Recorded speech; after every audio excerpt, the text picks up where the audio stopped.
Around the world, many parents raise their kids on a diet of strict discipline. Do not come back until you have checked your answers. Rigid boundaries. Drinking, drugs, and sex, they're selfish behaviours that destroy lives. And immediate consequences. Some people might say that my parents are strict, but we would rather call it love. But can traditional parenting change the lives of rebellious British teenagers? I need some more booze. Where's my booze? As soon as someone says you will do this, the first thing I say is no, I won't. I can't wear murder either. Like, I can just do anything I want. Big lack of respect for authority. I go to bed whenever I want, I wake up whenever I want. I don't care what anyone else thinks about me, because it's up to me, isn't it? To find out, two teens who've never met before will leave their fraught families behind. Don't embarrass your family. And head off to the far corners of the world where they will live according to strict rules imposed by new parents. In my house, you're going to do as I tell you to do. Please let me make it very clear. My children won't define me. This is wrecking my head. This is wrecking my head. When I punish really hard. I'm sick of being treated like a little kid when I'm not a little kid. Shut up and listen to me. No. You are a child, you're a minor. In the US, you have to do what an adult says. They are actually insane. The British people's moral fabric is disintegrating.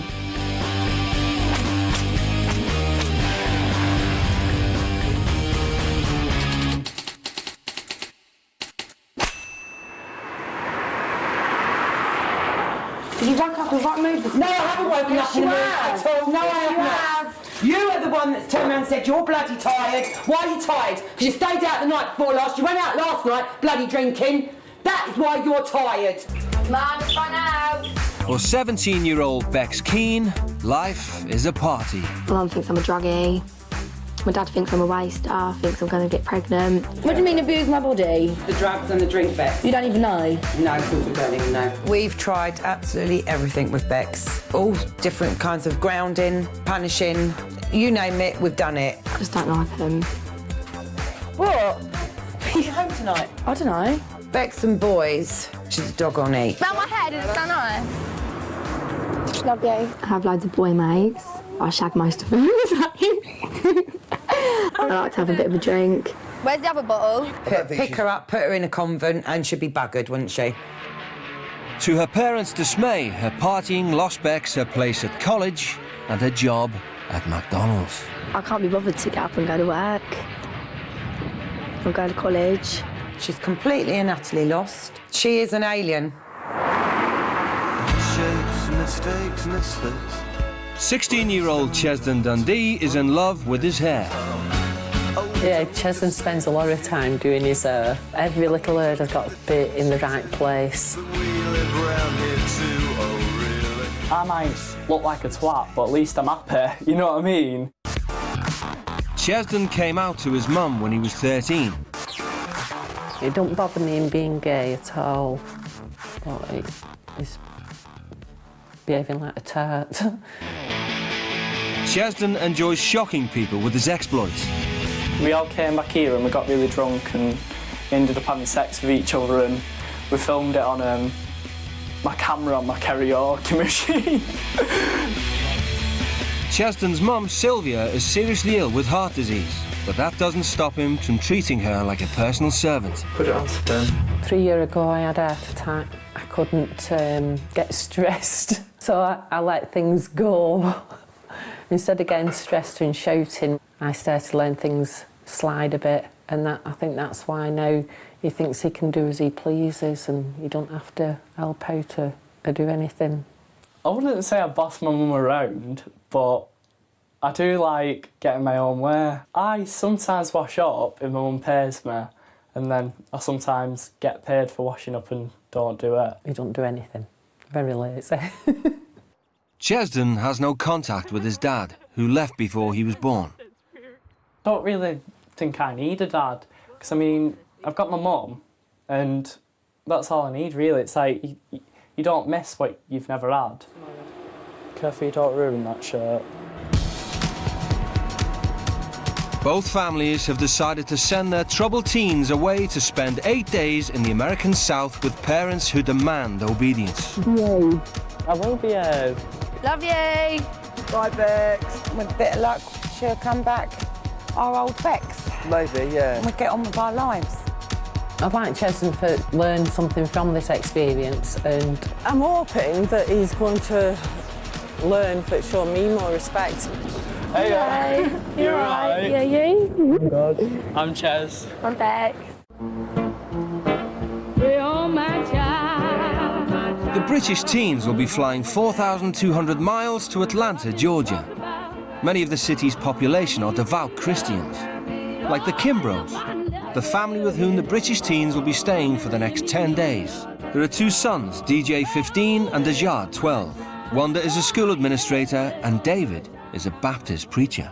What is wrong with you, mommy? When I say no, I mean no. The Kimbros believe in the divine right of parents to chastise their children. One of the things that's really important to us is God. It's important for us to be able to instill that in our children. And secondly, for our children to walk in obedience. Obedience to God, first and foremost, and obedient to us as their parents. Wanda Kimbrough demands that her children treat her like a queen. Make sure you get all of the dishes washed and that they're washed well. I'm not just the queen, I'm the homework queen. Do not come back until you have checked your answers. Do you understand? Yes, ma'am. Okay. I think one of the worst things our kids can do is to lie to us. We don't believe in smoking, we don't believe in drinking, we don't believe in using profanity, and just things of that nature that so many people in society think are no big deal. They are a big deal to us. For the next 8 days, Chesden and Bex will have their lives dictated by the Kimbro's strict moral code. After their 9-hour flight to Atlanta, it's already clear that Chesden and Bex have plenty in common. Why are people strict in the first place? So that the kids don't end up like us. I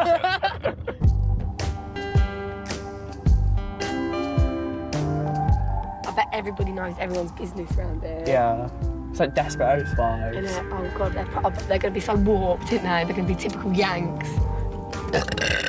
Oh, that is so disgusting. I'm so sorry. You know, you can fart all you want, but when people burp, it actually makes me heave. I need a cigarette. I do. Hi. Hello. How are you? I'm Chaz. Chaz. I'm Bex. David. Hello. Hi, I'm David. Nice to meet you. Hello. Hi, I'm Wanda. Can we have a cigarette here? Excuse me? Can we have a cigarette here? Oh, no. Oh, we've been in the car for so long. Really? Both of you, do you smoke? Yeah. Oh, we don't do cigarettes. We don't do any cigarettes smoking at all. On the ground. I'll get you some everybody gum. some gum. It's only Chaz, I promise Chaz, can you save me on that, please? I need a lighter. I won't chase you. I've got one. I won't chase you, but you're gonna need more than this rain to put out the fire if you like that cigarette. You want to start this trip being defiant? No! Put it out. You're not getting off to a good start with the Kimbros. That would be your last cigarette. Your last cigarette. That's an empty pack, by the way. Okay, and if you got more, they're gonna be empty by the time you leave. That's what we do in Atlanta. The teens have made an immediate impression on the Kimbrough boys. And I thought my mom, I could tell she was trying to restrain her anger, because if that was anybody else, she would have probably killed them. I probably would get a whooping or probably get kicked out. I'd probably have to go find somewhere to live, probably.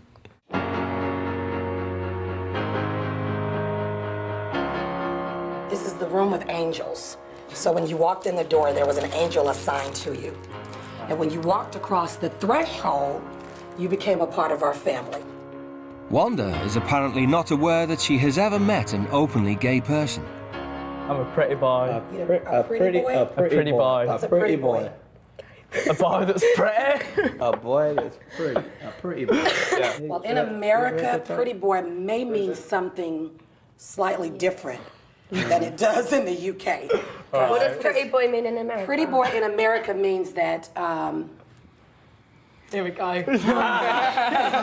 pretty boy means that you are, Gay. A homosexual. to put it bluntly. Yeah, I am. Would that be you? Yeah. Oh. Don't worry, I'm not going to like bomb in your house or anything. Oh, we're not concerned about that. We're not concerned about that. We're not concerned about you doing anything that you don't have permission to do. All right. So they're either acting or they are actually insane. Like, no one can actually be like that. I just don't believe it.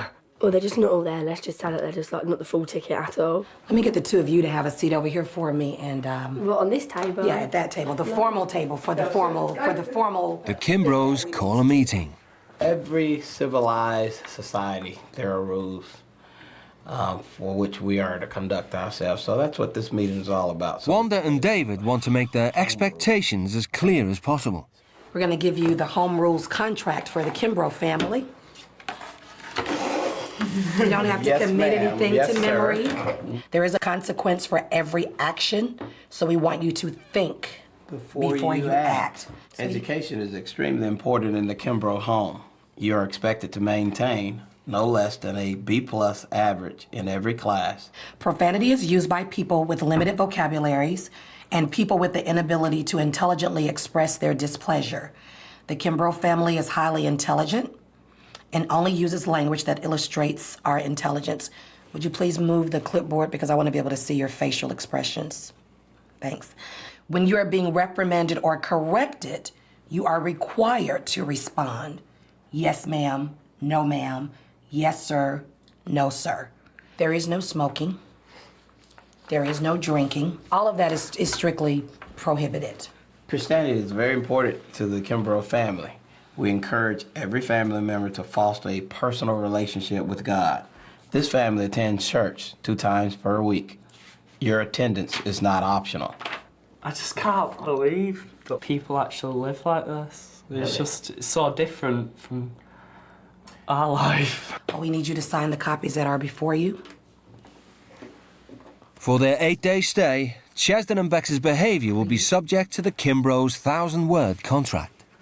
All them rules. There was 4 pages of rules. 4 pages. And they've all got their own little title. With bullet points. Verbal communication. Yeah, but it's not bad. Oh my God. They will break before we break because we are not quitters. The teens may have put pen to paper, but they're not in the habit of playing by the rules.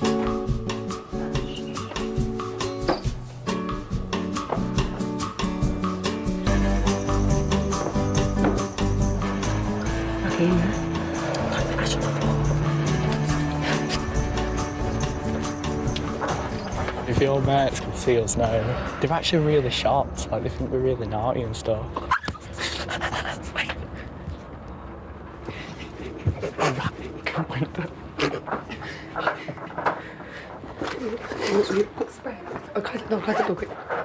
I can't know what the smell is, stuff. I don't even know how to get out. I don't know where my one is. Why do we smell smoke? My breath. No. I've been pretty cool, calm, and collected, but you really don't want to make me angry. So it seems to me somebody's been smoking. Did you step out on the balcony? Did it blow back in? Please tell me you wasn't smoking in my home. I'm not smoking. So why do we smell smoke? Well, it might be because I've opened my suitcase, because half the stuff in there is like Oh, okay. smoked. You sure? Well, yeah. Just so that you know, I am livid. And I'm livid because I think that you're being untruthful. And I don't believe the crap for one moment that you opened your bag and that much smoke came out of your bag. And what I expect most of all is for you to be truthful. And I don't believe that you're being truthful. You did not just open your bag and the smell of smoke came out. That is a lie. So admit that it was a lie. It was a lie. Were you smoking in here? Not on the balcony. That's terrible. That's disappointing. That's after you clearly understood the rules. There is no smoking inside the house. Or on There these is no grounds. smoking outside the house. There is no smoking in America as far as you're concerned. That is utterly disrespectful. Do you understand that as long as you are in America, under my authority, under our authority, there will be no smoking? Do you understand that? Yeah. Yes, ma'am. Yes, Mum. Do you understand that, Bex? Yes, Mum. Privacy is a privilege in the Kimbrough household. Wanda and David inspect their son's rooms regularly. It'll be no different for Ches and Bex. Ches, we're gonna wait in your room? Yeah. Thank you. Being like told what to do and like you are a child, you're not important, you don't matter, basically. And it's just like, I don't know. It kind of makes you feel like shit, to be honest. Okay. That's nice. The Kimbroughs believe that teenage girls should dress modestly. Bex doesn't. Woo! What is this? A skirt. Where's the rest of it? Why do you need a condom? Well, if you like go out and then you have sex. So you're sexually active? Yeah. Are you married? No. Well, we believe that sex is reserved for married people. Chesden leaves the house without permission. Your son went for a walk. You let him go for a walk by himself? He was gone before I knew it. I heard the door close and then I went. Hey, Ches. Yes. I'm actually shaking. I'm not angry.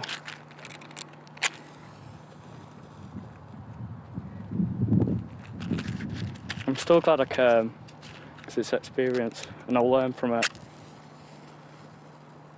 But at the moment, all I've learned is that black Christians are insane. That's all I've learned. You took a trip? Yeah. You know you did that without permission? I know. And while you were out walking, getting breath, you had another smoke? Yeah, because I You was got cigarettes stressed. on you? No. How did you light the cigarette? What? You got a lighter on you? No. How did you light the cigarette? I've got matches on there. Okay, let me have them. I'm not giving you them. You're gonna give me the matches? No. Yes, you are. I'm not. Okay, I'm not gonna ask you again. You're in my house, and we don't have matches in my house. I'm not giving you my lighter, match or anything. You are gonna give me your matches. I'm not. Yes, you are. No, I'm not though. Okay, you wanna push me there? You wanna take me there? Yeah. You're in my house. I'm not going to give you the matches. Yes, you are. No, I'm not. Okay, you want me to take them? Because I will if I have to. That's physical force, can't I do don't that. care. Yes, I can. You're in my house, and you're a child. You're a minor. In the U.S., you have to do what an adult says. You are a minor. You're not grown. And in my house, if I ask for matches, you got to give them to me. So now I'm going to give you a chance to cooperate with me. You're not in the UK. You're in my home. Now give them up. Right, I won't put them in your house then. I'm sorry? I didn't won't put the understand matches that. in your house. You don't need matches in my house. Give them up. Do you really think no one's going to have a lighter in America? Yeah, plenty of people have lighters and matches in America. But what I expect of you is to be obedient. It is quite unbelievable that two teenagers that met 24 hours ago could band together and wreak the havoc in one home that they have managed. It feels like this is the end of the trip, and yet it's the first day. I can't believe it. I'm actually just gonna die.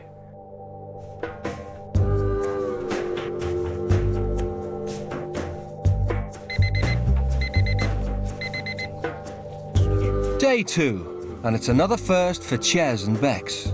Rather than getting ready to go out partying, they're getting ready to go to church. Are those navy or black? Never. Okay, the ones you have on are better. All right. Cool. Can you come downstairs? For the Kimbroughs, it's essential that their new children make a good impression on the congregation. Just remember that you're representing us, and remember that our roles there, we're not just parishioners. We are the head. That's the pastor over there. I'm his wife. And what people think about us as the leaders and our children is very important. We're stuck in America. I'm ready for going to bed. I'm so With some tired. religious freaks, yeah. I think the Bible's a load of shit. I think it's a load of stoners that have probably just thought, oh yeah, we'll make some money out of this. It's like Bigfoot. Well, I'm not being a bit, Bigfoot's real. Sunday is a big day in Atlanta. There are over 1,000 places of worship in the city, and many of them are Baptist churches. The Kimbroughs own their own church. Their services last over 3 hours, and they regard disrespectful behaviour as an offence to God. They've never been to church, so this is going to be a great experience for them, because I think church is going to be good. The teens' holy marathon begins with Sunday school.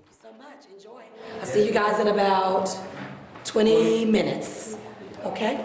Have you guys heard about children of Israel? Have you read the Bible before? Today's lesson is a detailed analysis of the book of Ezekiel. You guys know what an idol is? What? Do you know what an idol is? Like American Idol. Unknown to the teens, Wanda's office computer is linked up to the church's security cameras. You awake? You awake? Okay. Now, I want to tell you, you want to pay attention because when we go upstairs, we stand in front of everybody and we review our lesson. So, everybody says one thing about the lesson, and It's really so unbelievable, and the whispering that they're doing is kind of driving me insane. spiritually, basically, since they have been doing what Like I feel like they're plotting. What's going on? You have a question? No, I'm just bored. Can we go, please? Oh, okay. You want to come sit right here? Can we go upstairs, please, and get some fresh air? No, not yet. We almost done. All right, we got about 10 more minutes, okay? You want to go now? Grab that, you can grab that check. Scoot down on mine. Jeffrey? Yes, ma'am. Good morning. Good morning. Chad, where are you going? Chad? No, so just...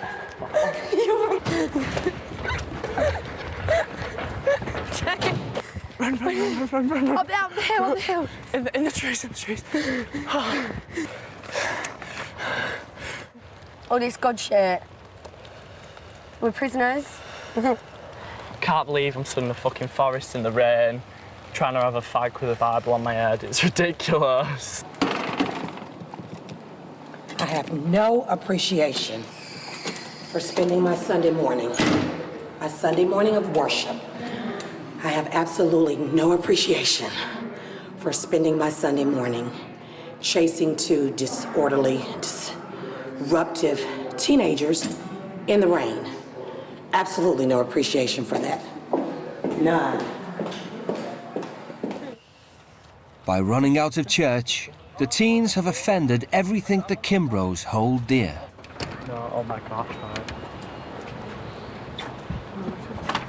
You disobeyed my order. I took you to the classroom, and that's where I expected you to stay. If it was boring. I don't care if it's boring. You don't get to choose what you do. Well, we did, didn't we? We just couldn't take any longer, so we need to go out. Taking any longer, you were only there for 5 minutes.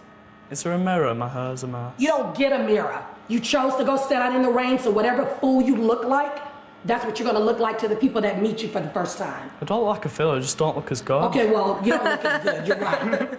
I'm so bored and fed up. This is just so shit. It's actually quite comfy, isn't it? Look at me. Don't use profanity in this sanctuary. Every place in this building, sit up. Take your arm down and sit up. No. You will. No, I won't. You will. No, I won't. You will not use profanity in this building. You will not. Let's go.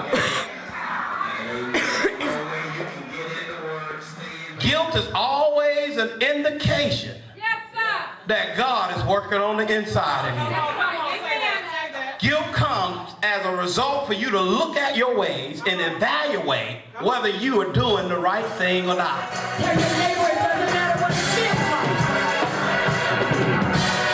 like. Ches and Bex are made to sit through the remaining 2 hours of the service. Things will get better for me. Or what if folks that ain't Sin is sin. Yeah. Wrong is wrong. Ain't no big sin and no little sin. All sin is sin. It's all about the evils of drinking, smoking and sex outside marriage.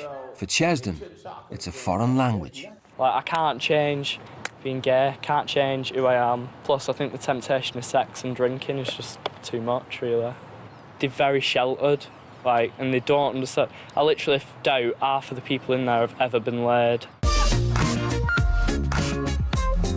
The Kimbroughs treat Chesden and Bex to lunch in a restaurant. Great. Lord, we thank you for this food we're about to receive. We pray you bless it and allow it to be nourishment for these wonderful bodies you've given us. It's an opportunity to find out more about the teens' lives back in Britain. Do you have a boyfriend? No. I went out with a boy for 2 years, and then we split up 2 years ago. For 2 years? When did you start dating? I was 13. 13? Yeah. Like, when I bring guys home, and I asked her, like, why she doesn't ever talk to them proper, she said it's because she knows I don't keep them. So at 16, you have open gay relationships? No, not open. Like, I don't cheat on people or anything like that. No, she means No, I mean, publicly, no, not... Other people know about it. I mean, it's not a private Not thing. like a secret No, in the no, club everyone knows. kind of thing. It's just right out, in the open, period. And your family, everyone's okay with that? Your mom? Yeah. I'm just in shock that you're so carefree about it. Usually a person's sexual experiences, especially when they're not married, they're usually private. You know, the teenagers here, if they're sexually active and things like that, they're trying to keep it private. They're not, you know, for God and everybody to see and hear. This has been a really good dinner. I bet it has. It's been a real good discussion. We still have all of our food in front of us. We lost our appetites. If we'd have told them, like, how many people we'd slept with, like, at what age, they would have actually just died. And, like, I think they would have... can you imagine? We should try that, Like- because then maybe they have, like, a panic attack or something. I think they're becoming a lot more comfortable with sharing their feelings and their opinions, and if we're going to make an impact on them, I think we have to first connect with them. My guard is up. I am not as, I guess, optimistic as David is, because I feel as though they've said great things to my face, and they smile, and it's yes, ma'am, and they're just so sweet. It's almost like they're bipolar, or split personalities, or Dr. Jekyll and Mr. Hyde. Tomorrow, there'll be another challenge. Chesden and Bex will be going to school. They pretend school is going to be different. It's gonna be disastrous. I can feel it in my bones. I mean, every time she says, "Are we going to school?" I just think the embarrassment is gonna be so great, it's gonna be headline news. Upstairs, Chesden and Bex are preparing for school by packing a secret stash of cigarettes.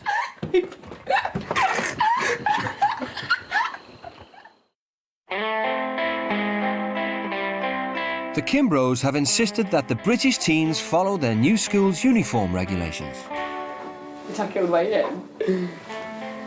Oh, like I've just got out of bed and had sex or something, don't I? The Kimbroughs run a primary school together.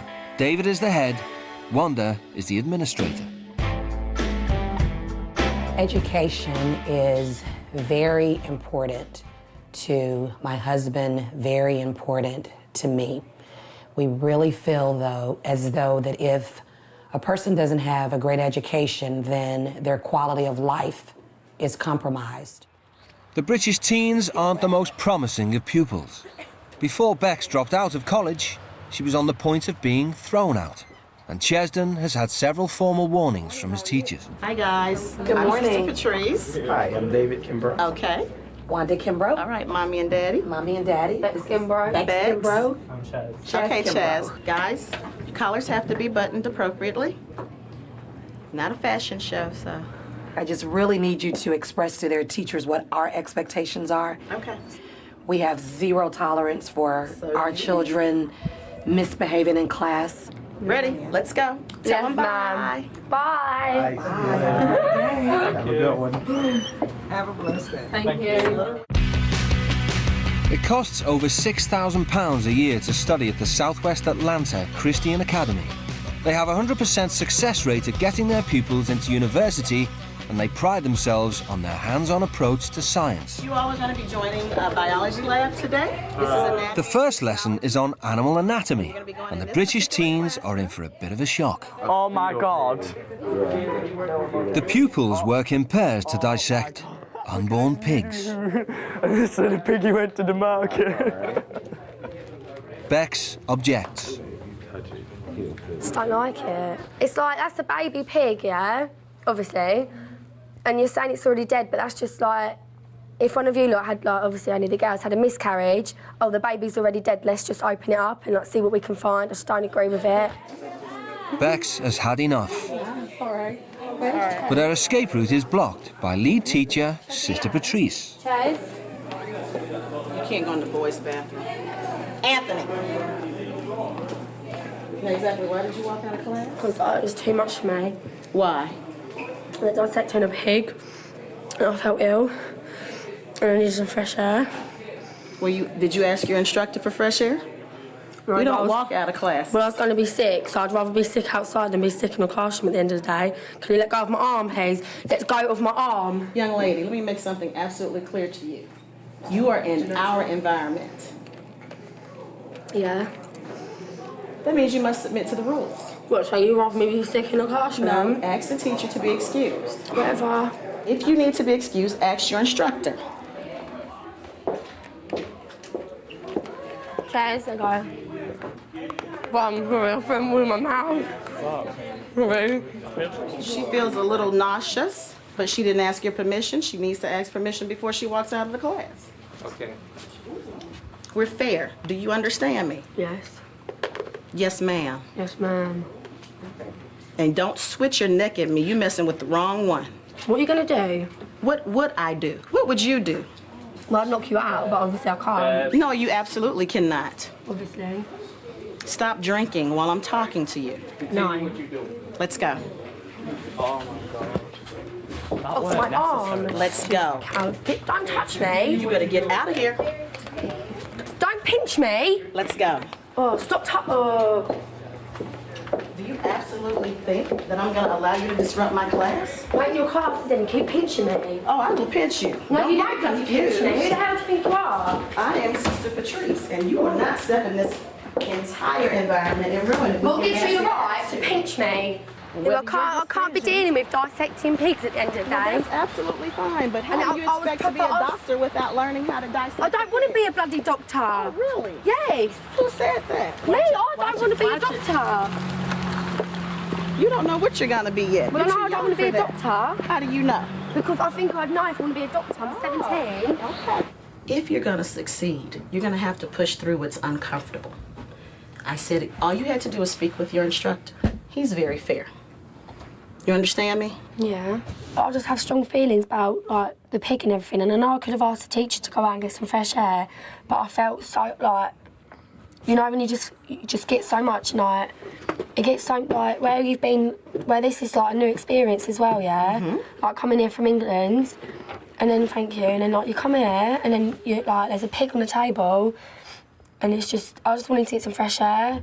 Mm-hmm. That's all it was. But you don't have to run out.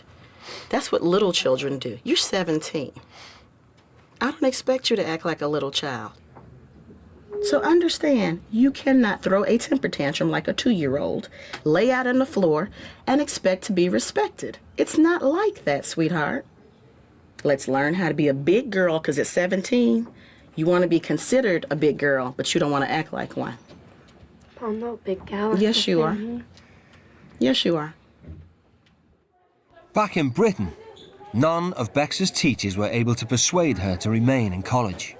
Let's get started. Let's stand up. Let's pray. Put your books away. Let's go. Sister Patrice asked the pupils to deliver a short speech on the subject of greatness. I am great because I think I am. Validity comes with self-knowledge and self-reassurance. Therefore, in knowing my worth, my greatness shines through automatically. I am great because I have the courage and strength to be my own person, stand out from the crowd and grow into a confident man. No. Do I have to read it? Yeah, sure. If it's well long? It's not that long. Right. Greatness has been pronounced over me because I was given an opportunity to start having respect for others and myself, and also to start believing in myself, and gradually it is working. For example, in England, I do what I want when I want, like I'm addicted to horse tranquilizer.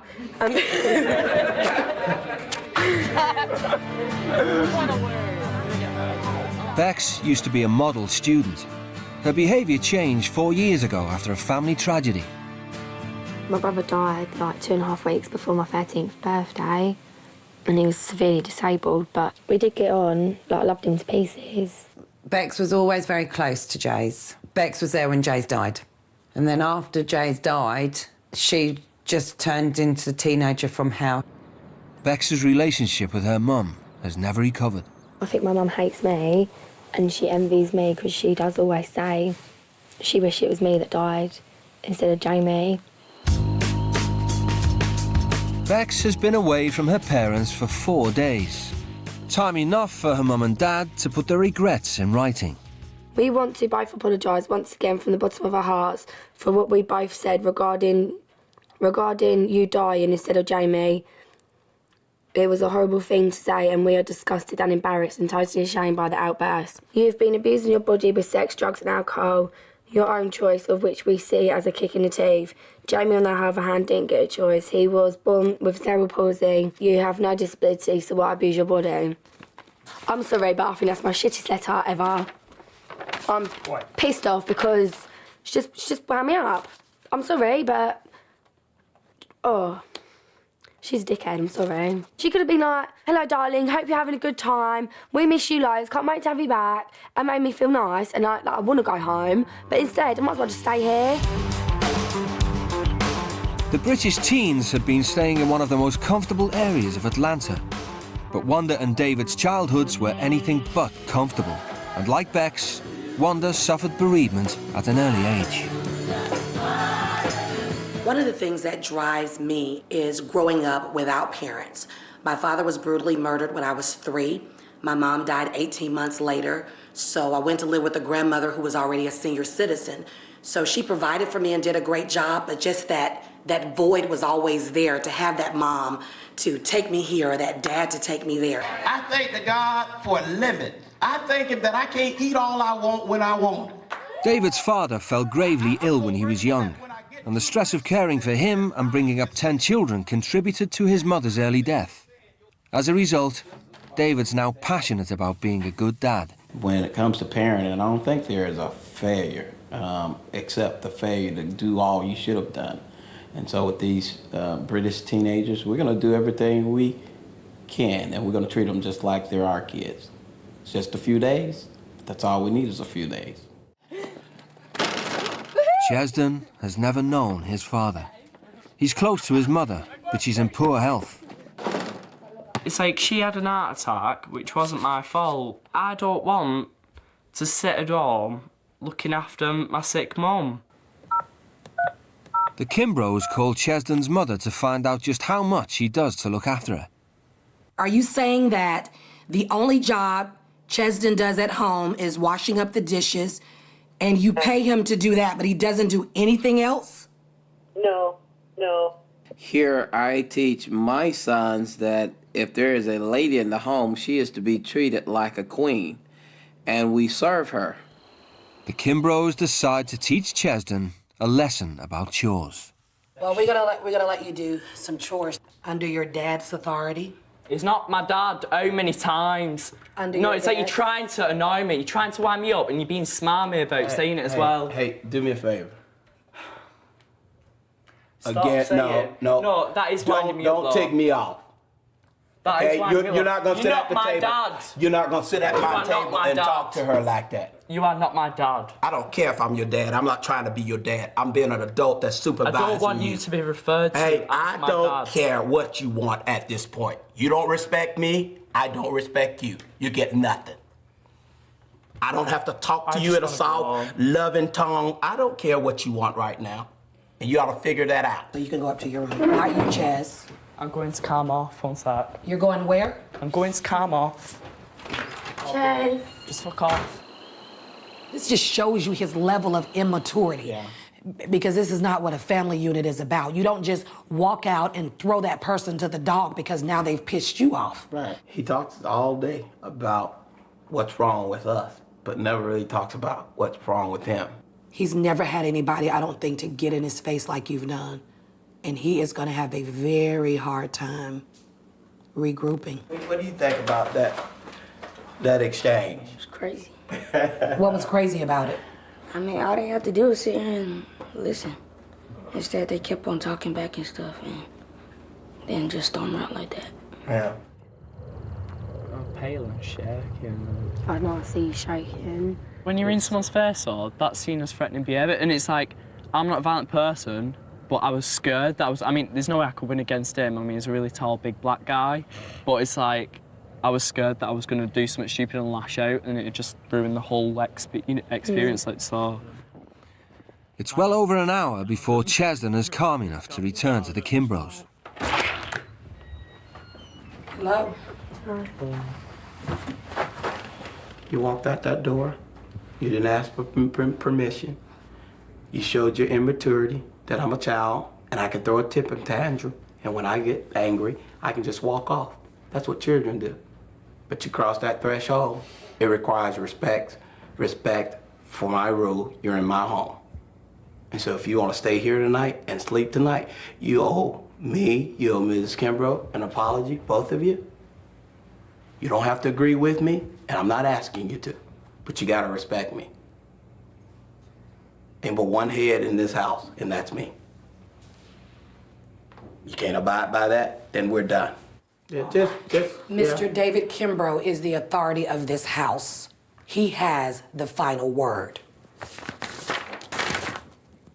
The teen's signature does not necessarily express his or her agreement with the terms of this contract, but unequivocally denotes the teen's understanding of the rules and the consequences herein. So again, if you're gonna sleep here tonight, you're going to apologize for your actions. Sorry for being disrespectful. I accept your apology. Welcome home. Can I please go to the loo? Yes, you may go to the loo. I'm sorry for raising my voice and being rude in your house. Your apologies accepted. Welcome home. Thank you. I'm just not used to confrontation, and I've never had like a dad, and so I've never had like a male presence like shouting in my face. As day 5 dawns, it appears that David's words have got through to Chesden. He gets up early and completes all his household chores without complaint. Chesden's obedient behaviour continues at school. Bex isn't quite so obedient. Facebook is not on the computer studies curriculum. Get off me. You do not do that. You know better. And you already know that. Come here, let me talk to you. Back home, Bex has given up on her education, but Sister Patrice has not given up on her. I need a fag and I'm going for one. I'm sorry, I'm going for one. I don't care anymore. We don't allow smoking on campus. We don't allow students to smoke. So she's leaving campus in order to try to do what she'd like to do. It's very unfortunate for her. She's just continuing to destroy herself. Why are you determined to hurt yourself? I'm not determined to hurt myself. Yes, you are. I just need a fag. No, sweetheart, you're killing yourself. This is killing me. I know it's hurting your feelings, but that's different. So why are you determined to destroy yourself? I'm determined to destroy myself. Yes, you are, sweetheart. You're 17 years old. You know how you're living? You're living like a person that's been out of life for quite some time. You're more worried about me, like, and how my life's going, and then, like, the family's just worried about rules and stuff. Now listen, there is a concept, whether you believe it or not, that exists called mercy. But you have got to think about the repercussions of your actions, and you're not doing that. Okay, so you weren't born into this family here at Southwest Atlanta Christian Academy, but we've already accepted you. With all of your craziness and everything, do you realize that if a student smokes here, they are kicked out of school automatically? They don't have a second chance. So if you are given mercy, you've got to show your family mercy. Whether you agree or not is not important. You're still a child by law. We're trying to show you how to be a better person. Lead us not into temptation, but lead us from evil. For thine is the kingdom, the power, and the glory forever. Amen. Amen. Bex finds a new enthusiasm for school. None of you can get the ball off me! She's a sweet child. She really is. It's inside of her, but she doesn't necessarily see that part of her all the time. And quite often, because people might expect negativity, she gives what they expect. When you don't expect negativity, it's amazing how positivity can reign. Chesden's second day at school has been an extremely positive experience. He's applied himself, stayed out of trouble, and won plenty of friends. He's really funny, and he's been keeping me laughing since he's gotten here, so I kind of don't want him to leave. You gave it a chance. And that's all we ask this morning, is that you give it a chance, not throw in the towel, you know, not be rude, be disobedient, just give it a chance. And you did, and that's really, really great. I am so proud of you. Thank you for so that. proud of you. Today we went to school and everyone's just really, really respectful. And I know it sounds so sad, but unless you've come here and experienced it for yourself, you don't know what it's like. And it's like, you can just feel the love, you know what I mean? Tonight, Sister Patrice has set some homework to compose a poem about invisibility. The Kimbrough's house rules require all grades to be B+ or higher, so Wanda asked to read Bex's poem before it's submitted. All of this is your poem? Yeah. Wow. No, because it's rubbish. Oh, don't start out by saying it's rubbish. I put on a mask. The fake Bex, but the true Bex is still here. I'm just hiding.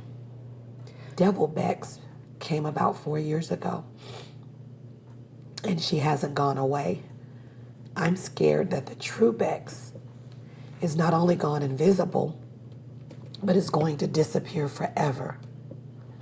I didn't expect that. Wow. Oh, whew. Pretty powerful, huh? Yeah. I don't even think you realize what you wrote. And I know that I do wrong, and some things there saying you shouldn't do this. And I see the effects I have on people. Is that you really do care. You care about life, you care about people. And I really believe that you mean that when you say, I'm only concerned about today. I'm just living for today. I just want to have a good time. But I'm also very excited to know that somewhere deep in your conscience, you know that it's something greater than that. And that is so very hopeful to me. That's brilliant. I've got issues, and I. Oh, okay. Bex is starting to rethink her life back home. Now I can see I'm like a daughter from hell. I was like such a cow. I like no respect whatsoever. Done what I want when I played. Like, do you know what I mean? Like, everything was about me, and I didn't take into like account other people's feelings. That's more than I could have ever asked for. And I fought those tears with everything. I mean, I literally felt my guts shaking because I didn't want to get that emotional, but it was very overwhelming to me because I feel as though in some big way that we have made an impact in just this short period of time. Now she's starting her 6th day with the Kimbroughs. Obeying the rules is becoming second nature to Bex. I'm very, very impressed. Thank you so much for getting up this morning and walking in obedience. I really appreciate that. Sister Patrice calls Wanda into the school for a meeting about the homework. We had a chance to grade them, and I wanted to let you know that both of them received an A on their points. That is terrific. Okay. I just finished talking to Sister Patrice about school, about homework. She was ecstatic about your points. But what you don't know is that you both got an A on those points. Wait, I got an A. That's my first A I've ever even got in my life. That is spectacular. So I was really proud. I know that is fantastic. 1, 2. It's not. To make them be proud of me makes me feel happy. Just being here, like going to school and hearing that they want to be like lawyers and stuff, it's like, wow. Whereas me, fell into the wrong crowd. And then just, my goal, just like my dream just went out the window. After 6 full days on the Kimbroughs' private estate, David and Wanda decide to give the British teens a change of scene. It's an opportunity for David to reveal that, like Chesden, his childhood was blighted by parental illness. We have an old saying here in the United States that you don't miss the well until the water runs dry. Yeah. You become so complacent and you're so used to going to that well every day and getting water out of it and drinking and refreshing yourself that you don't take time to appreciate it. You don't even take time to thank God for the well.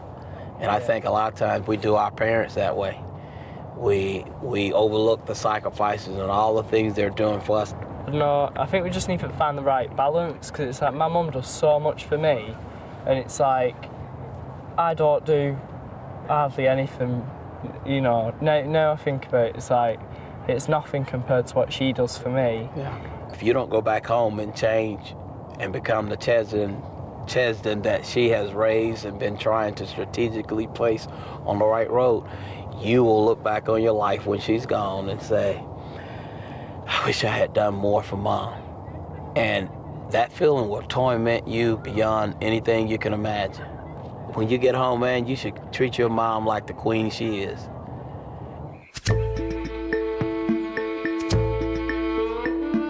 Wanda decides to open up to Bex about her own childhood. By the time I was 5 and I started kindergarten, both my parents were already deceased. So any relationship that can be salvaged, especially between a mom and a daughter, is really important to me. Really important to me. There are days that I just want a hug or to hold my mom's hand. My teenage years, I mean, I've gone through my entire life with this huge void in my heart. You have your mom, and I don't want you to throw that away.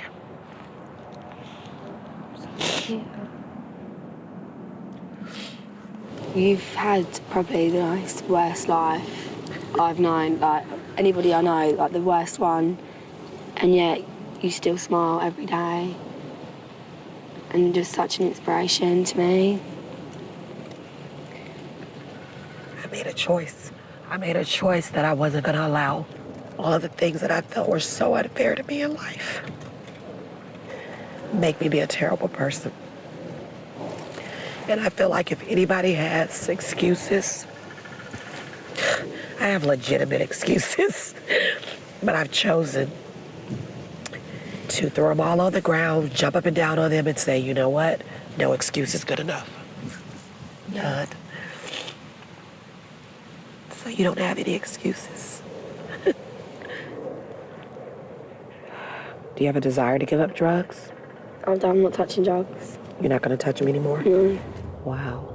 The drugs just mess your life up so much. I'm stronger than that, and I know I don't need drugs. Thank you so much. How did your chat with Wanda go then? Like, I cannot believe some of the stuff that she's gone through. That is just unreal. And for her to still, I said to her, still smile every day. You know, like, they're so strong about God and Christianity.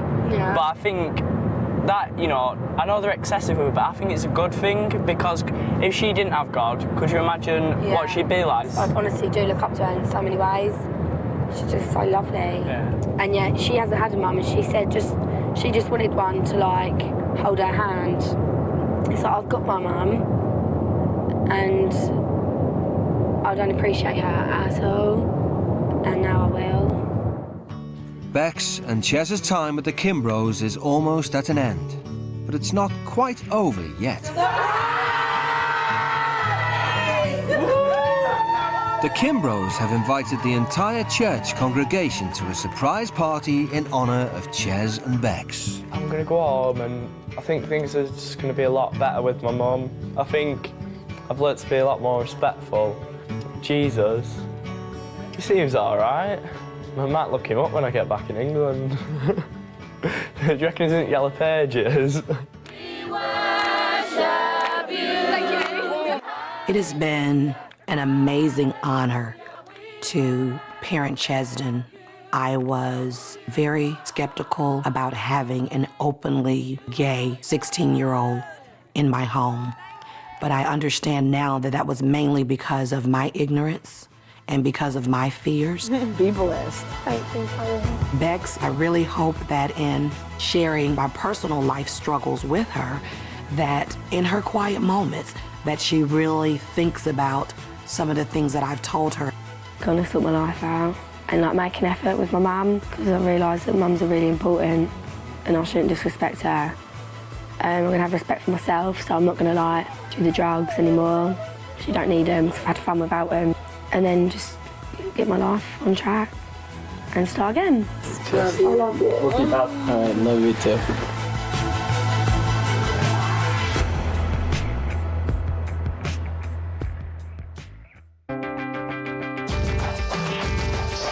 The teens now have the chance to make a new start back home.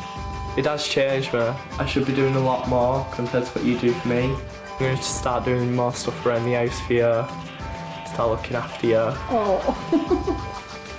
The way things were before, I think I'd have been in an early grave with him. I can see the change, a big change.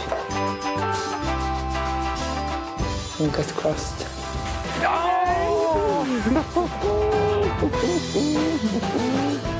Have we left the horrible Bex behind? Yeah. Yeah? Got rid of her in the Atlantic? Yeah. Oh, good, good, good.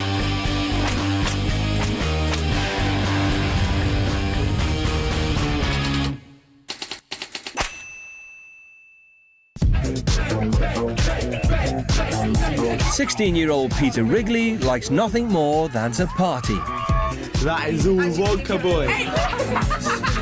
As he's grown, he's become very pompous, very arrogant, thinks that he's God's gift. Ideal world. Absolutely minted. Loads of fit girls, loads of drink. Perfectly.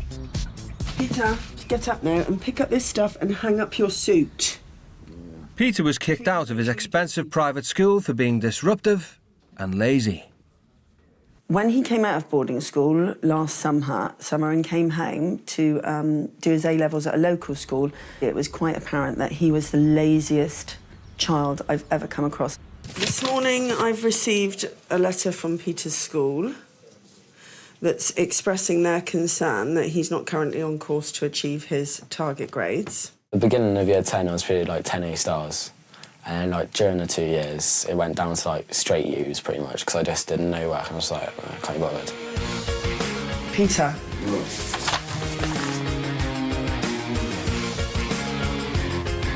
You haven't even given me your full report. Pick it up. Peter, come and pick it up. Peter's been given every opportunity for an excellent start in life. Oh my Lord, I can't imagine how much money has gone on that boy's education and his whole life. Peter's parents divorced when he was 3. And since his mother's second marriage recently broke down, Peter's behaviour has worsened. He is the sort of lad who would rather seek forgiveness than ask permission. So many times he just gets into bother and then expects us all to forgive him afterwards. Stop it! Stop it now! Over in Sussex, 17-year-old Jocelyn Harris spends all her days smoking marijuana. You do smoke cannabis, we all know that. You look very grey, you know, I mean, we're all... Grey? We're not all stupid now, are we? Well, I'm about to turn 18. I'm not going to go all sober and go on a detox. Experimental stuff. Yeah, but I'm about to turn 18. I'm not going to stop drinking and like never take drugs again when I turn 18. It's just bad news. At night, Jocelyn goes out in Brighton to drink with her mates. So you're not stoned? I've been stoned since 10 o'clock this morning, actually. You've made about 9 hours. Yeah. The Monday to Friday is basically the same thing every day. About 5, 6-ish, I'll get a train down to Hayward and I'll meet 3 or 4 friends. She was asked to leave college because of her problem with authority. I hate people telling me what to do all the time. I could never handle the teachers at school because they just think that they can order you around. She always seemed to be in trouble and always seemed to be in detention or being internally excluded. She set fire to the science lab once. Jocelyn was once a keen rider and even played cricket for her county. She always achieved good grades, but since her dad began working abroad in Dubai for months at a time, it all went downhill. All the stuff at school, it was always me that had to go into school because her dad was always at work. So I think she probably realises that she's given me a fair amount of grief over the years. She spent the last year doing nothing. You have no responsibilities, you can sit around, smoke your rollies, talk to your friends. Do you know what I mean? And you know, but I don't think you really get that. What are you going to do if you don't get an education? How are you going to fund all that? How are you going... Well, how are you... Fund what? Well, your life in the future when you leave home. Both parents have agreed to send their children to India for 8 days to live with a strict Indian family. Thanks for crying. Really good. Can I have some money, please? No, well, I was going to give you a bit of money. We'll just spend the money, but that's for you, all right? Cheers. I don't think he quite knows what's in store for him. Hopefully he'll come back having had a good think about what he really wants to do, what he wants out of life. It's the moment of truth. Yeah. Give it your best shot. I will. Okay. Bye, Jocelyn. Bye. She better be fit. If she's not fit, I'm not going to be happy. Right? Yeah, I'm Pete. I'm Josh. You're right. Nice Yeah, to meet you. and Jay. Yeah. How are you? I'm alright. I'm scared. I'm excited, but I'm scared. No, I'm buzzing. Absolutely, I can't wait.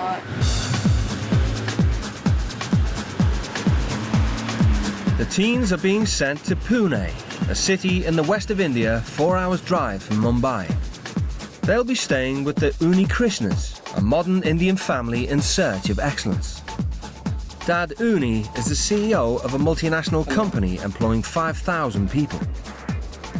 We came from normal middle-class family background. We aspire to do good in life, work hard towards that, never rest. Mum Madhu is the CEO of their home and has a strict set of rules for their 15-year-old son, Siddharth. Today he has reached a point where we need to say just a word and he knows where he's going off the mark. Well, the rules in my house, see, they're quite simple. Don't do anything wrong. If I do something wrong, I'm in trouble. Final answer comes out as 2x minus y minus 2z. Okay? Only child Siddharth has been sent to one of Pune's most sought-after private schools, where he's expected to achieve good grades. In the class, if you were to be getting a 1992 and comes a third rank, we'll appreciate them. But thereafterwards, we'll also tell there are some other people who are doing possibly better than you. Education is very important in our house. It's possibly the most important thing. If you don't focus on your education now, you'll end up in a slum, working in a factory or some menial job. You'll be cleaning a toilet or something like that.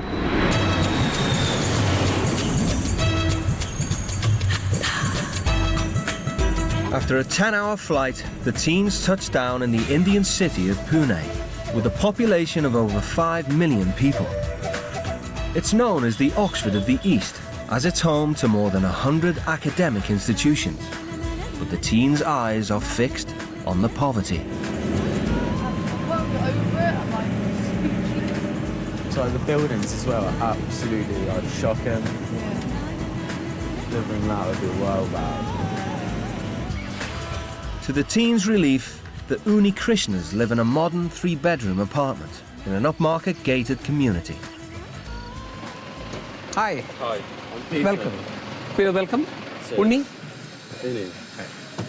And Siddharth. I'm Madhu, your mother. Oh, hello. Wow, nice to meet you. Welcome. Siddharth. Hello, nice to meet you. Son Siddharth will have to share his bedroom for the first time. Is it okay for you, Peter, to share the room with Siddharth? Yeah, that's cool. Yeah. No problem. I used to go to boarding school, so I'm used to sharing rooms and that. It's a bit weird. It's like proper weird, like accents and that, and like they're a bit sort of like mama and all that. So Jocelyn's bedroom will be the converted family study. Well, you can tell there's someone pretty successful because there's just all these trophies everywhere and like books and like looks like they're pretty like educationally based. so they're not going to be very happy when they know I've actually spent a year sitting in bed and smoking too much weed. In my opinion, very frank opinion, the boy is very normal, but the girl is very withdrawn, more like a tortoise. Come. Settling in? Feeling better? Yeah. Good. Good. Sit down. Before the British teens can get unpacked, their new parents want to ensure that they live their next 8 days like their son, Siddharth. So lay down some house rules. One request you, respecting and abiding by the rules at school. You're going to go to the school, you're aware of that? I haven't been in education for a year, so I'm not really looking forward to going back. So I've just had bad experiences with school, so I get a bit like, don't like teachers and work and... You need to study, you need to hold on a good job, have a good home. I just want to have fun. Decency of language while communicating. Normally, one doesn't use slangs. Good language to be used. Siddharth's boundary lines at home are no smoking, no drinking. Can we not smoke at all? Like, can we not, can we smoke outside the house? Unfortunately, no. I don't. Yeah, but what if we don't want to give it up? Give it to me. I haven't got any alcohol. What do you want, cigarettes? Yeah. Give it to me. Thank you. Why can't you give it up for a week and work towards giving up smoking? I want to smoke for the summer. Because if I give up now, because I smoke cannabis during the summer, I'll find it really difficult not to smoke cannabis, and I'll have tobacco in it. You smoke cannabis? Yeah, that's why I don't drink so much anymore. Jocelyn, there is a saying, tomorrow never comes and today never goes. Jocelyn and Peter are asked to sign a contract stating they'll comply with the rules of their new home. So you keep reading and rereading till it becomes a part of your psyche. We appreciated their openness within a few hours to be able to tell us that. And secondly, we have the confidence as elder parents to get them around. They asked me to hand over all my cigarettes, but I still have a packet of GB in my bag, and I'm not giving them that. Down in the communal garden, the British teens waste no time in breaking the smoking rule. It feels like I'm about 8 again and smoking underneath my bed. You smoked when you were 8? Jeez. I was really good when I was little. It wasn't until I got to like 13 that I started getting bored of the whole, you know, I'm a nice girl, I do well at school. They need to realise that people from England aren't so cooperative. Having formed a bond over a fag, Joss and Pete decide to test the resolve of their new parents. I have a cigarette. You had a cigarette? Yeah. You had it with you or you bought it? I had it with me. So you told a big lie to me? Yeah. How do you feel? Much better. I'm not going to stop either. I'm going to smoke while I'm here. Yeah, so... You also want to smoke now? I need to smoke. I have a commitment of the 8 days that you live with me, that you live like normal human beings, good children. I want to smoke and I'm going to smoke, and I'm not really gonna have anyone telling me not to smoke. You're arguing with me so much, but still I have not lost my cool. I did not raise my voice even by 1 decibel. I say that you can't smoke. I can't argue this one as much as they've argued with them. Not even 1/10 of that. It's like, and for me, one look from my parents is sufficient to like make them get me back in line. It's just shocking. Madhu and Uni are alarmed by the teens' disobedience, so they search their bags in case they're hiding any more cigarettes. Second one. It is not going to be a choice of whether we should allow them 1 or 2 cigarettes. It's a no-no, as far as that is concerned. Siddharth has never seen such bad behavior and is worried that he might lose his new siblings. I guess if you don't cooperate, it may culminate in you being kicked out. And like, do you guys want to be kicked out? Or you want to stay? To be honest, I prefer to stay. The moment you walk down, the moment we say goodbye, you can just smoke, man. Yeah, it's not that easy at all. I don't know, at one point I was addicted to the PS2, but I was able to control it. I was like playing every day, 4 hours, or something like that. Yeah, I was only thinking about the PS2. With the bags checked, Uni calls the teens up for a dressing down. I checked your bag. If there are cigarettes with you, you can take it out and give it to me You now. checked my bag? Yeah. You went through my stuff? You can't go through my stuff without asking me. Because you let me down. As simple as that one. And I don't trust you. I want to be very open with you. That's not fair. I could have some really private stuff in my bag.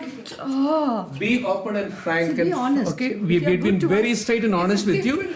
Please make it. Let me make it very clear. I've been very honest with you. I've been very nice with you. I'll continue to be nice with you. Okay. There are certain things which I spoke about it. Like a good father. There are two sides to my personality too. You've seen the good side of mine.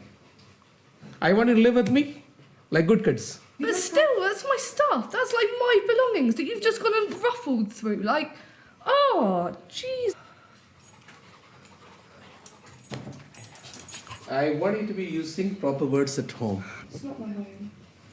Ah, what a nice thing to hear. I'm angry. You're angry? Yeah, So you've are gone we. through my stuff without asking. So are we angry? Do you know Yeah, the but way- But we're controlling it. We don't like to shout. We're not the shouting kind of people. You're my son. You're my daughter. This is my house. And here my decisions shall prevail. I really just don't want to be here anymore because I don't like them. I'm pissed off at the mum for going through my stuff. The dad makes me want to jump out the window and run as fast as I can. He is the most annoying man I've ever met in my life. I cannot stand to be around him, and I am going to walk out this house and not come back in if he says like another word that pisses me off, because they're just too much.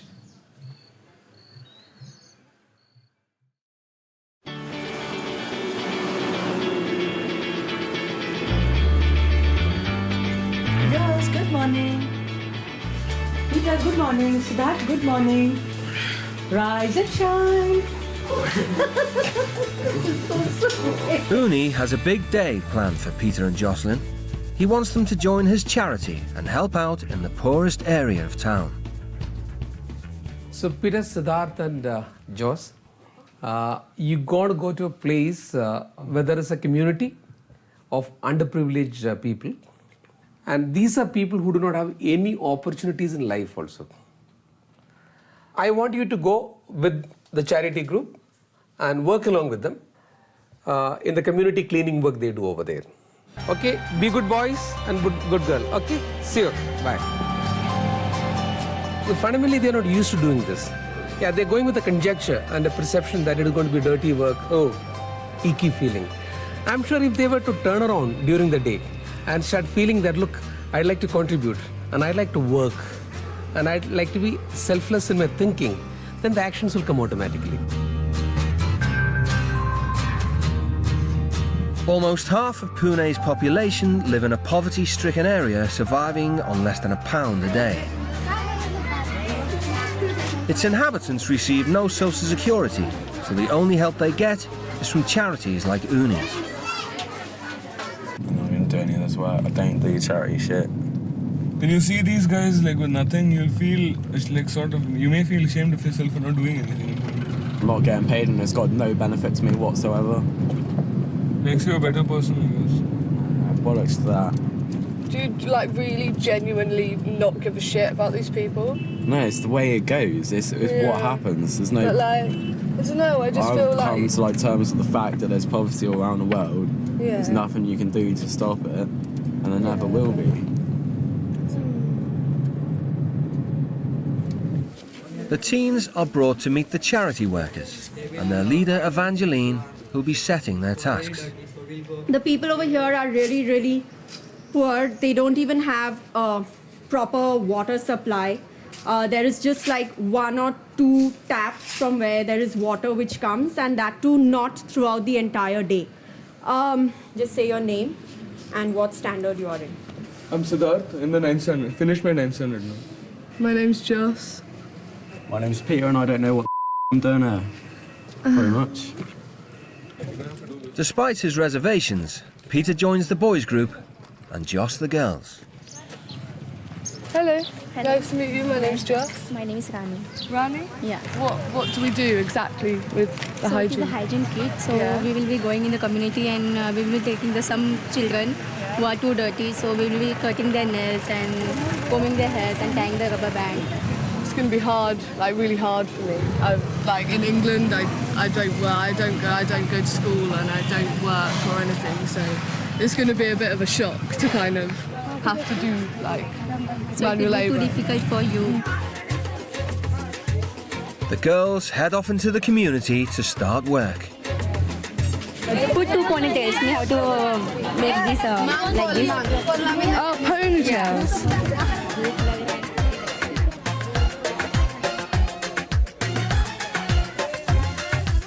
After the kids have their hands cleaned, they're rewarded with a mini manicure. Sorry, I'm shaking. I smoke and I haven't had a fag, so I shake. So it's not going to be the brilliant thing. Kind of insane, like seeing it for real. Like TV is one thing, but when you're actually here, I'm like speechless. I don't really know what to say or do. I just can't believe that people live like this.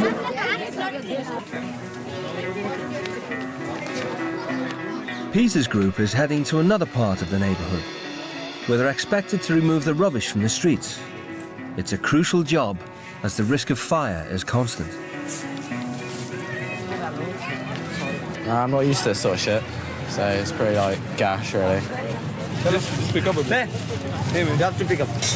But I don't have to. You bend down and pick up. No. And it's not that much dirty. Okay, just hold this back and pick up also. Let's go move. If you're gonna act like a bloody jet, people are gonna hate you. And he doesn't seem to be wanting to change. He wants to just remain the way he always was, and that's not exactly very nice. It's only 4 hours, and you bloody well better do it. Force him. This is a joke. It's an actual joke.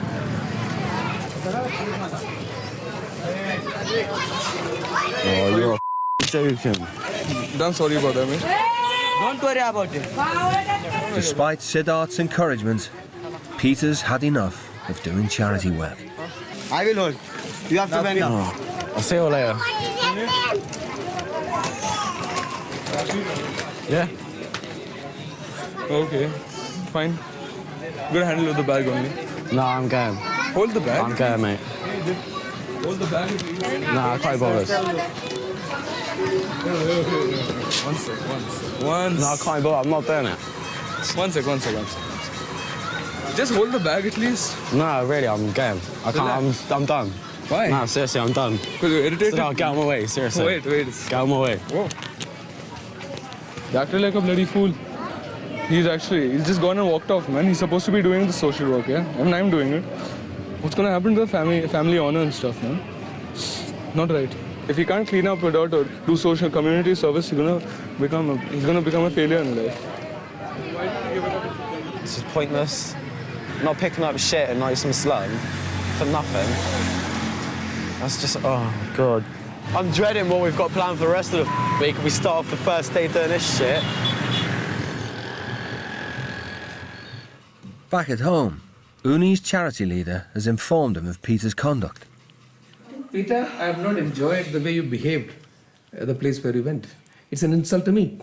Ideally speaking, I should be taking you along with me to apologize to those people. They work for. But I wouldn't apologise. If you took me, I won't apologise.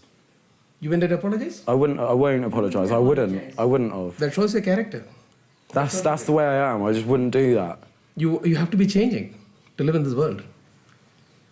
Humility is the first step to success, Peter. If you want money and you want to reach somewhere in life, it is humility, and nothing can replace humility and hard work. My children won't defy me. I know you may have difficulty, but I don't. That's why I'm silent. I'm quiet. That's my way of reacting. Expecting them to be changing overnight is a myth.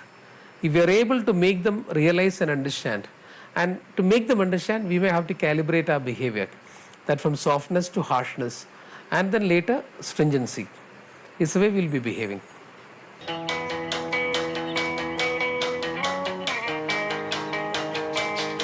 Following Peter's disobedience yesterday, Uni wants to teach the teens to respect authority.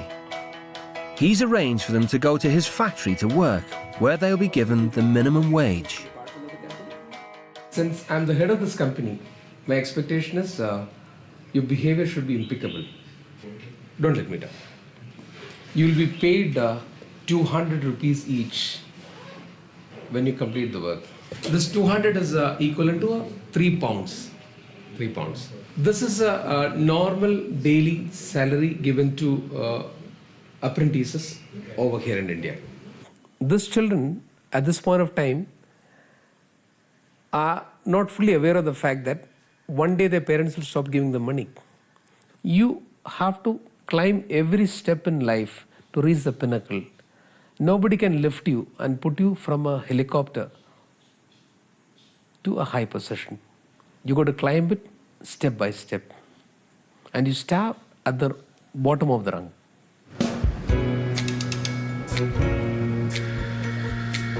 Uni's company runs a large manufacturing plant on the outskirts of Pune.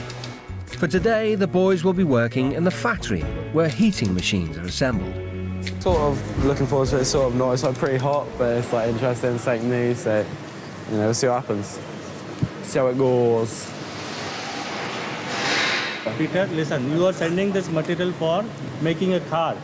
Yeah. Okay, car needs 4 wheels, one steering, one handle, 4 doors. So you have to check whether 4 doors are going. Sweating like a pig. Over at the other end of the plant, Jocelyn's doing a stock check.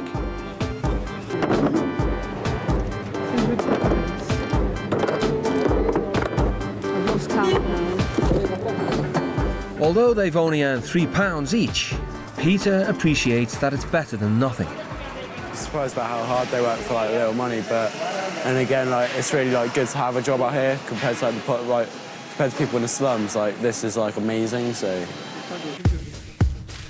Flush with his day's wages, Pete dumps the film crew, commandeers one of Uni's drivers, and orders him to take him back into town.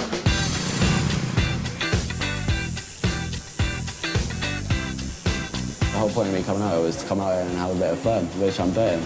There was nowhere in the contract that we signed saying no tattoos, so there's nothing wrong with it. In India, tattoo parlours are unlicensed. So worried for his safety, a senior member of the production team arrives to stop the tattoo. Could I insist that you stop, please? No. Excuse me, could I insist that you stop? It's almost finished. Could I insist that you stop? I insist that you carry on. No, Peter, I'm insisting that you stop. We are responsible for you while you're here. I don't care. Insist that he stops. I don't care. It's almost finished. I insist. Let him finish it. It's like the tiniest amount left. I absolutely insist. Peter is finally persuaded to leave the parlour with an unfinished tattoo. All right. How are you? Yeah. Back at the flat, and Siddharth's horrified by Peter's antics. Well, it's not exactly the best thing you've done, right? Yeah, I don't care about that. Huh? I don't care about that. I got wisdom written in Hindi. What did you say it's called? It's like Guang or something like that. Yeah. How are you going to tell my dad about this? It's alright, it's all good. At dinner time, Peter has to face Uni. How do you feel about what you've done? Be honest with me. I'm like glad I got it. Yeah. I'm annoyed that it was stopped, so it's not fully finished. I mean, it's my body. I mean, it's my choice whether or not I deface it. You are under my parenthood, and this is something which will have an impact on you permanently. And in India, there are places where they may use needles repeatedly, and other than drugs, one place where you get inflicted with HIV is tattoos. So you are staking your life unknowingly, without realizing what you've done. But Peter realises it might not just be him who gets it in the neck. What's happening? Is like anything happening to your driver? Because like we've been told that like you might sort of sack him, but I'd be like really, really annoyed if that happened. And like I asked him to stop and that, so I don't think like he should be like reprimanded for it. So he didn't really know what was going on. He trusted you. So his was a blind faith in a young boy who came from London. So let me mull over that for the night. What am I going to do with him? Before you decide, do you think you could like let me know what you're going to do? Look, if I can take so many decisions of hiring 5,000 people and maybe firing a couple of hundred out of that in a year, I'm sure I'll take a fair decision.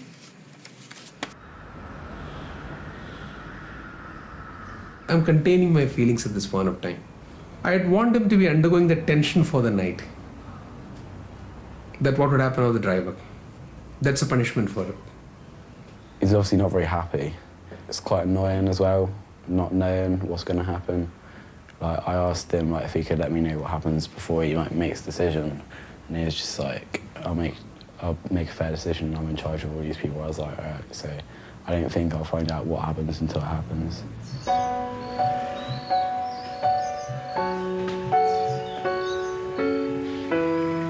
After a restless night, Peter's anxious to know Uni's verdict.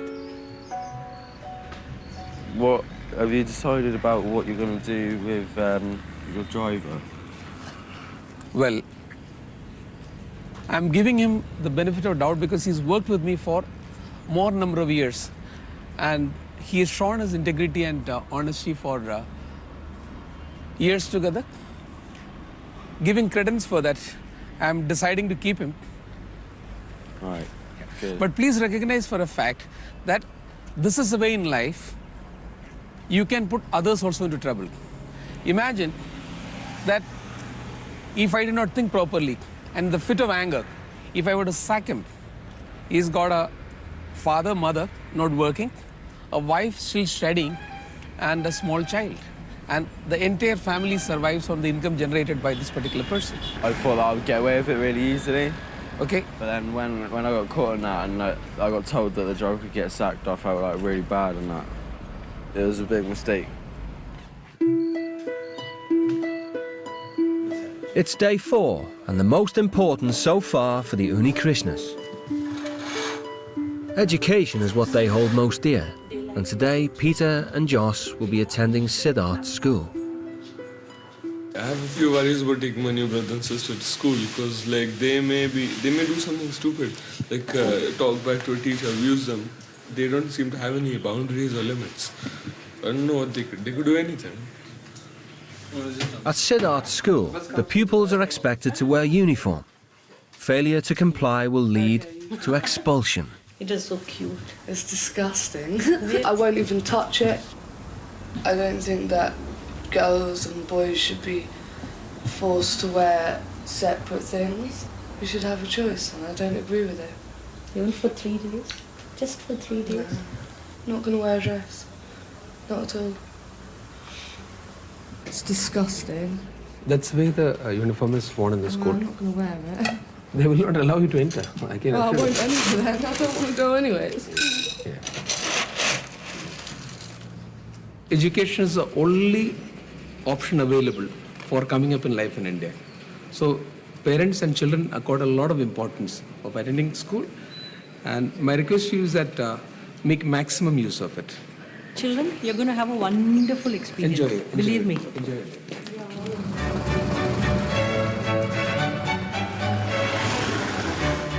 Siddharth attends the Bishop's School in Pune. It was established by the British in 1864 to cater for the children of the Indian Army. It now educates Pune's fee-paying elite. At the helm is Principal Mr. Freeze, who rules his school with a rod of iron. There's a lot of pressure for admissions here, and that is why we have to be very, very careful with our discipline, because here we've got about 3,400 students. So we really have to be very careful in that. Before they can start their lessons, the teens are required to meet the school principal for a uniform inspection. First thing you need to do is put that gum into this, please. Are you chewing gum? we're very, very strong on discipline, all right?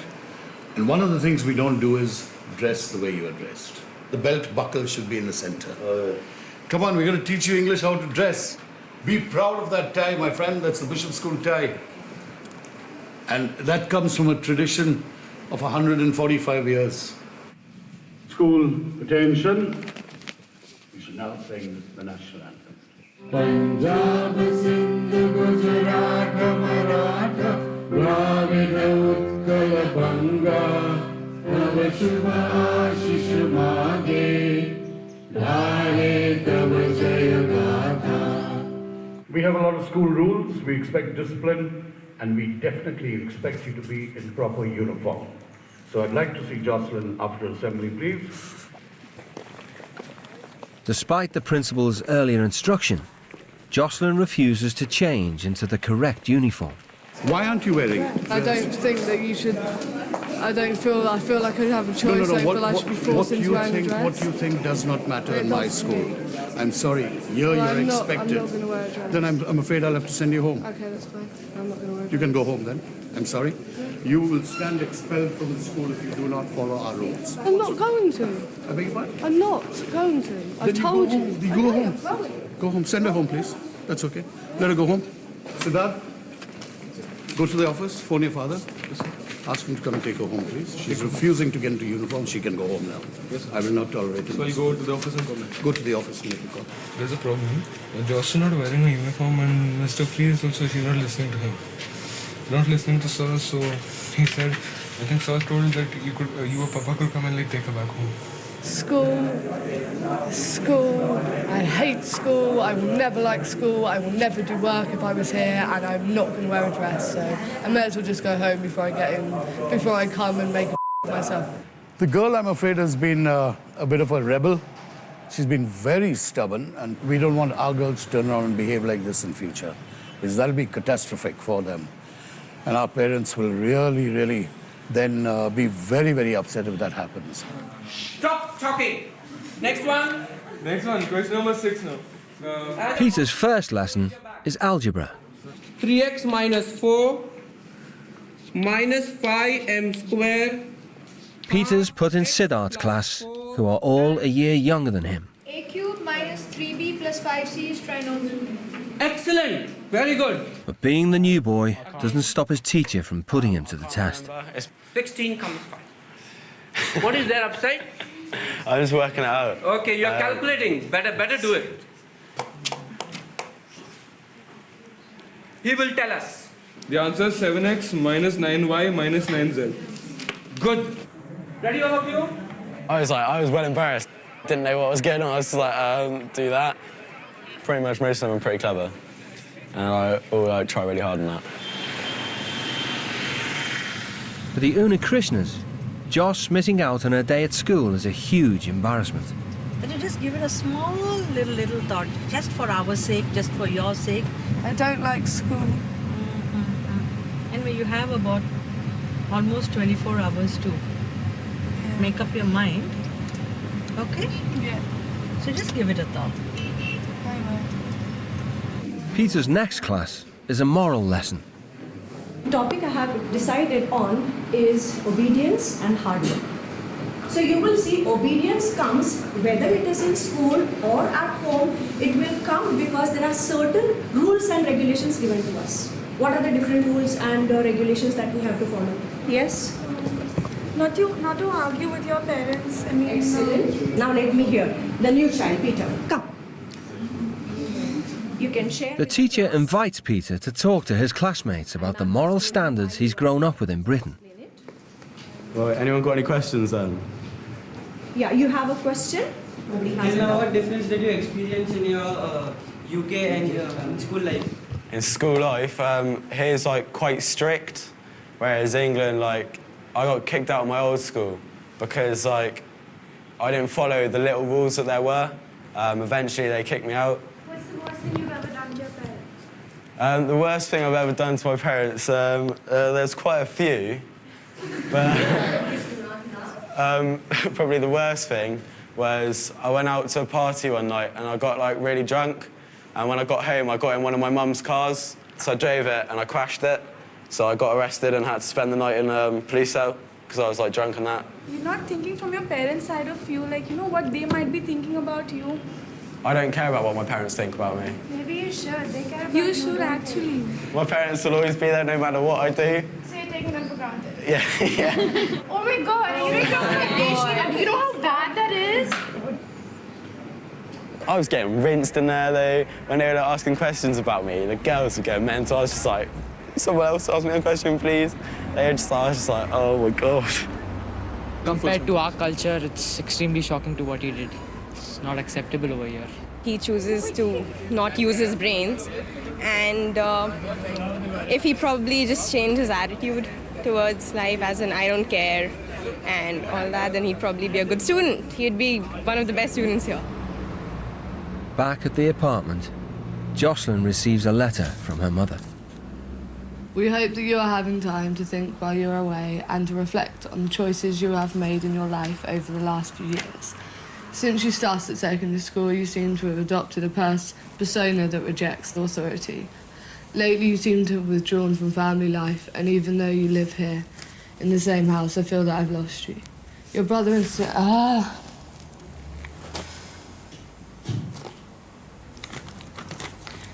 Your brother and sisters feel the same way. I'm hopeful that you'll come back and finish your sixth form courses, and I hope you'll go on to pursue a career that makes use of your talents and that makes you happy. We'll always be here for you and love you very much. Mum. Getting back into a uniform, and it just brought a lot back. It was difficult. Stuff happened, stuff changed, and I just ran away. Jocelyn's problems with school started when she was 13. There was a lot of stuff going on. I mean, like, my mum got cancer while I was at school. So during that period, I was like, what do I do? My mum's got cancer. I think she possibly, thought that I was going to die. Being young and not really understanding these kind of things. And although her mother is now in remission, Jocelyn struggled to move on. I got into smoking cannabis quite a bit. Went around being a dick around schools, smoking, swearing at teachers, getting myself suspended, bunking, being an absolute which probably didn't help. That time in my life just wasn't very nice for me. It was just difficult to put a uniform on again and all this crap. Anyway, once you go back home, you're not going to wear on a uniform again. I know, No. I know. I want you to get back a sparkle in your eyes. It will come with lightness of the mind. So I want you to be happy, Joss. Yeah, I just block things out. I smoke cannabis, drink myself, get high all the time. It just keeps my mind off everything, You don't have to think about anything when you do that. And it was just my way to, it was just my way of running away. I've always run away. So when are you going to stop running away? Well, now, that's what I'm saying. You will, no? I'm going to try. Okay, I think trying is the first step. Yeah.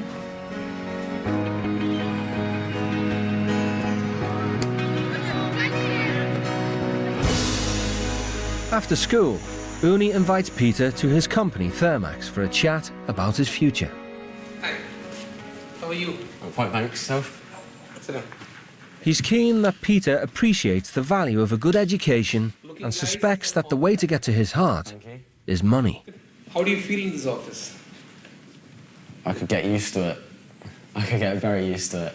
Okay. What is your ambition in life? I don't really know, to be honest. I want to make a lot of money, but I'm not entirely sure which way I'm going to go yet. I had similar kind of ambition at your age. I studied hard and got 100% marks in mathematics in 12th standard. 100 over 100. That's good. So there were only 3 seats available in the college where I've done my degree in engineering for the province which I come from. I got one of those seats and studied for 4 years. You can also do that. So you've got to plan at this point of time as to which route I want to be taking. Show you a company how it operates, and from that you'll come to know how you can get a good career. In any company, there'll be a CFO, that's a Chief Financial Officer. There'll be a Chief of Human Resources. Uni wants Peter to realise that getting a good degree is the only way for him to secure an executive job. If you are really serious about becoming something like this, average salary for a European CEO is 500,000 US dollars per year. Plus bonus. Yeah, bonus can be anything. If you do great, you'll get a $1 million bonus. Now I can sort of see myself being a CEO of Firmax. You want to be someone like me? Yeah, I mean, it would be good. You can make it, then you have all the potential to make it happen. You only need to work hard for that. I never really knew how companies sort of worked, but now that I do, and like what you need for it, and I think I can actually go for it. I'm actually thinking of like maybe after finishing A-levels and that, then give him a little shout out and come work as an apprentice for him or something.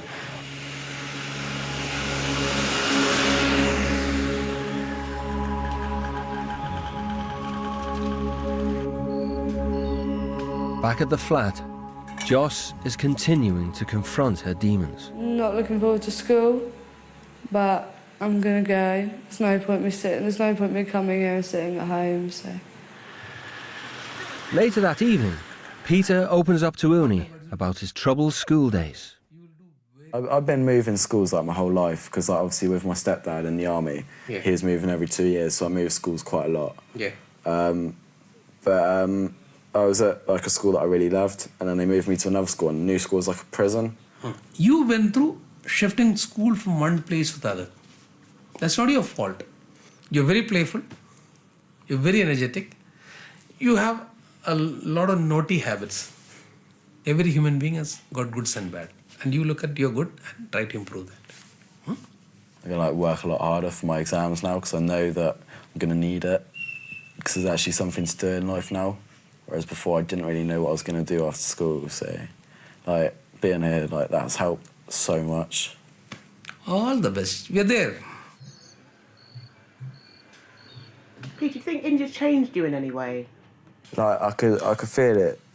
I could feel it inside. It was weird, like having someone like I've never sort of had things sort of said to me like in that sort of way. Like that was doing like everything I've sort of thought is like completely been like reversed now, sort of thing. It's like completely changed the way I've like thought about everything. I don't know. I think you're right. There is a turning point in me from this trip. Much to Uni's delight, Joss is up and dressed for school. It's the breakthrough they've been waiting for. For Jocelyn, the rhythm to come back to go to school is more important than what she does in the school. So one has to be wearing a uniform, go to school, sit in a classroom, listen to a teacher is more important as to what she learns in the class. It'll be good for her.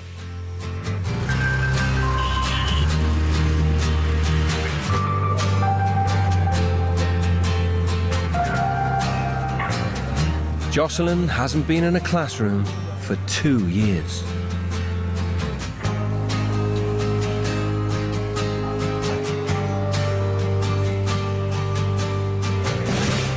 Jocelyn's first lesson is a spelling test. Good morning, children. So the first word, the word parliament. P-A-R-L-I-A-M-E-N-T. Excellent. Antique, Varun. A-N-T-I-Q-U-E. Excellent. This spelling is for Jocelyn. Pageant. P-A-D-G-E-N-T. It's P-A-G-E-A-N-T. All right. Give each other a clap, please. They're all just so clever, like they all try so hard to like really do well, and it's like, wow. It's quite refreshing actually to be in a room full of like children that are so like wanting to like succeed in that. It's really weird. I am strongly for the motion. In the school hall, Peter's been asked to take part in a debating competition. He's arguing that life as an Indian teenager is better than that of a British one. Ladies and gentlemen of the board, a very generous audience, I'd like to begin with, first and foremost, education. In India, education is far more important than most other westernised countries, such as England, for example. Many people drop out of education after the age of 16 with very little qualifications. Second of all is morals. India are big on their morals. Lastly, I'd like to talk about respect. In India, everyone is massive on respect. It's respect your family, respect your teachers, respect any sort of authoritative figures, elders, police, everything. In many westernised cultures, respect is completely diminished. Thank you very much. Coming to the point in question, I firmly believe that I would rather prefer to be a teenager in a developed Western country than in a country like India. And now for the eagerly awaited prize, Best Speaker for Peter Wrigley.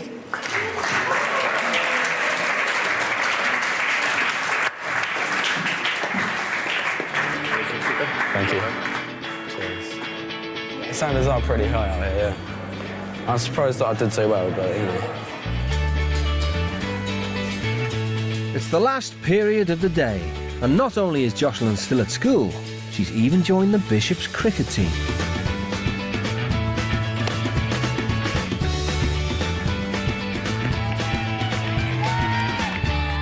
I wasn't that upset about my over. I haven't played in 2 years. I do miss cricket. I do want to play when I get back. For the first time in 2 years, Joss has made it to the end of her school day, and it's been a success. School has just made me realise that instead of blocking it out, I need to kind of accept everything and try and move on properly rather than just closing the door. Do you know what I mean? And I want to move on with my life properly and stop letting the past get me down. The British teens are nearly ready to leave, so they're having a final family get-together. It's been amazing. Thank you. Nice to hear that. You are our kids. Makes us feel very, very happy and proud. Really. And we are always there for both of you. Okay? Seeing smile on your face makes me absolutely believe there'll be a different, very different Joss we will see when you're going to see you for the next time. And you would have the memories of this going on. Oh, for the rest of my life. But I've got a tattoo to remind me, don't I? Okay? Do well. Okay? Do well. Do well. Okay? Oh, I'm so happy I came. The family were amazing. They've got a bit of both. They've got the old loving and caring, but with the strictness, I think it's brilliant. Hi, thank you. Oh, the family were really lovely. They made me think beyond barriers that I'd brought up and encouraged me to do things that I didn't want to do. All the best, do well, okay? Thank do well, you. do well, do well, okay? Yeah. Do well. We are confident their parents will notice the change in them because we are their parents for just this 1 week and we have noticed a change. What I've learned about myself in this experience is that I'm not such a bad boy after all. I'm quite a good boy. I'm a very good boy. That's nice. Self-discovery.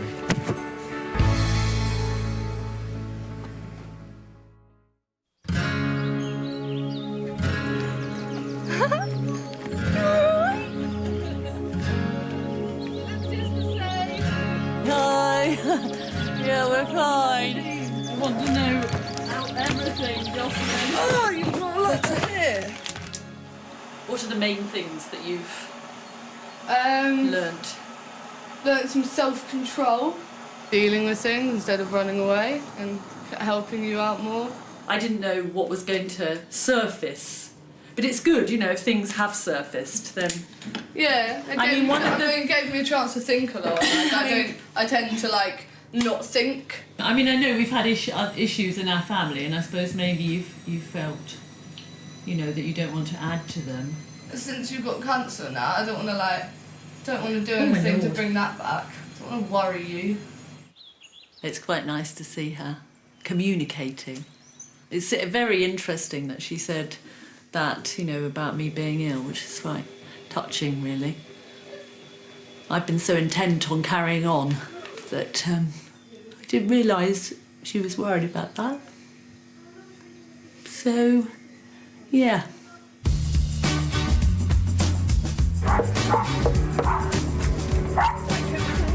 Hello. All right.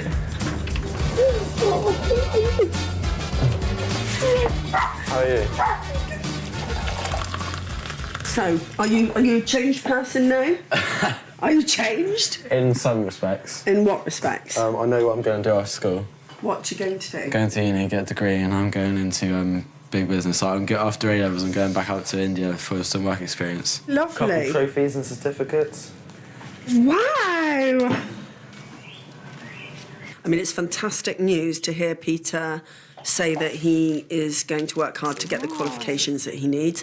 If only that comes out of it, then, you know, I'm deeply grateful. Oh, thank you, darling. You're welcome.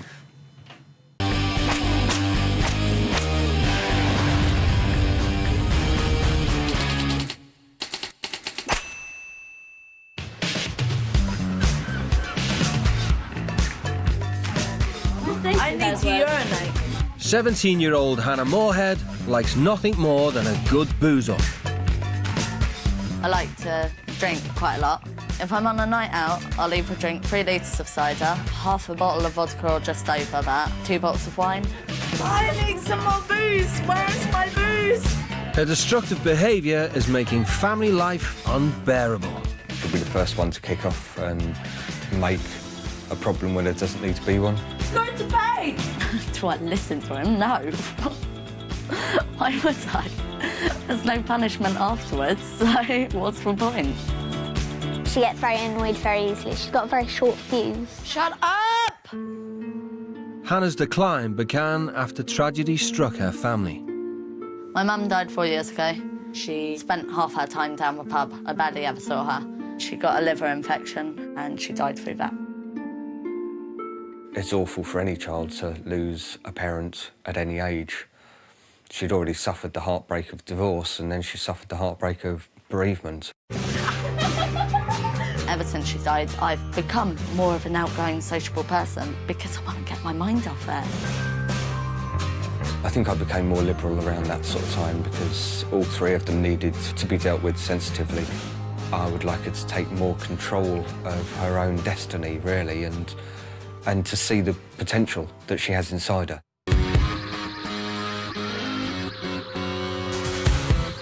17-year-old Lee Sturge does whatever he wants, whenever he wants. I know you're on that. No? Oh, you're quite happy because we'll take your mobility scooter out, won't he, you know? No respect for the fact that if he breaks it, that's your only form of getting about. Lee always makes my mum run up and down the stairs for him, and it's hard work for my mum because she's got a disability. I've been nasty, said she's the shittest mum in the world and everything like that. It's not nice, but I've said it. There's no boundaries in the house. I go to bed whenever I want, I wake up whenever I want. 2, 3. I bring whoever I want round, even if my parents don't like them. I've got my tongue pierced at the moment, and I got my nipple pierced. That's a cannabis leaf. That's quite funny. I know he smokes, like, weed or whatever it is. I don't like it, but how do you stop it? Lee has completely dropped out of college. His marijuana smoking and constant partying are driving his parents to distraction. Don't start on me. I've come in, I've had a good night, and you guys start on me. I tell myself that I should have more respect for my parents. I should listen to them when they say no. But then when it comes to the point where they do say no, I flip. Lee, keep the noise down, please.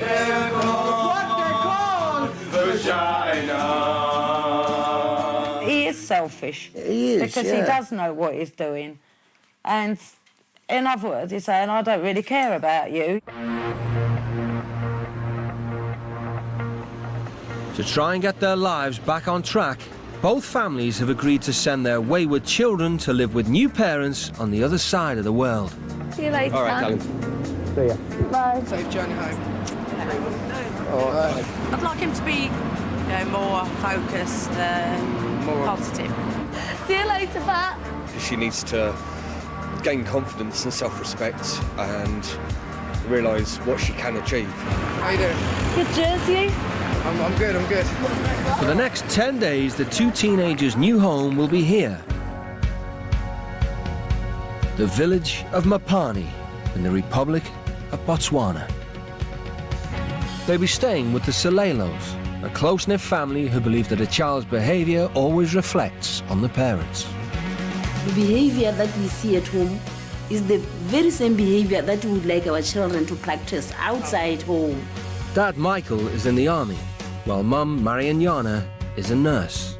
They are the proud parents of 27-year-old fireman Jan, 20-year-old law student Harpe, and 15-year-old Precious. When you are bringing up a child, show the child love, but if the child gets out of the way, bring the child back on track. If you break the rules of this household, you get punished. No TV during course of the week. Corporal punishment is commonplace in Botswana, and the Selelos believe that caning reinforces discipline. If the need arises, we can be firm. When I was younger, yes, I got lessons for being naughty. He wanted to show me really what was right. I think lazy people are spoiled. Secondly, I think lazy people do not have a future because life is a struggle. We are not just strict for nothing. Some people might say that my parents are strict, but we would rather call it love. After 20 hours of travelling, Hannah and Lee touched down in Botswana's capital, Gaborone. Oh, It's blooming hot though. oh Too hot. My strength. Welcome to Botswana though. Thank you. This is probably our last cigarette, you know. Yeah, but you know we're going to smoke anyway. Botswana is one of Africa's richest nations. The government provides a healthcare system for its people and free education for its children. I've been thinking like mud huts and stuff like that. Oh shit, we're going to be working on a farm, aren't we? Oh God, oh no. Oh my God. I'm scared. This isn't even a road. It's just dirt.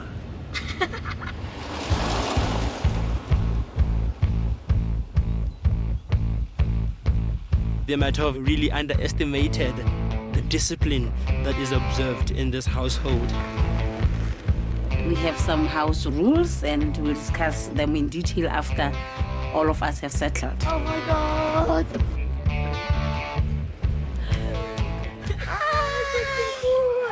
How are you? From now on, Hannah and Lee will be living exactly as the Selelo children do, from attending school to doing the household chores. This is where you're going to cook for us? Yeah. Starting this evening? Wow. Hannah, you'll be sharing this bedroom with Precious. Okay, wow, that's lovely. Very nice. Yeah, so this is going to be your room. When I came into the house, they were like arms open wide, holding my hand and stuff. I've never had a family relationship like that before. Lee, this is your bedroom. You're going to be sharing this room with Rape. Okay. And Rape, since he has been using this bed, Yeah. he said, okay, he'll have the baby one. Oh, that's fine. Here's the gentleman, eh? Yeah. How's the roommate? Good. Yeah, sure. Good. I think they're lovely. They're lovely. Very, very welcoming. I feel really at home already.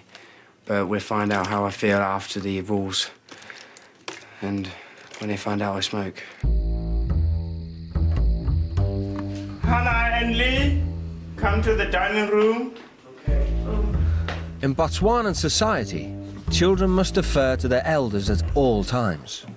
Before the teens are fully welcomed into the house, the Selelos want to make their expectations absolutely clear. So we called you so that we can brief you about the rules of the house. Okay.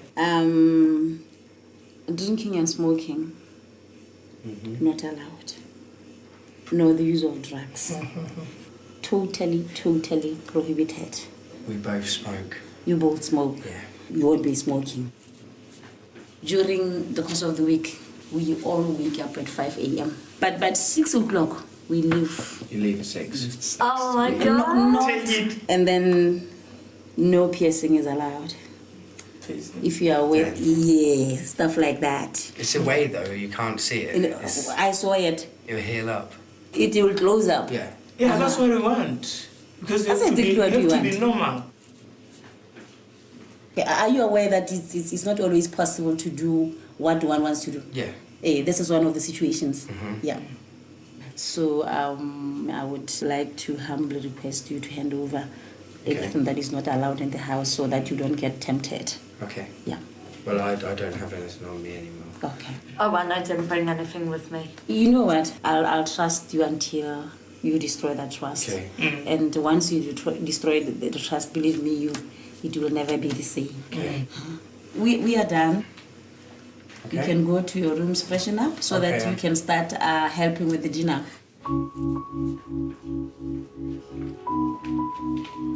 I thought those rules were crap.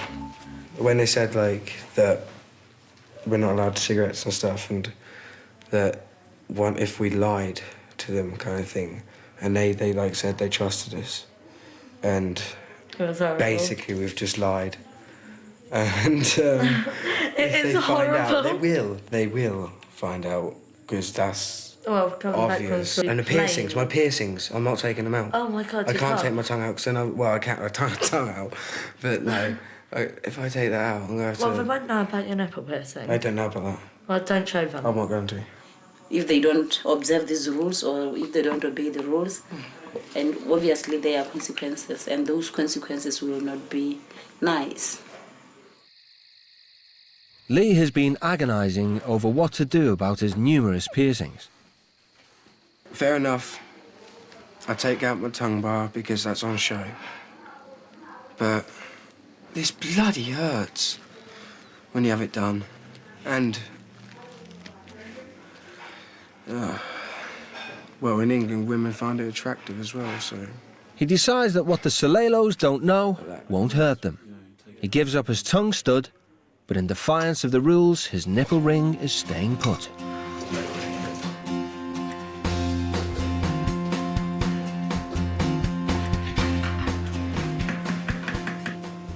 I've got to help you make dinner.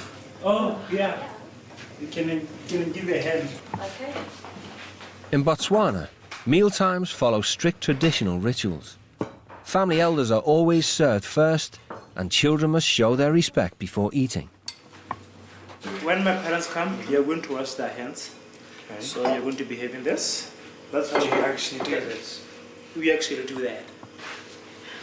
Are you serious? I'm serious. You've got to wash my parents' hands. For Lee, showing deference to authority is a totally new experience. And you have to be like, you don't have to be standing like this when you're doing this. Okay, so...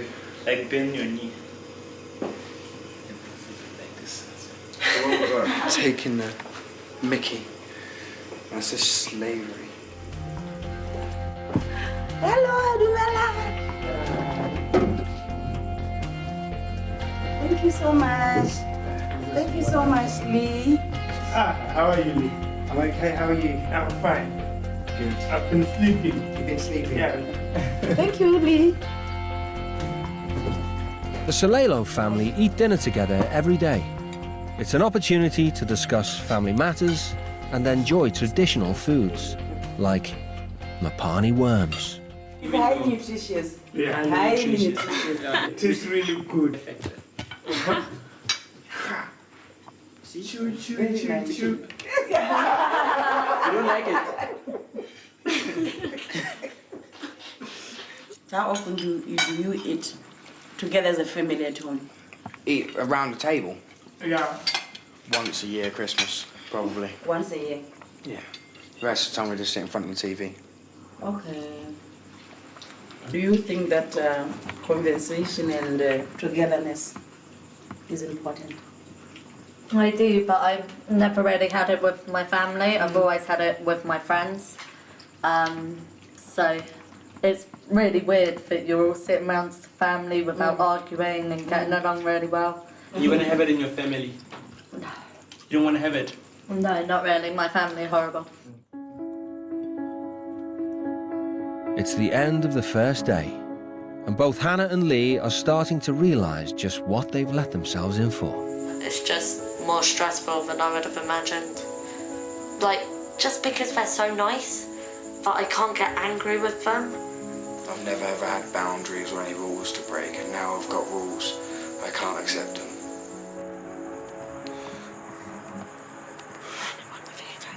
He's not saying anything anyway. How many measures, guys? Yeah. Okay. I guess. Mr. and Mrs. Salelo are in bed, but as the eldest son, it's up to Jan to enforce his parents' rules. I don't want you to get the full blame. Stella. I feel a bit disappointed. Obeying the strict family hierarchy means Jan will have no choice but to tell his father about the teen's behaviour.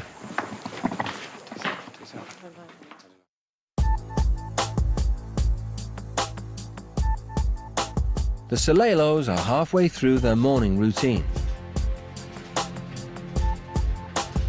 while Hannah and Lee are just being introduced to theirs. Today, the teens will be sent to school, but Lee has a more immediate problem. He's worrying about the consequences of being caught smoking. So what do you think I should do?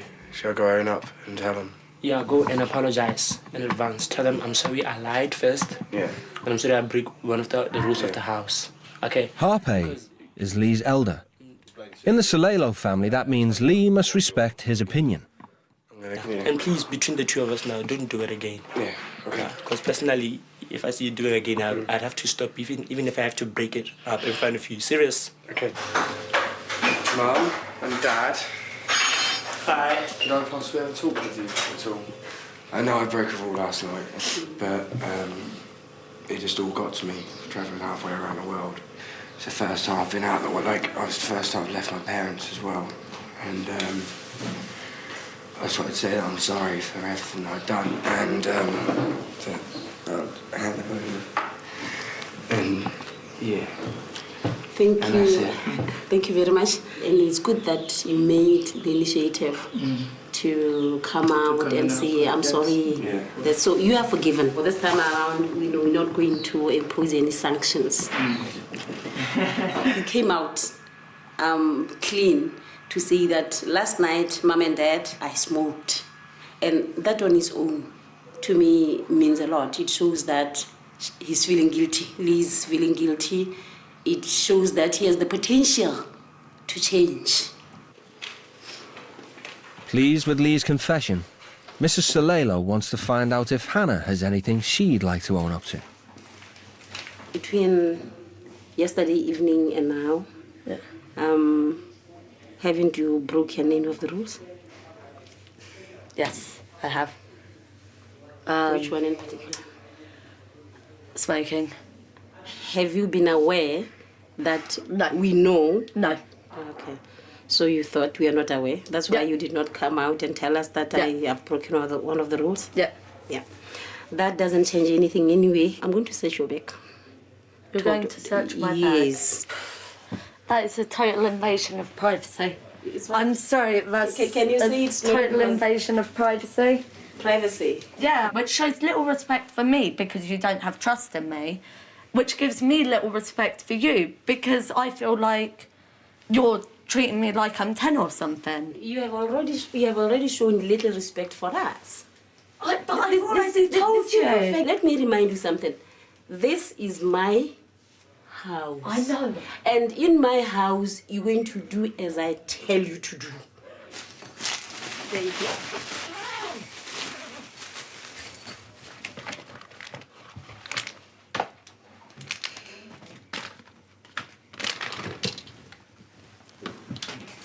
It's not there. Not there.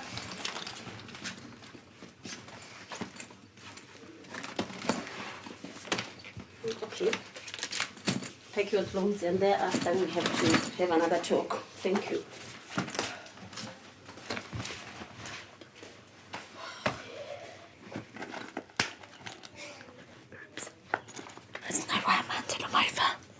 after that. I think she's a stubborn child. Yeah. I think she's very stubborn. I think she's spoiled. And we really, really need to be strict Very with her. tough on her, yeah. Yeah, Very tough. we have to be tough on her. Precious goes to an exclusive private school in the capital city. Today, Hannah and Lee will be joining her. Is that suitable for school? You look very handsome. For Mrs. Solelo, a first-class education is the greatest gift a parent can give their child. Education is important for self-empowerment. Self-empowerment, you have a better future if you are educated. And again, it gives you a good feeling. You know, you feel good about yourself if you are educated, because you know that you can make a difference in the world. The Lahai Academy is one of Botswana's leading academic institutions. 95% of its students go on to university. Englishman Mr. Hutchinson is the vice principal and is proud of his pupils' attitude. Most of our students, of course, coming from culture in Africa, shall we say, are generally very compliant. We go an extra mile in improving discipline in our school. That explains why we have the best results in this country. 7 o'clock in the morning, that's a ridiculous hour. Like, they should at least start school a bit later. Hannah and Lee will be treated like any other student, and Mr. Hutchinson has summoned them both to outline the required standards. Hello, Hannah, how's you do? Mr. Muguere. Hello, Lee. Hello. All right. Hi there. Nice to meet you. Nice to meet you. Now, you're joining Form 5, as we call it, which is broadly equivalent to GCSE. Assistant, you need to take your hands out of your pockets. Okay? Now, we have 3 categories of offences. Example, if you don't do your homework, you'll pay a fine. Then detention. Right, that's obviously more serious offences. For example, let me warn you, chewing gum, that's instant detention. If you do argue, disrupt a lesson with a member of staff, that is detention, and so on. So good luck to you both, okay? I hope I won't meet you again in some ways, which usually means that there's problems, okay? But I hope you'll enjoy your time at the school. Good luck to you both. Great, thank you. Lee has completely dropped out of college, and since her mother passed away, Hannah's education has been falling further and further behind. Most of her school life was based around socialising rather than academia. Didn't get a single GCSE, but if I was... Every morning I'd be like, oh, I can't be to go to school, and he'd be like, that's okay, have the day off. The teachers were finding it difficult to teach her a lot of the stuff because she wasn't that interested. I could have been a geek or I could have had fun. I chose fun. I loved it. Good morning, Mrs. Hi. Their first lesson is English, taught by Jamaican Mrs. Burke. We were talking about writing speeches, so let's take our books to page 30, and we'll talk about some of them. Sure, most of you would have heard about. It's Dr. Reverend Martin Luther King. And Lee, what do you know about Dr. King? One of the main speeches he wrote was "I Have a Dream," and it's been told around the world. It has been told around the world. Hannah, do you know anything about him? You have never heard anything about him? I've heard about him. You have heard about him. You read Dr. King's speech first. I have a dream that one day every valley shall be... Exalted? Exalted. I'm going to stop you there. This was Dr. King's dream. Your dream. What's your dream? Think about it for a second. What's your dream, Naomi? I want to become something in life, to be recognized, to have an environmentally friendly world. I want to be a grandmaster in chess. He wants to be a grandmaster. That's definite. Hannah, what's your dream? I don't have one. You don't have one? No. You need to get one, because you're going to write a speech that tells us what your dream is. At Lahai, students receive homework every day. Tomorrow, Hannah and Lee will be required to deliver their speeches in front of the entire class. Did you hear that, Lee? I have a a dream. What's your dream? I want to play chess. Okay.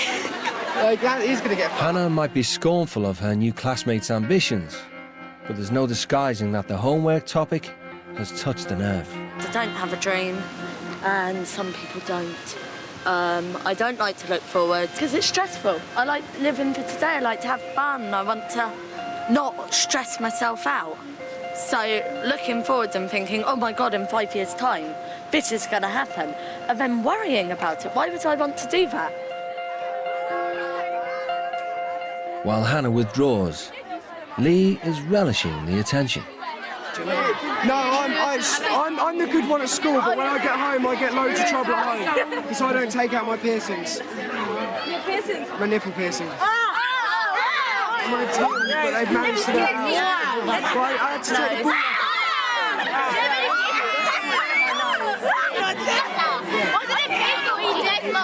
Yes. At the end of the week, the school will be hosting its annual prize giving. Precious and her fellow students will be performing a traditional dance.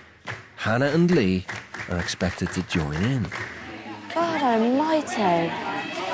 This part around your waist. Yes. This is very different to England. How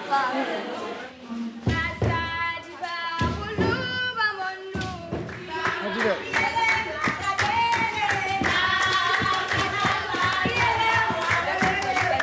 Lee is a wonderful dancer. You can imagine that he has never done it. But I like the spirit. He's very positive about everything. By contrast, Hannah is refusing to take an interest in anything the school has to offer. I think Hannah is being rude about all the traditional dancing thing. I mean, she hasn't even given it a try, and she's already refusing. At least Lee tried. She's too self-conscious. She cares about people who think about her too much. And she's worried that people will think that she's an idiot, when everyone's doing exactly the same. I know I'm being a stroppy teenager. I know that I'm being a bit of a dick. I know that. But I'm so not used to this. All timetabled activities are compulsory at Lehigh Academy, and non-participation is unacceptable. Come in, please. It's not long before Vice Principal Hutchinson wants a word with Hannah. Right. Now, I'm getting reports from teachers that you're not really cooperating in class. Okay. So, you have detention. I'm sorry, but I can't click into that. Well, Hannah, I have to stop you there. I'm not here to debate the rules. But that is, I'm afraid, the way the world works here and elsewhere. Don't forget to report here at 3. Right. All right, thank you.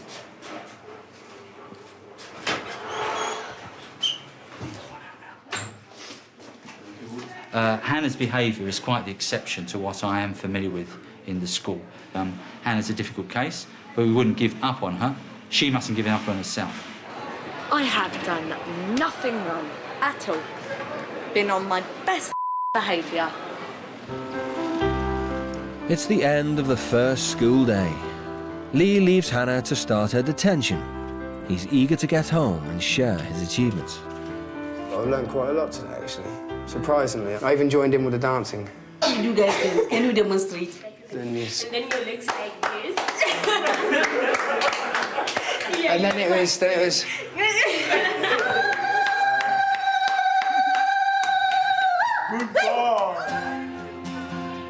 Back at school, Hannah's had time to dwell on her negative attitude. Now Mr. Hutchinson wants to discuss her behaviour with Mrs. Salelo.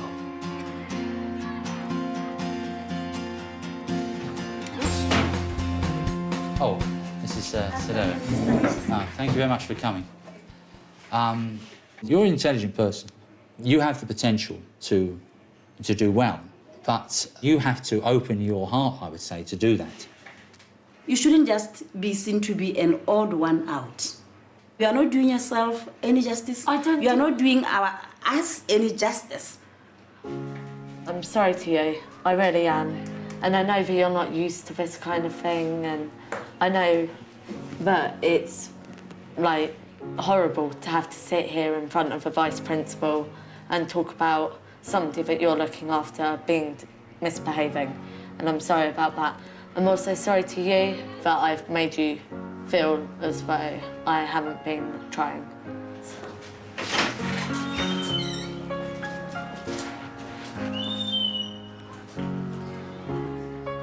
But do you know that it's okay to cry? Yeah, I know. I cry myself. I know, everyone does, but... Why? Do you think it's a sign of weakness or something? Yeah, definitely.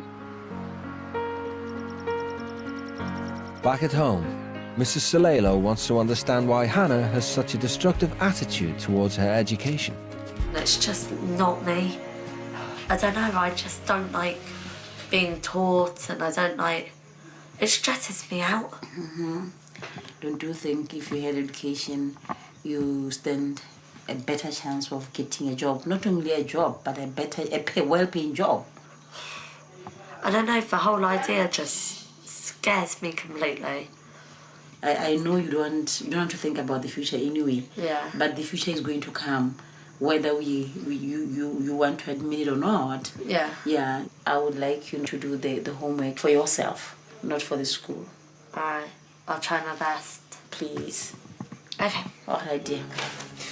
Yeah, she's made me think about the future, which I don't want to do. But I guess one day I'm gonna have to. While Hannah takes a step forward, Lee is heading in the opposite direction. I really don't want to talk about this. Come on, Lee. No. He's been confronted with the consequences of his own dishonesty. Why can't this family keep anything to themselves? I'm not even going to talk to anyone anymore.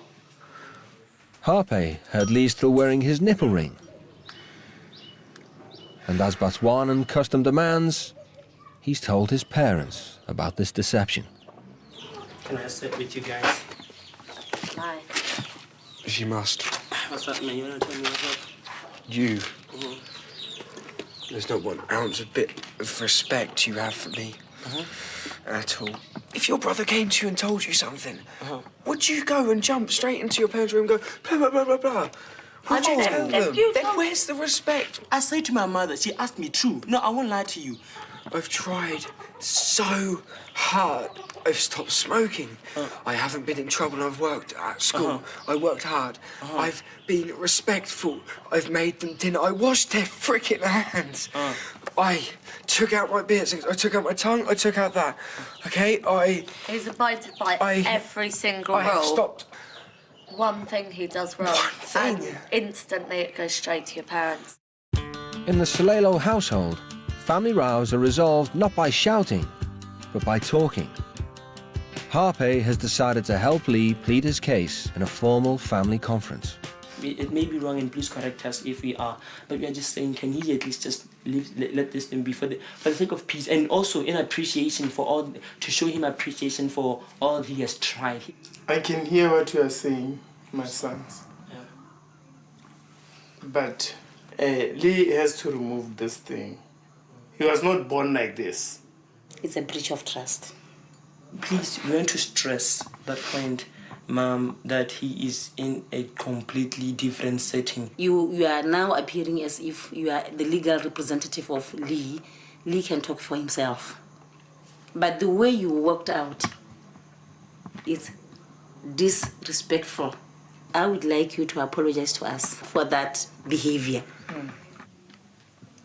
I apologise for walking out on you, and I apologise for using the language I used. But to you, it may be a piece of metal, but it's part of me and part of how I am. I want to be myself towards you, and this is me. The piercings are me.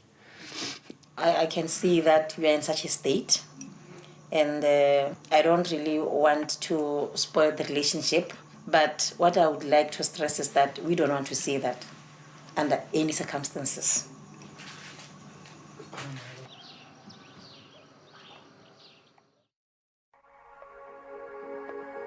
It's the teenagers' second school day. But first, Mrs. Salelo wants Hannah and Lee to understand how behaviour like theirs is dealt with in Botswanan culture.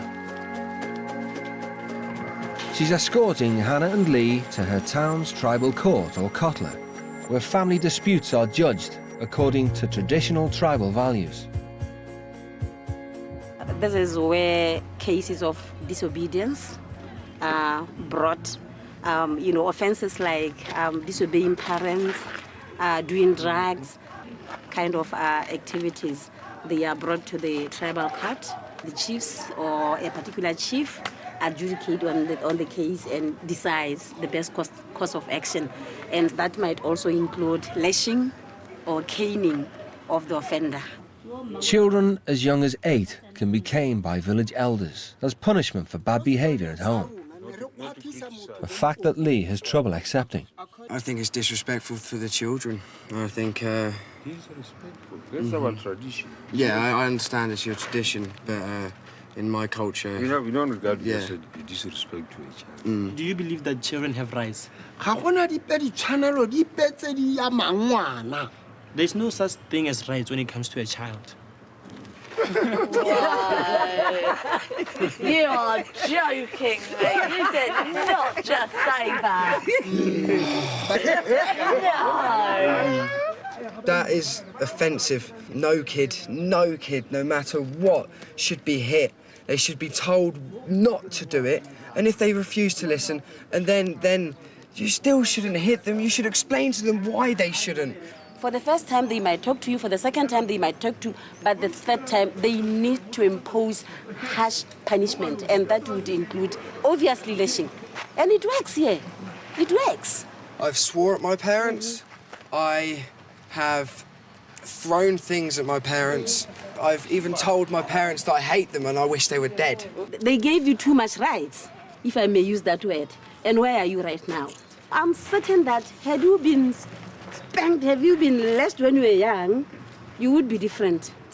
Yeah, I think I'd be a lot nastier person. I don't agree with him when he says in English culture they've never been beaten. Never. So many times I have seen English women beating their children, even as young as like this. Making their bum. Until it falls down. So he's not telling the truth, this young man. No, I've never been beaten. He wants to justify his wrongdoings.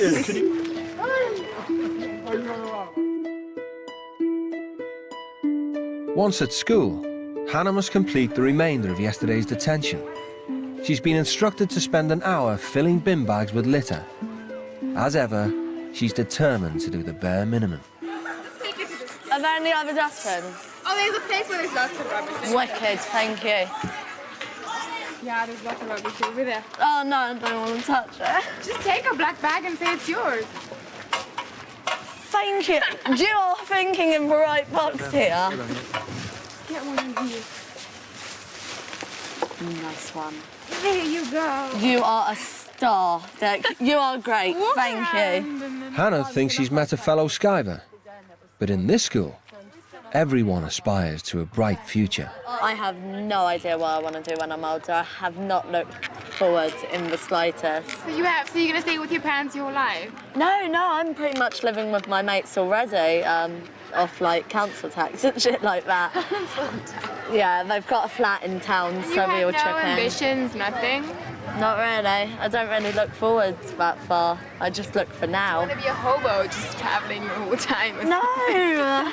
Might work in a shop or something. Don't you have dreams like you want this and you want that? I mean, you have to work for these dreams. You can't just, be there like I'm living for the moment. Life is not all about fun. I mean, one of these days you're going to have to go out there. But when the day comes... I know you're young and you just want to live your life. And I'm like that too, I understand. And we're teenagers and we just want to have fun.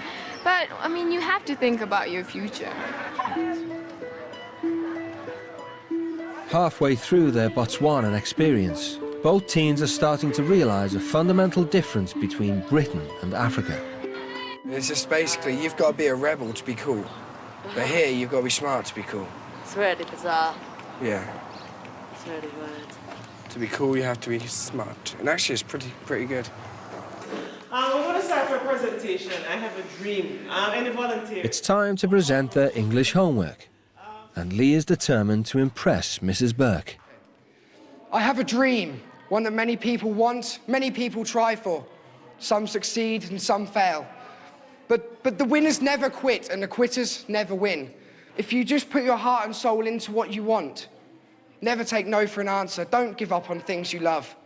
They make you who you are. Make your dreams become reality, for you may never know if you'll get another shot at it. And that's all I've done.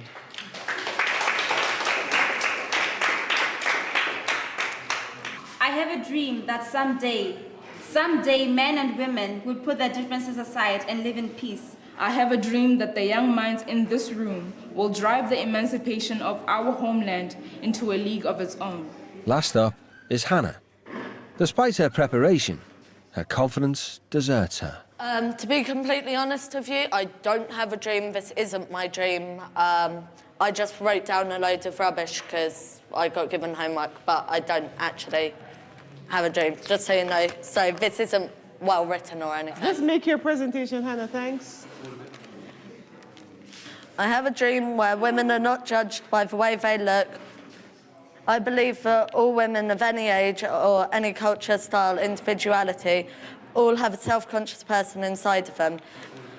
One day I hope women can have enough courage to look beyond their exterior and not inspire to look like the models in magazines, but to show themselves through personality. Thank you, Hannah.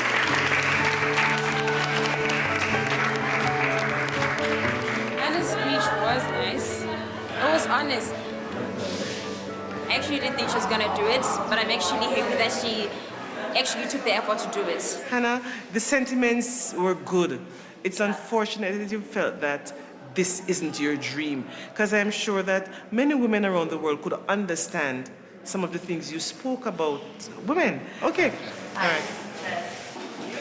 People are always implying that I'm stupid, and I really don't blame them, because I did slip a lot, and I feel stupid.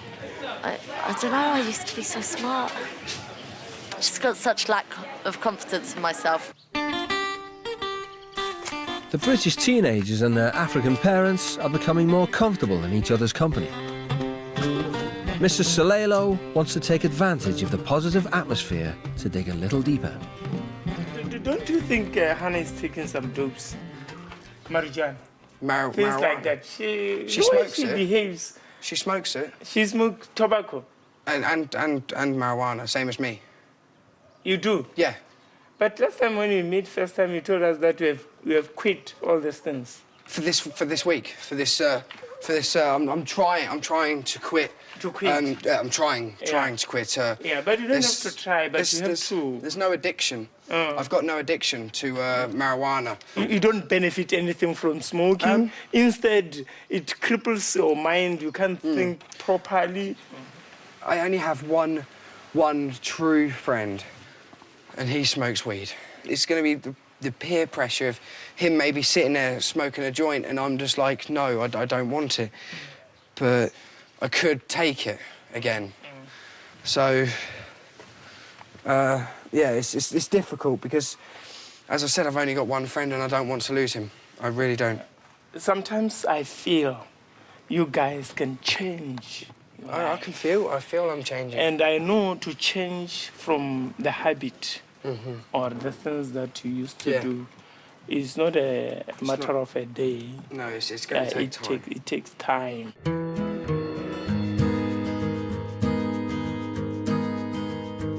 Like many families, the Solelos own a cattle post out in the country.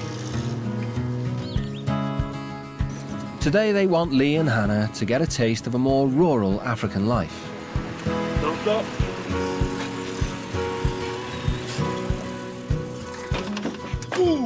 Lee, welcome to the lands. And this is our family farm. So we brought you here so that you can work for a change instead of always idling in England. Great. So are you ready for the work? No. But the work is ready for you. Okay, so now we're gonna get to harvest some sweet reed.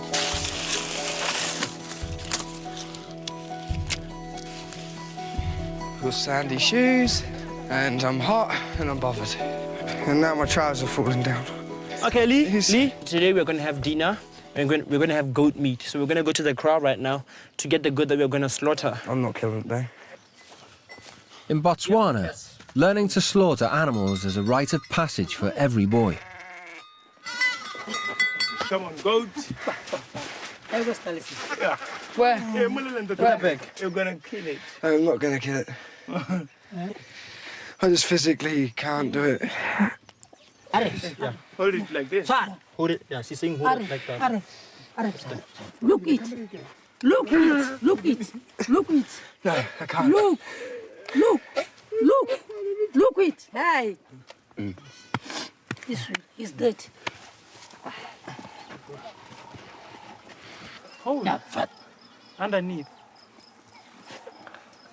Press it to I don't want to touch any more of it than I already have.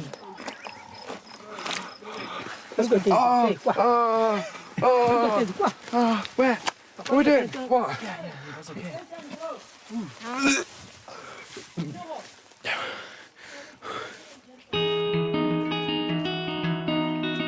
On the other side of the farm, Mrs. Salelo has decided to share a secret with Hannah. You know, when I was still at school, I fell pregnant. The head teacher came and then he said, I'm giving you 10 minutes to clear your locker and you should be out of my school. It was very, very painful. So you are not the only one who has gone through the hardships. I used to be like really smart. Middle school, I was top of the school. We had like these girls and like I always hung around with them and I was like, yeah, I'm in with the popular kids. They were all like hair and makeup and stuff like that. I began to fuss more about doing my makeup before school than I did like doing my homework. Like when I started bunking lessons and doing my makeup and straightening my hair in lessons and getting kicked out and stuff. And this gave me friends. Yeah. You are a person in your own right. It's important to believe in yourself. Yeah. You have that in you, Hannah. You have that in you. Yeah, I used to have that. I'd like to have it back.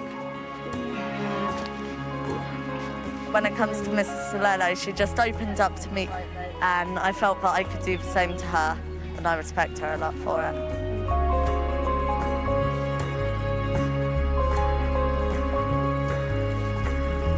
The teens have been in Botswana for almost a week. Tonight, Lee has his first contact from home. I've got a letter here. Oh, okay. Thank you. You very much. You're welcome. Huh? Thank you. Yeah. To our dear son Lee, recently I'm sure you will admit you have lost your way in life. Sometimes you're turning into someone I don't recognise, especially after you have been smoking your weed. I do want you to know that despite our disagreements and arguments, I really do love you. And when I moan at you, it's only because I care and I'm scared that you will end up getting in too deep that you won't be able to get out. We both do love you and miss you so much. You're everything, Mum and Dad. And I didn't know that I changed because I smoked weed. I thought I was always the same. I just want to tell my parents that I'm really sorry. And I want my parents to be proud of me again.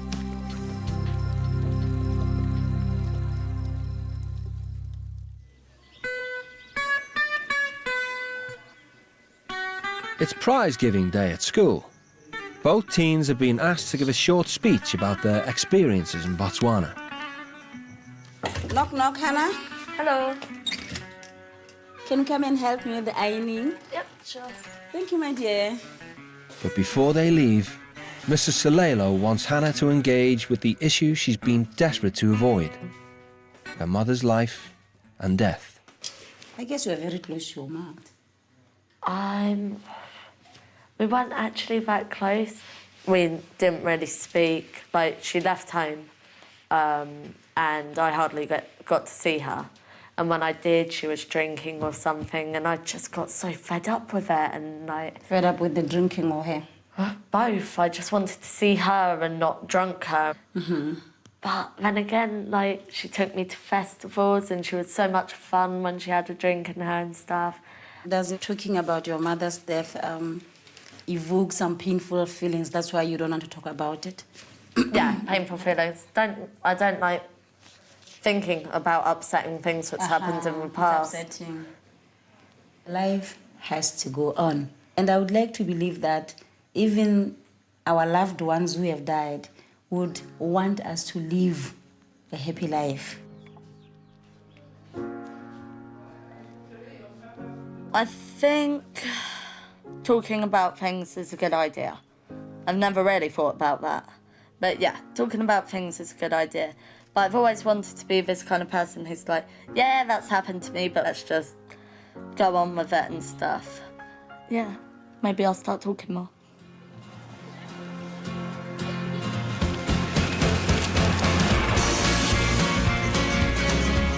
It's the last day of school and hundreds of parents are arriving to celebrate their children's achievements.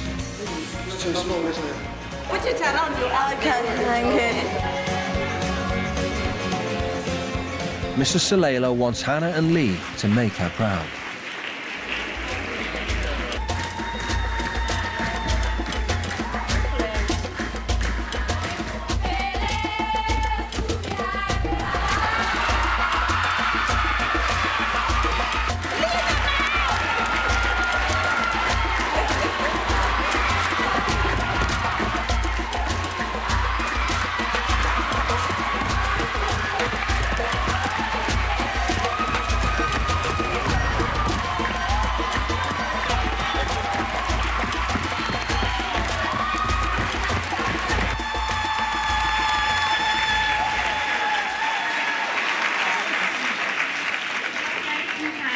Hannah is ready to prove to herself that if she tries, she can succeed.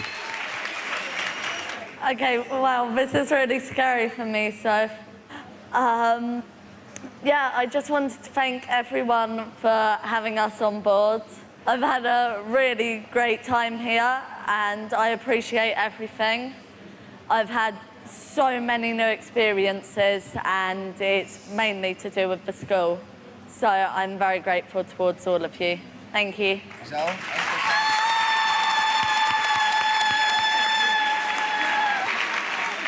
I'm very, very proud of them. It's unbelievable. You know, I'm speechless.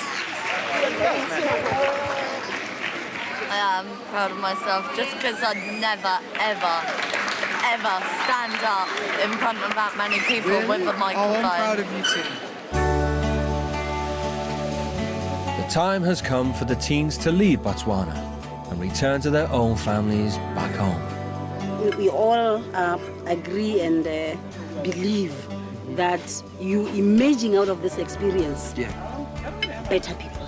Thank you. Yeah, believe in yourself. Look people in the eye. You know what I mean? Oh, dude, stop crying. Thank you so much for everything. Thank you all so much. Bye-bye.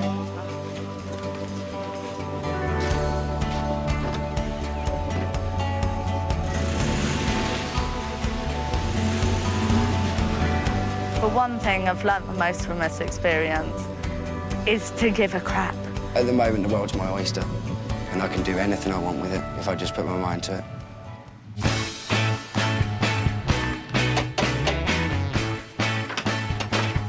Hello. Are you listening? Yeah. Whenever I come here, straighten my hair, out the door again. And it's just like I never have any time for any of you, but I'd like to spend some more time with you guys. I'm going to appreciate you more because you've been away for so long and I've missed you. Yay! Yay! I've Nice to have you home again.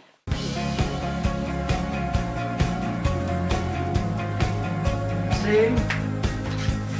Hello, mate. You all right? Oh my God, look at you! Oh, jeez! Oh! You look different, don't you? Do I? God, yeah, I miss you got a lovely guys. tan. No tongue bars. They took all my piercings, all of them. Yeah, I brought home like a lot of respect for you guys. God, we're happy to see you, mate. I tell you, I'm You don't realise, missed do you you? like mad. It's It been really weird. has, haven't we? It's been absolutely hard. I'm getting all, well, I'm welling up now. And hopefully I want to get my life like on track. I really do. Fresh start, yeah? All of us, yeah? New beginnings. Yeah. New beginnings. Yeah, we try. He seems stiff, he's He's got a lot of ideas. grown up. Yeah, he does, yeah. And he matured. seems motivated. Yeah, definitely. Yeah. I think we're going to see a different boy from now on. Hopefully. Yeah.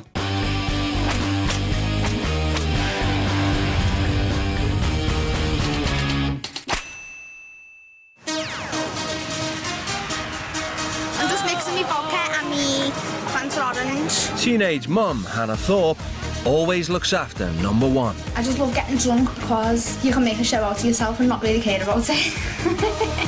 Give me the bottle. I do what I want when I want and I don't care what anyone else thinks about me. It's a nightmare. She goes out, she gets drunk, she smokes. And I'm terrified that she'll get that drunk one night, she won't know what she's doing. It's a cruel world out there. Hannah's bringing up 9-month-old Tanisha on her own after separating from the father.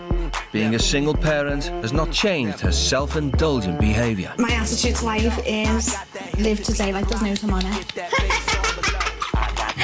I'm 17, I'm still a child, I still want to go out and have fun.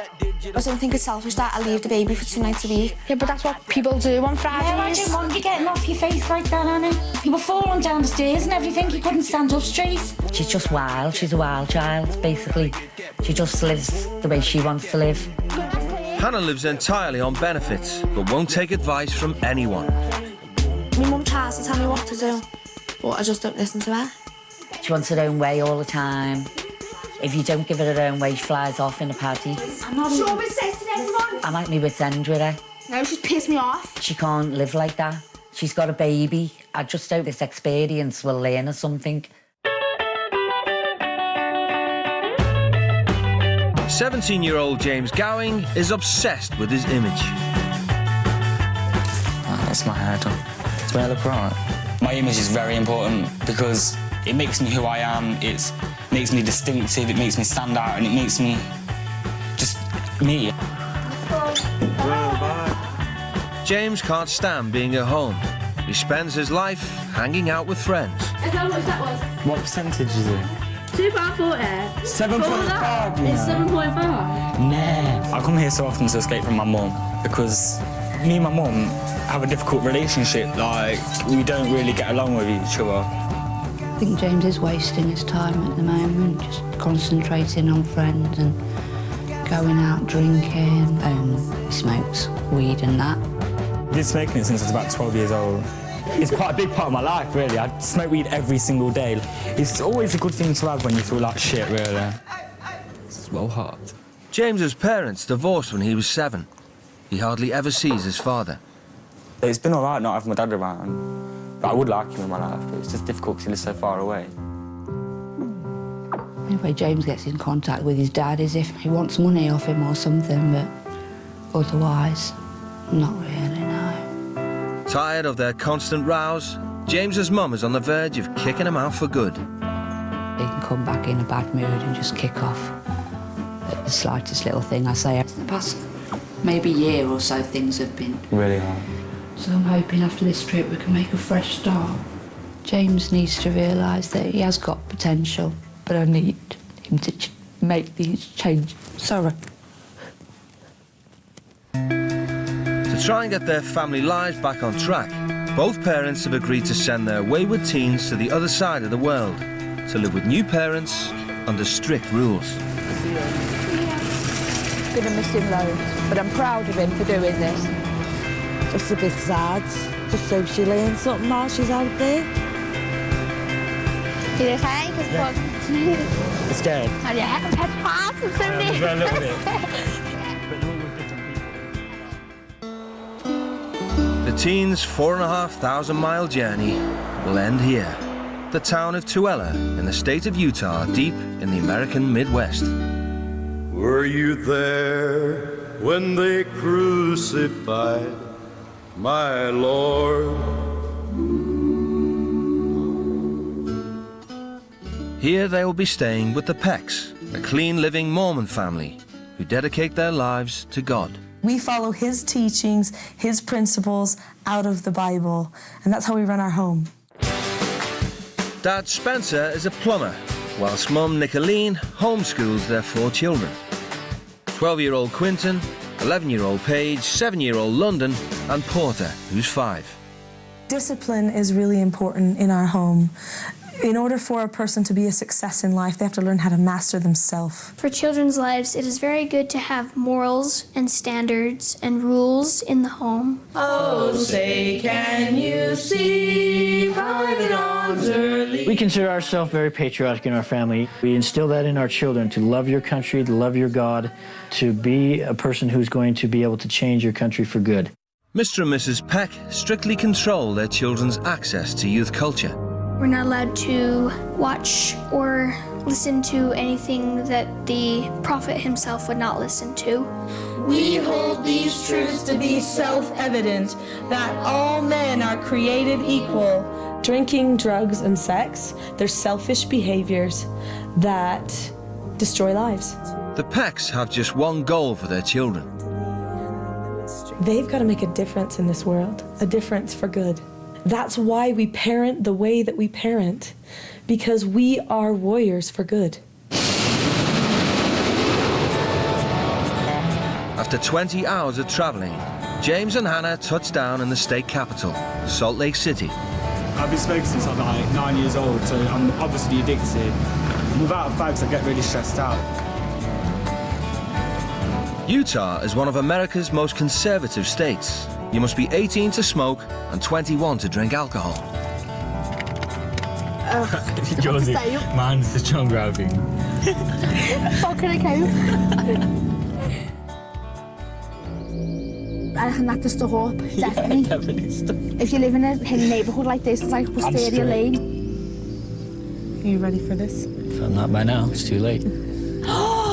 There they are. Oh my God. Hello. Hello. Welcome to Utah. I'll give you the hug. Hi, I'm Nicolene. I can give you a hug. Definitely, definitely. Hi. Spencer.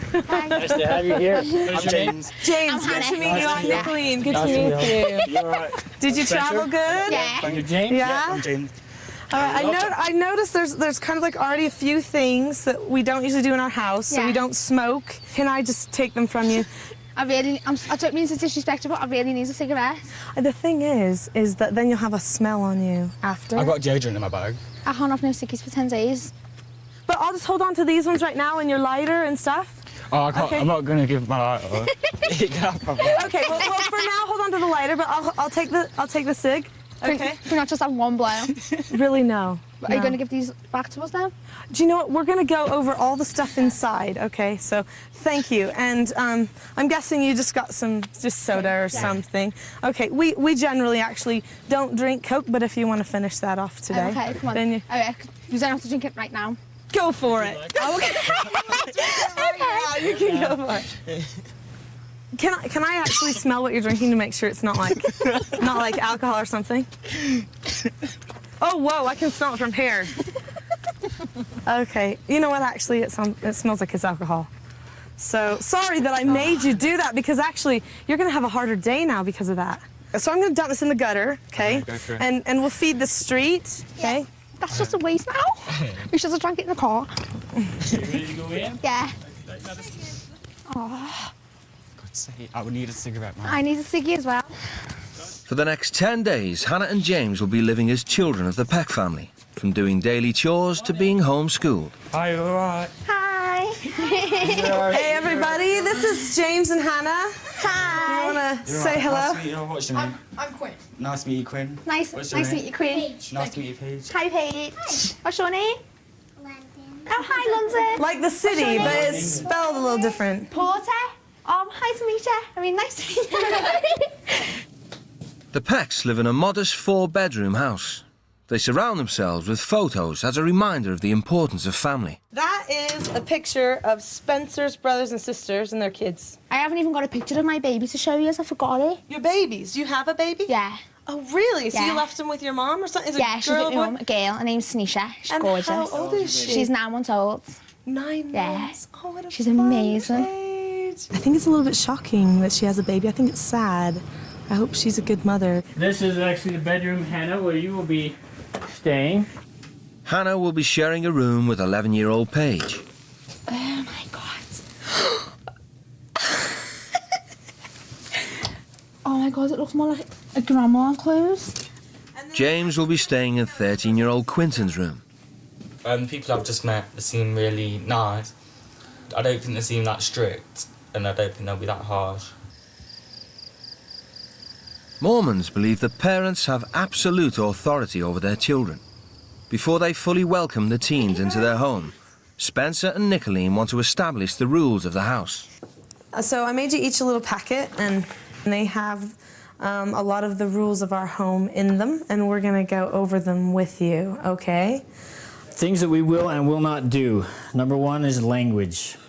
In our home, we do not swear, we do not gossip about other people, or be rude to other people. We do not consume alcoholic beverages or addictive substances, energy drinks, hard liquor, coffee, tea, caffeinated drinks, etc. Coffee? You can't drink coffee? We have no coffee here. It's addictive. So the other things, these are rules that we cannot and will not bend on, okay? Smoking. Oh, but That's just a no-no for... Yeah, that is just one thing that I cannot go without. I'm sorry if I'm bending your rules, but it's also my Now rules remember as well at the same that time. these are all no answers. No, it's not a no. Because I need my nicotine. I would say when you're no, I cannot, no. I would not call that necessarily calm. So we're gonna have to work on calm a little bit, okay? And that's so fine. Calm is what he showed. So. Okay, let's go into what we're gonna wear. It says we will not wear clothing that shows our shoulders, stomachs, backs, or thighs. Clothes that are too tight or closely fitted are inappropriate.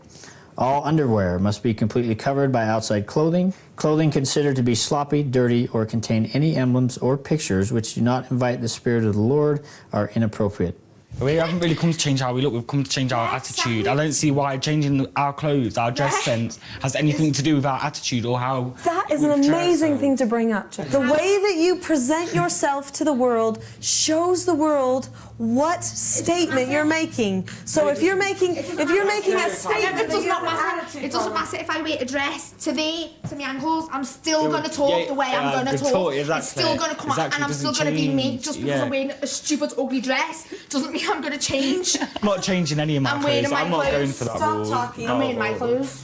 We're going to go through that, and these are no answers, so we're going to talk about these things. I'm wearing my clothes, and now I need to go for a cigarette, because now I'm stressing. As far as the rules that we have, they may seem extreme, but they are rules that we've implemented for our family, and anybody who would live in our home would be expected to follow these rules.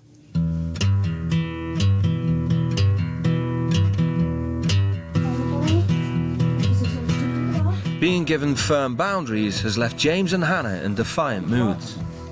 I don't care what she wants me to do. It's not going to happen. She's not letting us do what we want to do by smoking, so I'm not going to try and obey her rules and not wear fake tan or short skirts. It's my body and I show it if I want to. I'm going to wash my hands.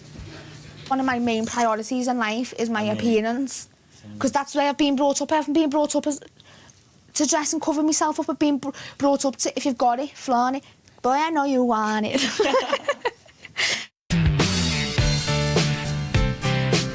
The teens have arrived on Memorial Day, a public holiday all over America. And tonight the Pecks are hosting a celebration barbecue. We want you to meet our family. I want to meet your family. We can't take you up there if you're out of control. No, Okay. but we like to have fun, and we want you to do that with us. That's the fun thing. I'm not going to have fun though if I'm not comfortable with what I'm wearing. And I know I'm not. Well, we want you by the end of this to be able to have fun regardless of what you're I wearing. won't be able to. Well, that's your choice. What if we could get you some really nice things? I don't know. I mean, what if there's some really nice things, you know? I'm okay with spending a little bit of money on clothes if it's going to be something that you can feel comfortable wearing and it also fits within our family standard. I don't understand why you can't see your shoulder. I wanted to get a tan as well. God gave you shoulders. Surely some days, like, if it's a nice day, we could go someday on the garden or something. With your shoulders covered over. with everything covers over. Oh God, this is wrecking my head. This is wrecking my head. I can't cope with this no more. I don't understand why you can't show your shoulders. God gave us shoulders for a reason. And obviously, if God let people make clothes like this, then obviously it really bothers if you showed your shoulders off. Here we are starting at a really strange place with her at age 17, having a long history apparently of if I have a fit, I get what I want. Ultimately, I'll get what I want. And she may give a little bit to try to please, but then she still wants what she wants. Well, this is going to be tricky with her. This is going to be hard. Modest dress is a key principle of the Mormon faith. For Nicolene, compromise is not an option. Is that all right? They are a little tight. They are a little tight. I'm not wearing that. No way, Jose. Hey, would it be cute? No, are you having a laugh? I am not wearing that. I'm not wearing that underneath. Go. No. If Hannah won't meet the Peck standard, she cannot join tonight's get-together. I don't want my family and my kids looking at your There's nothing wrong with it. You can't undergarments. see mine. Actually, you can. Wear that. Nicolene believes that standing firm and enforcing boundaries are the key to good parenting. Yeah, but it's low cut. They won't let me wear a bit. Yeah, but that's going to be cool for me. She'll never make a threat that she isn't prepared to carry out. But you're still having an attitude problem. Yeah, because look at the state of me. I look like a hippie. She can't go. James leaves with Spencer to get to the family gathering on time. Nicolene is left to face the wrath of Hannah. Yeah. Actually, yeah, I'd say come here to change, but you can't just expect me to change like that. Right now, just about everything that I say, you're arguing with. You make me feel like you're ashamed to take me as myself, to see your family like it's some special thing. That's why I'm pissed off with you. Which is why it's probably not wise for us to go then. Sam, let's go then. I'm going out in a bit, girl. Oh, suck my fat, you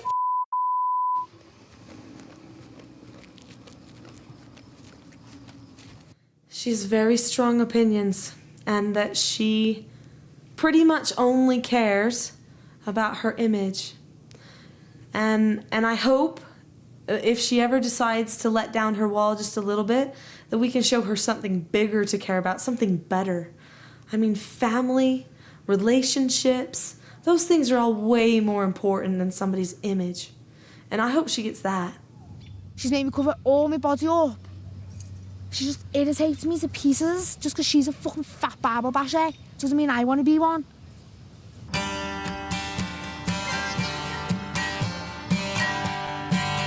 Memorial Day is a nationwide family holiday. James, come and meet everybody. This is Nicolene's father. His name is Nick. Your name is? James. James, happy to meet you. Welcome. Thank you. And this is her mother right there. Nice to meet you. At home, James spends hardly any time with his close relations. Me and my family never do anything like this. We used to, like with my dad and his ex-wife. But like now, we don't do much anymore. Just, we all do our own thing. It's the end of James's first day living with the Pecks and their strict rules. Being a bit strict, like with what she's wearing and that, because people just wear what they wear and feel what they feel comfortable in, I think. Well, I didn't know if you had any different ideas of how we might be able to get her past that. We hope we can. We're kind of sad she's missing all this. Well, the family, I think they're quite nice, really. The woman does mend them a little bit, but the rest of them, the dad's all right. At the end of the day, I've got to stay with them until next week. I might as well make the most of it while I'm here and save any arguments and just get along with them.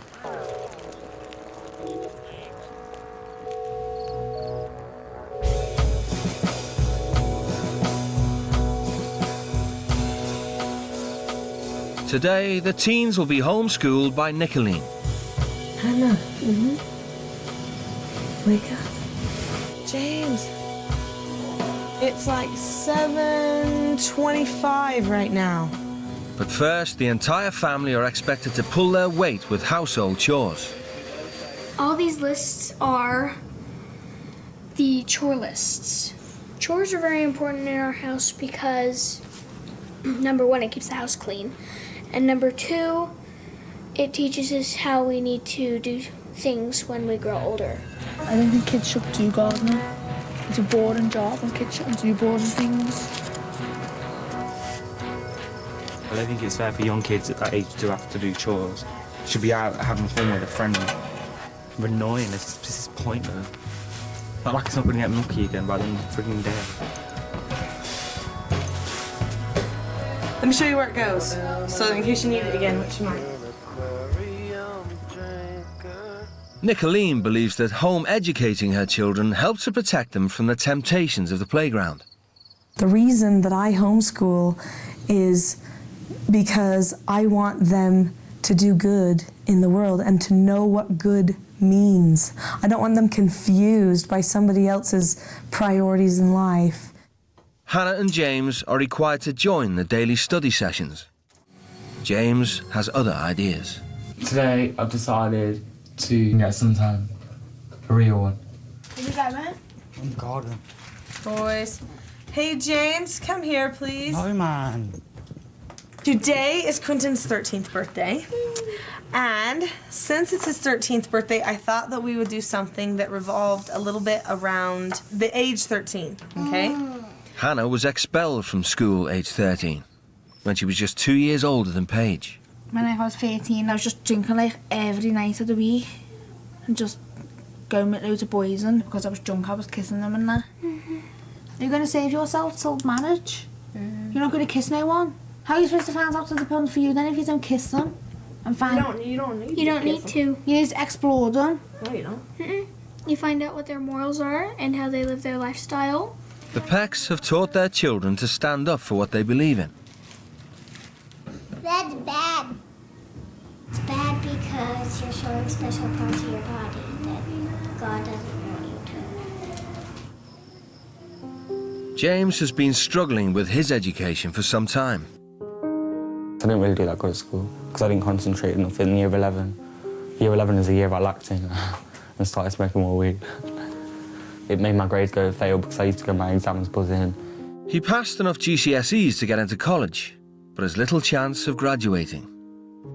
I don't know how often he attends college, to be honest, but it's not regular. Things are not looking good and he's looking to be kicked out if he doesn't pull his socks up. Nicolene believes a good education is essential for every teen to fulfill their potential. I don't want to learn about maths and English. I don't want to learn science. I understand that. You're acting like you know what my plan is for the day, which I think you don't. Homeschooling is about learning whatever you want. Did you know that? So here we go, and I'll just do it with you both together. Are you planning on going to, Hannah? Yeah. The thing is, we're not little kids. Yeah. No, I know you're not little We're 17 years kids. old, and you're treating us like we're 10-year-olds. The thing about... How am I acting like a 3-year-old? At the end of the day, I'm 17-year-old. I can look after myself. Okay, talk calmly. No, because I'm sick of being treated like a little kid when I'm not a little kid. Do I look like I'm fucking 10 years old? No! Idiot. Okay. Colin. Are they running away, Mom? Be discussed with them, Mama, are they running away? but there's still no trust factor there. Do not chase them. No, I wouldn't. I wouldn't want to. They want an audience. That's what they're doing. Okay. Yeah. If they don't get an audience, hopefully this behavior will stop happening. In England, James and Hannah constantly run away from their problems. But in suburban Utah, they have nowhere to go. Want to go to a pub, but we know we ain't got no dollars. And we've got no ID. We've got no ID.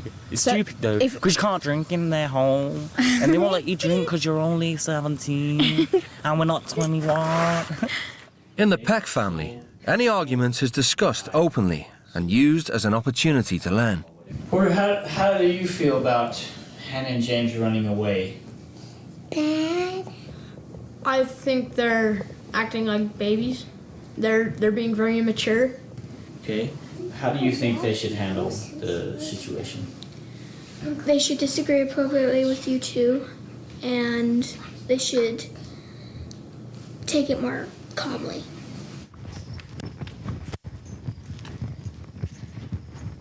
Yes. Can we come back in with you? You're asking to come in? Yeah. I think so. Come on in. See.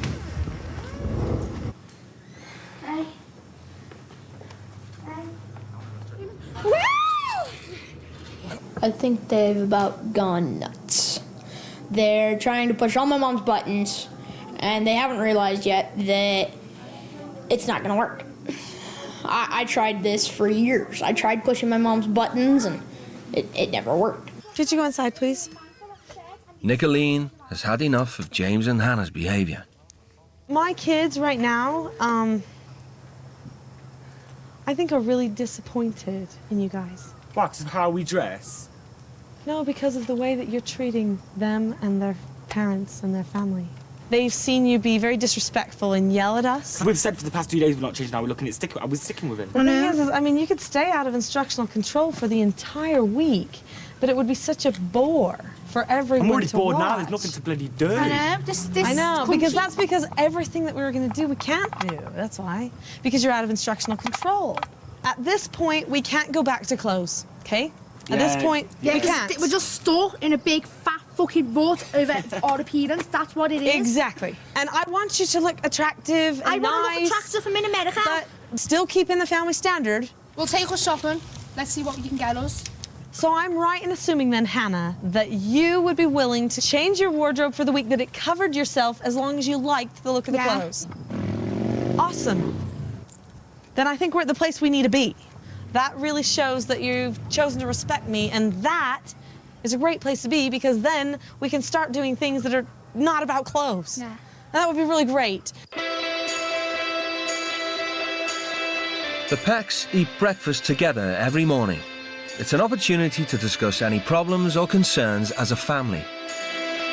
Look at this big stack of pancakes that Hannah's made. I'm thinking to eat them. Spencer believes that only married couples should have children. He wants to know more about how Hannah is raising her daughter. Were you planning on having a baby No. this young? No. When I was 14, I was actually trying for the baby. And then... At 14? Yeah. How come? I just wanted one. Just wanted as a kid. And you have a job, or how do you support your little I'm girl? on benefits. So the government helps to pay for diapers and food and things like that for the baby. I get £128 a week. And that's like for me and the baby, and like it is hard to cope on that way. And how far will that go? What will that buy? Right, again.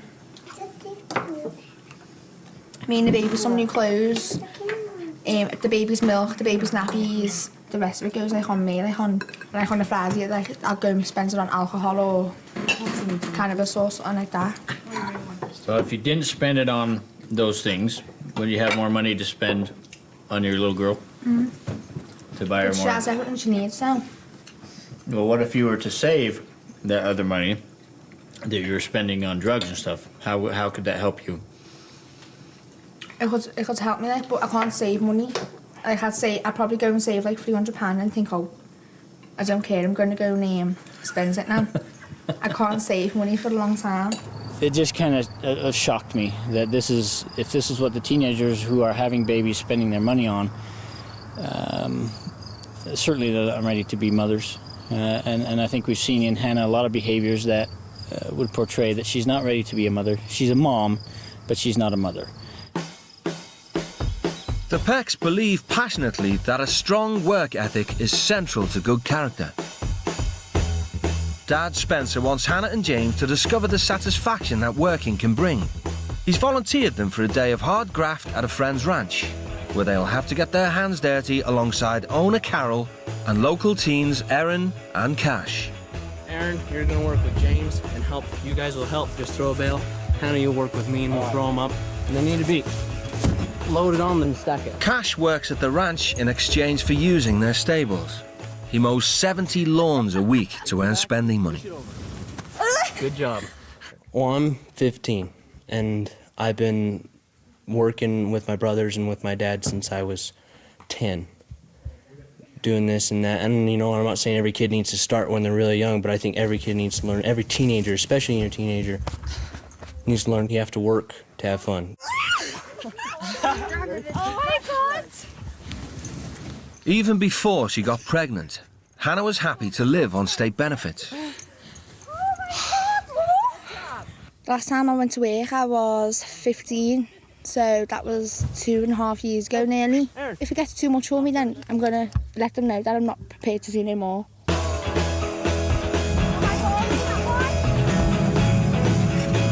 With 150 acres and 120 horses to take care of, the ranch doesn't run itself.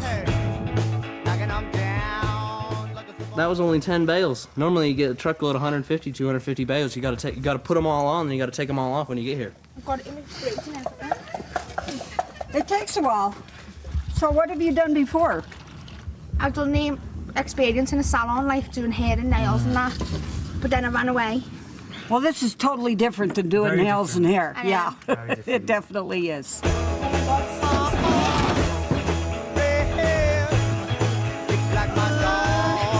They're like volunteering, helping that woman, and they're not even their kids. During a rare break, James is keen to show off about his usual recreational activities. On an average weekend, I'd go out and get drunk and like do drugs and that kind of stuff, and like go to parties or go out in town, just generally have a good time. Why do that? You can have all the fun you want without getting drunk. Do you go out or drink or smoke or do drugs or anything? Never. So what do you do? Like go parties? Yeah, some. Go to parties, hang out with friends, watch movies. So you would never drink? Never? No. No. Oh my God. I think it's good that they can have fun without having to drink or anything. I think because of their religion, I think it's a bit sad because they're still young and they shouldn't have to follow a religion so much and look into it in so much depth at such a young age. They should be going out and having fun and living their life while they're young.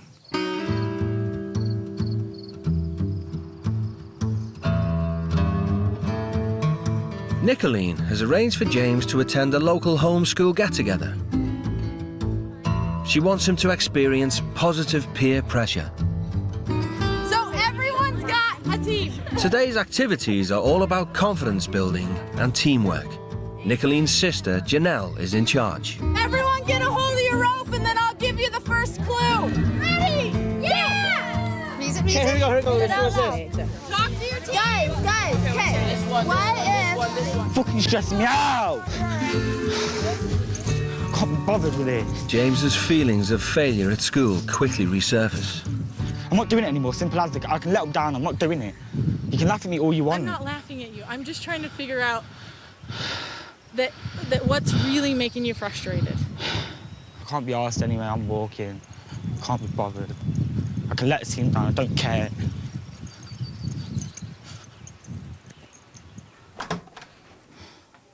James, I just want to talk to you for a minute. No, because you're not going to understand, there's no point in talking. Okay, well, how about this? When things get really hard at home, what do you do? I get stressed out. And then what happens?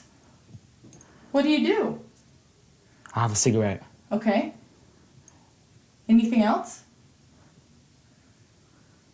No. Do you give up? Yes. Where does it get you?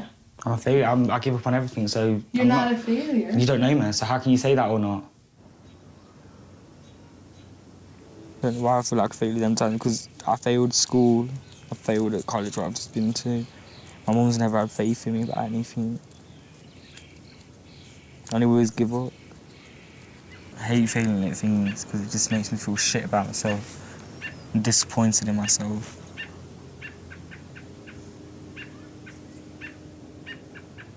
I want to apologise for how I spoke to you and how I behaved. I was really stressed out and I didn't feel very well. Well, thanks. I appreciate it. Would you be willing to continue on with the race? Because your team said, we can't go on because James isn't here. Should we go get him? And so they care about you. They want you to succeed. They want you to be a part of their success. When you overcome these hard challenges, you feel good about yourself, you know, because you know that you can, whatever you put your mind to, you can do it. Yeah, I can join in. All right, let's go. Just right back here. This is your team right here. So work with them, talk to them, see what they're doing. They definitely need your help because they've been working on it. I want to give you a hug for coming back. Because it's hard, and I know it's hard to do stuff like this, but it is so courageous and brave to come back and face it and do more stuff. That's awesome. They need you. Go for it. Yeah. So what are you all doing? Somehow we're supposed to try to get everyone on this. It's ridiculous. People stand on the bottom so they stay in place. It won't. So, The only thing that's gonna break is the wood, okay? It's gonna break! No, it's not! It's not gonna break!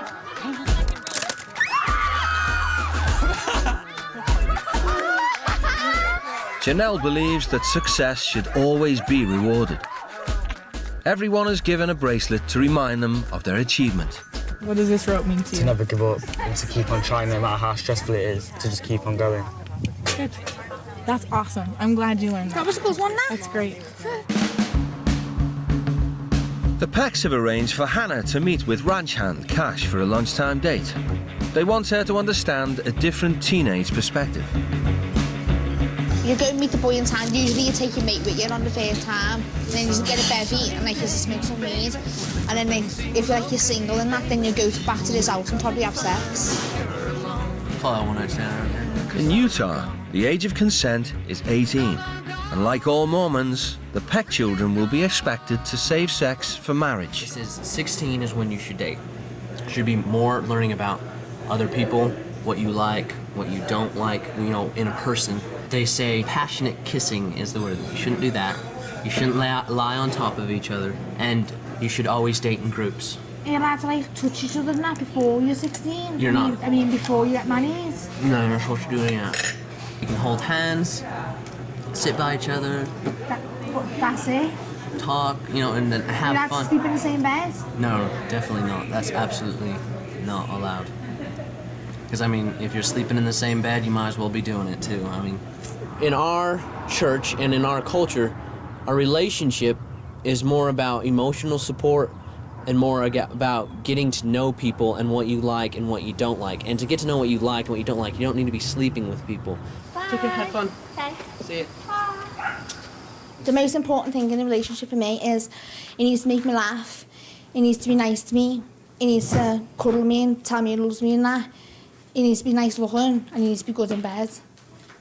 Down in Utah, the guys and I dig a city called Salt Lake. Tonight, James will be joining Spencer and Quinton in their regular father and son activity, singing with the Beehive Statesman Chorus. Quinn was actually the one who got me involved in barbershop singing, and so it's another one of those family things that is fun to do. We enjoy doing that. Away. In the jungle, the mighty jungle, the lion sleeps tonight. In the jungle, the quiet jungle, the lion sleeps tonight. Up, up.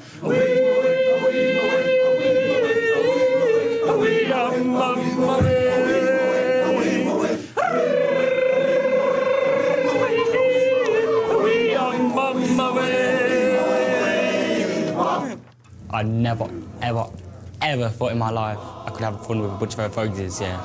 Even though I didn't really sing very much, but just at least I came and joined in and that. Yeah, I did enjoy myself. It was quite fun. This is James. He's Hi. also from England. You all must know, before James got here, he said, I will not get up in front of people. If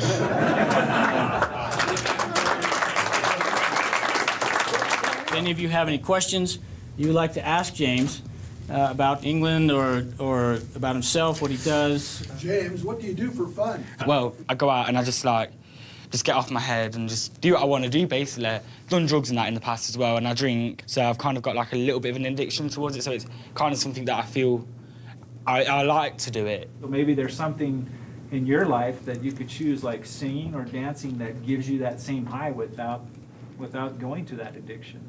There's your advice for the day. That's very true, actually. That's good advice, yeah. I was a little shocked, but pleased that he was willing to get up, and I said, James, the only time we grow is when we do things we don't want to do, and when we get out of our little comfort zone. And so I think that he grew a lot tonight. First, I said that I wasn't going to do a question and answer section because my confidence wasn't good enough. But then I just decided, why not? At the end of the day, I need to improve on my confidence. Why not get up in front of loads of people and talk about myself and answer questions what they're asking me?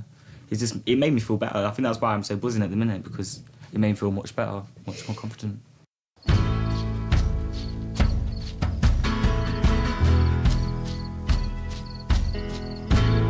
Nicoline's younger sister, Janelle, has a baby boy the same age as Hannah's daughter. You have a little munchkin this big. Yeah. And he depends on me for everything. Yeah. Tanisha depends on you for everything. And that includes learning everything that they need to know to survive in the world when they're adults. I cannot believe it, that someone that is a mom is willing to just go out, drink, smoke, take 2 days off of being a mom just so they can get their own fulfillment. I don't take drugs or drink around her. So like when my mum has it, I think this is my free time to go and do what I want. It's like she doesn't know that I'm actually taking drugs and drinking. But you should be going home and sleeping where your child sleeps. Yeah. That is what a mom does. So then, you know what? When Davis wakes up, I'm there. If he wakes up in the middle of the night, I'm there. Yeah. He knows that I love him more than drugs. I love him more than alcohol. More than drugs and alcohol. But actions prove otherwise sometimes. It doesn't, because how can I love alcohol and drugs over something that I've actually created in my body? Well, that's a good question. Hannah's rebellious lifestyle started when her own family life broke down. We were like a close family, like we all got on, and then my mum and my dad split up, and then they decided to get a divorce. So then we lost contact with my dad then. Hannah hasn't seen her dad for over 5 years. I got the blame for it. I think that's where a lot of Hannah's anger comes from as well. She could have tried to make it work, and now we've been brought up without a dad, and I miss him. So I do blame my mum for that. Despite her behaviour, Hannah's mum has always stood by her. But after a week apart, she wants Hannah to know just how much hurt she's caused. Hi love, really missing you, and I love you very much. Tanisha is happy and well, so don't worry about her. Hannah babe, half the time you have my heart broken with your behaviour. Your drinking and smoking really scares me. It's way out of hand. I just want you to realise it's because I care about you so much. You have to take other people's feelings into consideration. I hope you learn to be a better person and respect the people around you. I love you very much and wish you all the best. All my love, Mum. Oh, this Tanisha.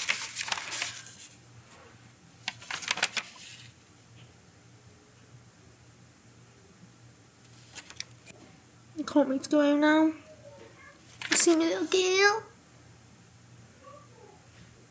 And she deserves a better mum than I've been to her. Because she's gorgeous. Nicolene and Spencer want Hannah to look forward to a new life with her family. They've asked their children to sing for the British teens. In the quiet, misty morning, when the moon has gone to bed, when the sparrows stop their singing, and the sky is clear and red, bind me not to the master, chain me not to the heart, set me free to find my calling, and I'll return to you somehow. It's all your fault. That was a really great surprise, guys. You made me realise how nasty I've been to my family. Yeah, how I act towards my mum. Yeah. And I need to tell her that I love her so much. And that I miss her. And I'm going to be good for her. That from now on, I'm not going to be nasty to her no more. Because she doesn't deserve it. Feeling bad like that for those things and for understanding her sacrifice. That is a deep form of love because that's you being selfless. I do love her to It's pieces. beautiful. It's so beautiful. I miss my mum now and the baby so much. Just sometimes I try and like pawn the baby off on people when like I want to go out. And like I've realised now that I shouldn't really do that because like I only get one life with her. And like she's gonna get to a certain age and she's not gonna want like to spend like all the time with me that she's gonna want to now. I just want to be a good mum. I want to be the best mum that I possibly can for her. And I don't want her to have a life like me. I don't want her to drink alcohol and take drugs and smoke weed. I want her to be a good girl. So I need to actually grow up now and start being a mum. Because that's what I am, I'm a mum and I can't change it.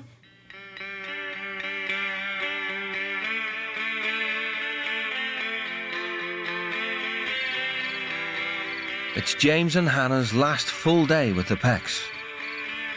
So you want to know what we're doing today? Yeah. Okay. Nicolene wants the teens to join her at her annual charity gala in Salt Lake City. This event is so incredibly important to me. And so I will expect that you will be very respectful. It's a grand affair and strictly black tie. Can I get them silky gloves? We'll have to see. Yeah. We'll have to see. James, you are going to go with Spencer and he's going to teach you how to drive. Really? Really?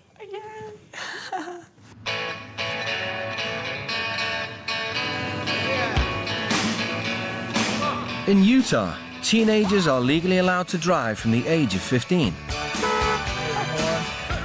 Having lessons with Dad is a rite of passage for American boys. You ready?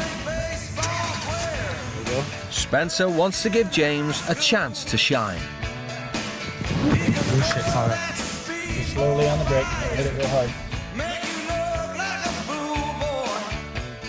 I would love my dad like to teach me how to drive, but like, don't think he's really that interested in doing that kind of stuff. Let's try to park.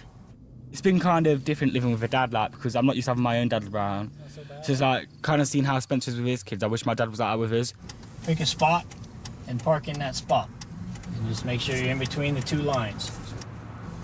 He's a good dad and he means well, he's got a good heart and he's a proper good family man. I love Spencer, man, he's sick. Having brought nothing suitable with her to wear, Hannah is on the hunt for the perfect ball gown. That's very That is gorgeous. Yeah. And it has this nice Have you got, detail like, in the back. I'm It not- laces up. It's That's, like, beautiful. so- It's yeah. beautiful. It is nice, like. It's just amazing, look at it. The Pecks have decided that James is ready to hear from home. Dear James, it's probably about 3:30 a.m. Couldn't sleep for thinking about the enormity of the journey you're going on.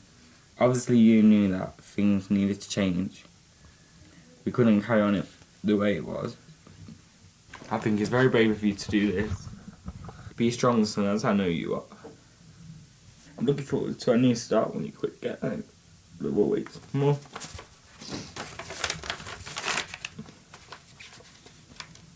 She's been there for me my whole life. She's been a single mum. And she's just worked so damn hard is. And all I've done is walk total hope for her. And put it back in her face when she's not deserved it. Hannah is all set for the evening. With only an hour left to the gala, James has let his emotions get the better of him.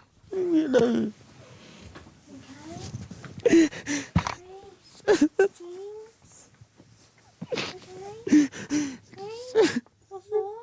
He was a bit upset, and I thought if I can try and comfort him, then he can try and at least get dressed and make it to the party tonight. At some point really soon, you've got to just take a breath, okay? Because I can't bring somebody in there that's all upset. Stop talking to me like you're my mum, okay? You're not my mum. I've got one mum. But That's tonight... it. Don't talk to me like your mum, alright? Okay. That's one thing you need to stop doing is talking to me like you're my mum. Because don't. 'Cause James. it's upsetting me even more. Because I've got one mum only. I might have seen you for 10 days, but you're still not my mum. Everyone gets upset. Everyone gets mad. And there's times you want to punch a hole in the wall. But if you can master your emotions and get over the selfishness, then you've conquered a lot. And hopefully James will conquer that tonight. I'm just stressed out and I'm tired. I know you're I need a stressed out. five. And I'm really upset at the minute. I don't know why. Can you hug me? James, do you know I want you there? Do you know that? I want you sitting beside me so that I can be proud of you. Do you know that? I do. But I need you to respect me. I need you to be the boy that I'm proud of tonight. You've got to be on my team or I can't take you. You've got to promise to me right now that you'll do that. Otherwise, I don't even want to get you there because it'll be just more disappointment if I say you can't come in because you're still all uptight. Can you do that for me? Yeah. You look great. Thank you. Okay?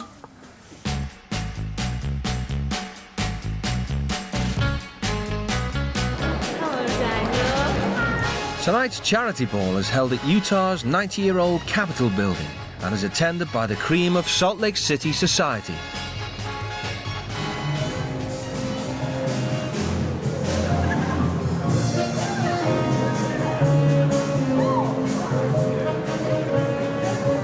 For the first time in her life, Hannah's discovered she can combine glamour and modesty. I'm all covered up tonight and I feel like the best that I've ever felt. Usually like I'll wear like little skirts and all that and like I'll feel good then, but like you can't even see my toes in this dress and I feel even better than what I do with a little skirt on. It's more than a week since the teens have had any alcohol. Tonight's no exception. I don't need alcohol for everything, but I just choose to do it. I don't have to do it. At first, when she said the drink's apple cider, we were like, oh yes, cider, come on, let's go and get a drink. And then we noticed it wasn't cider, we were a bit gutted, and then I wasn't really bothered after that. I weren't either. For James, the evening has given him a chance to reflect on his lack of self-control. I'd like to apologise for my behaviour earlier. I don't know why I reacted like that, but like sometimes I have problems handling my anger problems, and sometimes I just go off on them without thinking about my actions before I actually do them. And like, because sometimes I just get upset for no reason.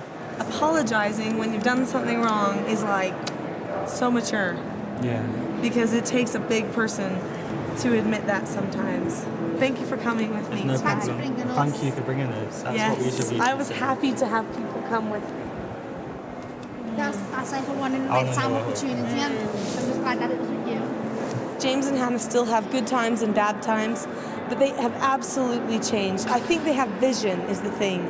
They look at their lives with a different pair of eyes because they have been in a different environment long enough to be able to see the world differently.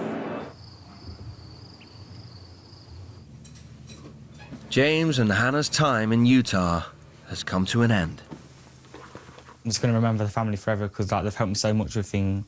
Like, this is just one of them experiences I'm never going to forget.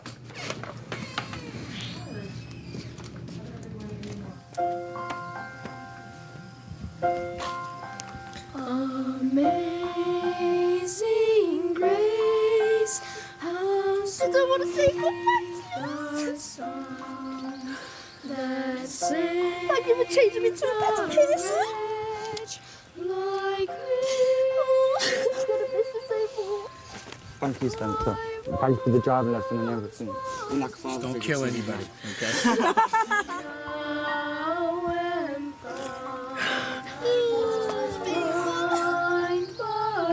You okay? You okay? No.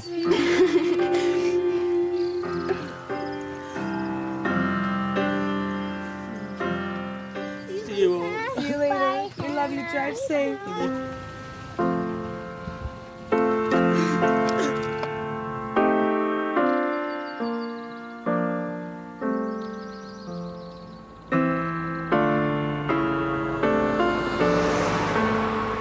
I've actually learned that I am a stronger person than what I thought I was. I thought I was going to break down and go, I want to go home, but I've stuck it out and I've changed in so many ways, and I feel like a stronger person now. I just feel better in myself. I feel happier. Peck's a well good family with each other. Like, they talk to each other, they spend time together, they do everything together, and I just think it's great that they're like that. And like when I go back, I know that my relationship with my mum's going to change. I'm going to let her in more into my life, and I'm going to talk to her about things more as well.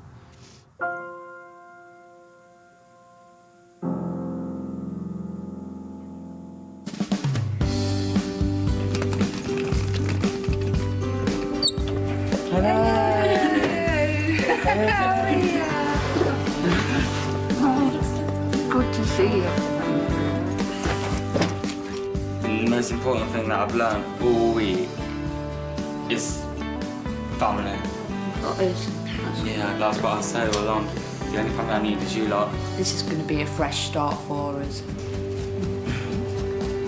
Oh my gosh, she's so massive! Oh, give a hug! Oh, I really miss you. I miss you too. Oh, I miss you so much. I'm really sorry for being a bad daughter and all the shit I put you through and everything that I've done to you that's been wrong. Thank you. I feel so much more happier than now that I've got my baby back. I'm so much more happier. Yeah. Just so pleased to see you. I'm just to see you. With a hug. Mwah.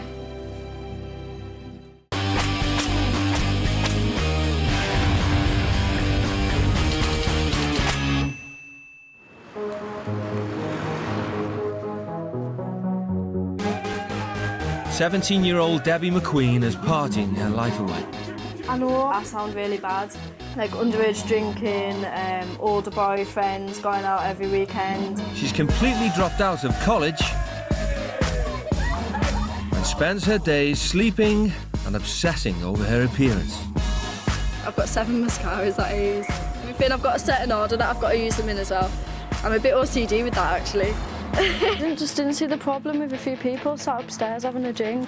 But you didn't ask. Debbie's stepfather Dave has been a part of her life since she was 4 years old.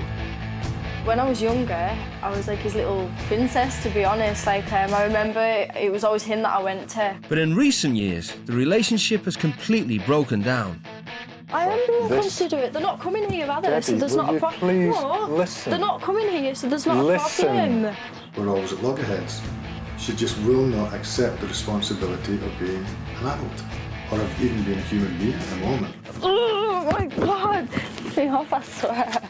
I hate being told what to do. It really grates on us. Like, I don't mind being asked to do something, but as soon as someone says, you will do this, the first thing I say is, no, I won't. The guidance that we're given her is falling on deaf ears, and at the minute I'm at a loss as to exactly where to move forward from here.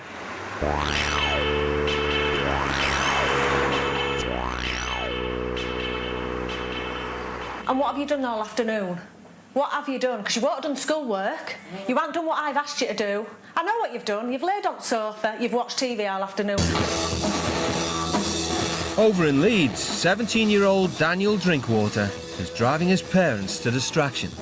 Daniel is selfish, stubborn, lazy, dirty, grubby, filthy. Every day, I'd say we end up having some kind of argument, for want of a better word, with him, really. My lifestyle is self-indulgent and decadent, like doing anything without regard for others, as long as I get personal fulfilment from it. Daniel does nothing to help around the house, spending all his time on his rock band, the Psycho Strangers. I can't bear to speak to another teacher again. We'd have teachers ringing us every week, the same teacher ringing us every week. He's still not done that work. We argue about my schoolwork a lot, because I don't do it or I don't go, so. It's just been sort of never-ending for the last 2, 3, 4 years. And this is a child that supposedly wants to go to university. Daniel was a promising student, but he's been asked to leave 2 out of his 4 A-level courses. He's so much cleverer than I am that it's just such a waste. And it's not that he needs to make a massive effort, he just needs to make a little effort and he'd go a long way. He thinks he's a rock star. He absolutely thinks he's a rock star. And that's, you know, yes, it's good that he's got music in his life, but he's got to learn about other things in life as well. He's got to know that he's got to do well at school and that he may not become a famous rock star.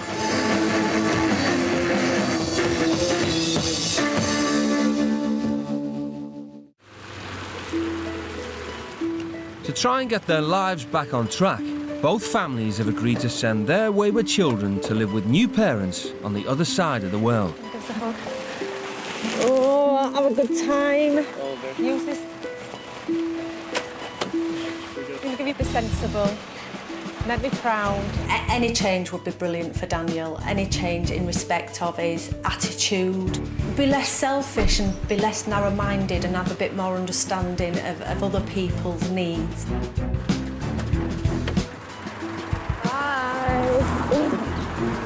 Have a nice time. All right. I mean, take care of yourself, Debbie. Oh, I will. Yeah, but I want you to enjoy everything as well. And come back and learn something. And if I can give you that, to treat yourself, all right? I hope they are strict and enforce the rules, because then she might realise just how easy she's got it here.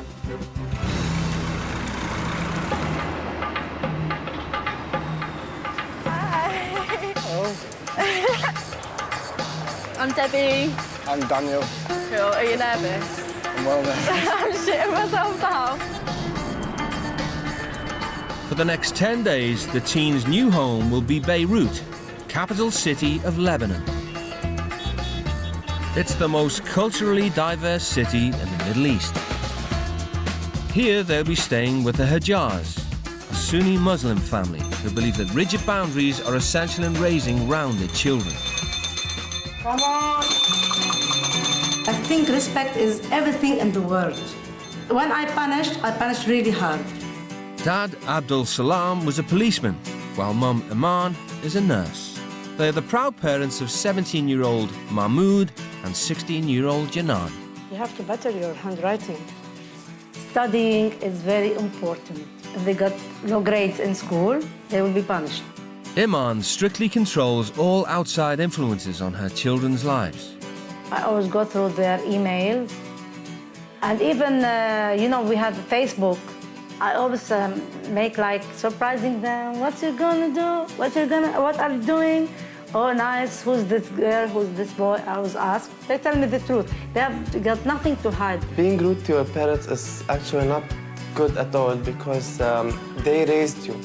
Dry the dishes and put them in place. As a progressive Muslim family, the Hajjars are keen to expose the Western teens to their cultural values. Americans and the Britain and all the other world think we're terrorists, think we're bad people, but it's not like that. We are open-minded, we go out, but we have some rules. We don't drink, we don't do bad things. This is some orders, we have to obey them. And if we don't, we get punished. The teenagers, the British teenagers, they will learn a lot from the Lebanese family. After a 2,000-mile journey, Daniel and Debbie arrive in Beirut. It was once a popular tourist destination, known as the Paris of the Middle East. There seems to be a lot of shit everywhere, doesn't there? They've all got proper banged out cars as well, and they're all scratched and dented. They're all ridiculously crazy drivers. But this is a city ravaged by years of conflict. It still bears the scars of a 15-year civil war and was bombed by Israel in 2006. God, do you see the size of his gun? Oh my God. Don't know if I'd like to live here.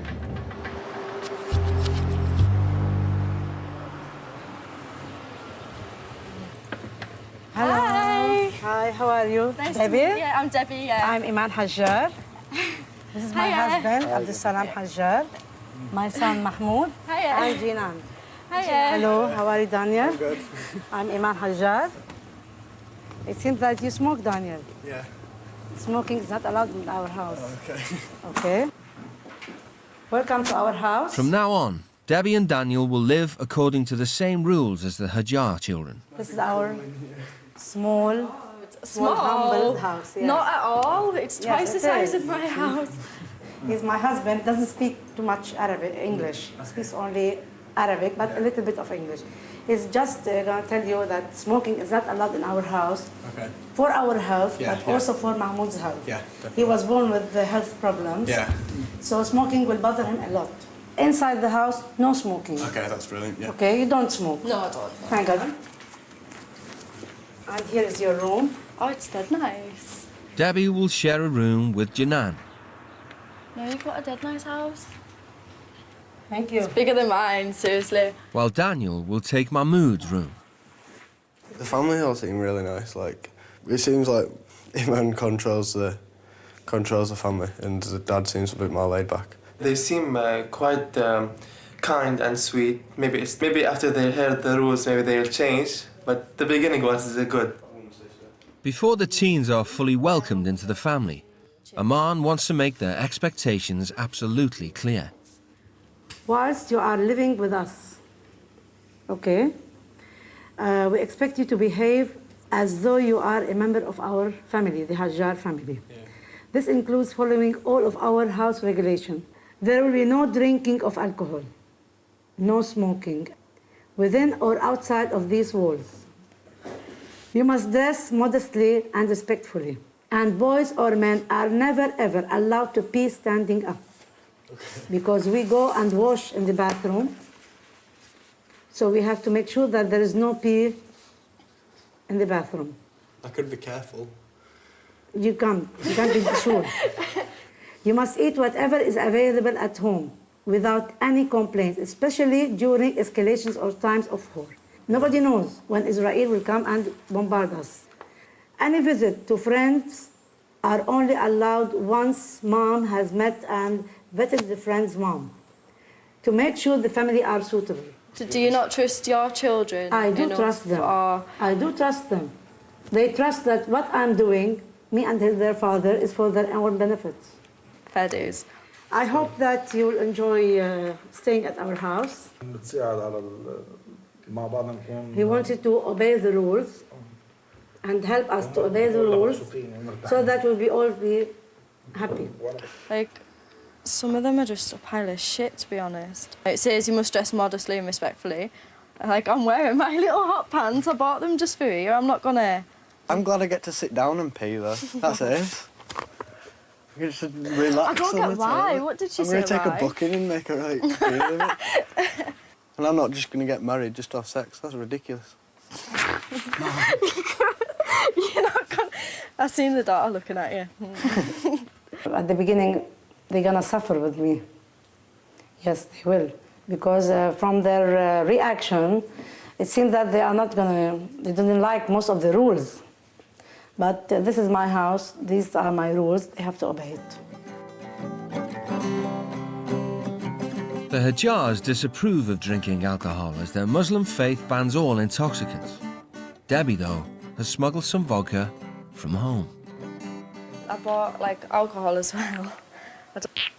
You look dead scared. It's all right. Don't worry, you won't get into trouble, like. But, yeah, like, I always have a few drinks when I go on holiday. If she finds out, she's going to go mad, isn't she? If you want, you can give it to her. She'll... Oh, no. I'm not. It costs money. I'm not giving it No, over. she's gonna give it back to you when you're going back. No, I'll just drink it. It'll be fine. Me and Daniel are gonna go out, so... If Debbie tries to drink the alcohol here, in the house, she's gonna be caught. You know, because I'm here, my mother's here. She's definitely not gonna be hidden anywhere because there's no place to be hidden in. And even if she's outside, we're gonna be with her. And my mom's gonna be with her, so definitely she's not gonna drink those. For Debbie, modest clothing is a totally new concept. It's a bit better. Still gonna end up with dead dodgy tan lines. What the hell are you doing? Sunbathing. Okay, I'm sorry, you can't do it here. Why? No, because we have strict neighbors, they are all Muslims. If they saw you, they will make a big problem with us. Okay? No one can see us on the balcony, though. Yes, there will be, yes. They can't. There's No. There's No way. absolutely no one about. No way. Come on, yeah. Come on. No way. Come on, you have to put on the abaya. No way. Put it on me. No way. I'm not a child. Yes, you are. Do you mind not putting that over my head? Okay. Would you mind to wear decent clothes? I am wearing decent clothes. No, they are not. They're fine. They're okay. No. Don't. No way. They're fine. There's nothing. Aman decides to search Debbie's suitcase and confiscate any other inappropriate clothing. No, I'm not gonna take them. I'm gonna put them in a bag. No. But In I a bag. swear, you're not taking them. You're gonna stay on your luggage. For as long as I have to, you're not taking my clothes. Okay, fine. You're gonna stay here. Fine for me. Stay. Wear this and stay in the Cool. room. Brilliant. But you are not allowed to get out of the room until you change your clothes. That's fine. I've got Okay. plenty of other shorts and vest tops to Okay. wear, so that's all right. I hope you won't be bored sitting on the in your luggage. You'll be hungry. You have to go to the toilet. No, don't I you? can not eat for days. It's fine. You don't have to need to go to the toilet. No. We'll see. No, fine with me. You have to stay here. Mhm. If you change your mind, I'm waiting for you. Cool. Debbie, I think she is a little bit, she seems nice, but she is a little bit naughty. With Aman's back turned, Debbie wastes no time in breaking yet another rule. Oh my God. Oh my God, Debbie, you are smoking. No, that's Daniel's. I'm just holding it for a sec. Really? Yeah, well, I don't smoke. I know that you don't smoke. No. But I see Marlboro light.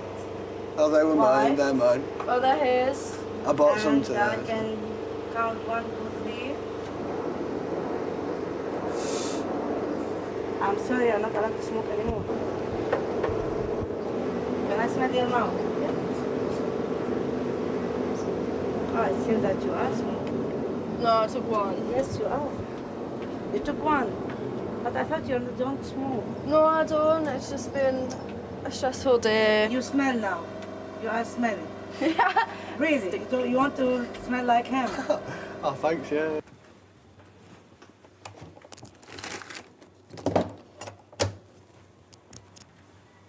He's gonna get angry because I'm gonna take his cigarettes off from him. But he must be punished. It's the end of the day, and both Debbie and Daniel are starting to realise just what they've let themselves in for. Yeah, I'm not dependent on them. I can go without them. It's just a comfort there to them. Like, people have sweets or chocolate or whatever. I've got cigarettes. Everyone kept telling us it's not a holiday, it's not a holiday. And I came expecting a holiday, and it's not at all. My first day is shit. I want to go home.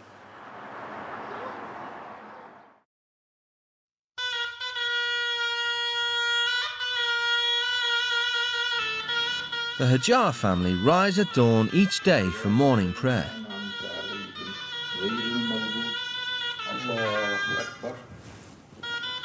Good morning. Today, Aman is keen to give the teens an education in Lebanon's long religious history. Come on. She's taking them to an ancient mosque sited on the ruins of a church built by European crusaders nearly 800 years ago. It's called Al-Umari Mosque. It's a very old mosque. You can see from the construction. You are not allowed to get into the mosque wearing these clothes. Okay? Aman wants Debbie to experience Islam from a woman's perspective. Put this one for you.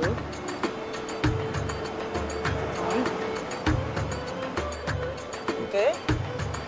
We should have to do this as well, just for the experience.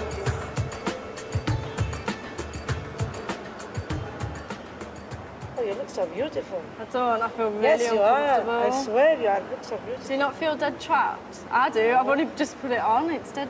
Okay. Really? You look so beautiful. Yeah, I don't feel it. Doesn't she? You look so beautiful. God, honestly, I feel dead uncomfortable. You look feel like dead. Mother Teresa. I feel, I don't know.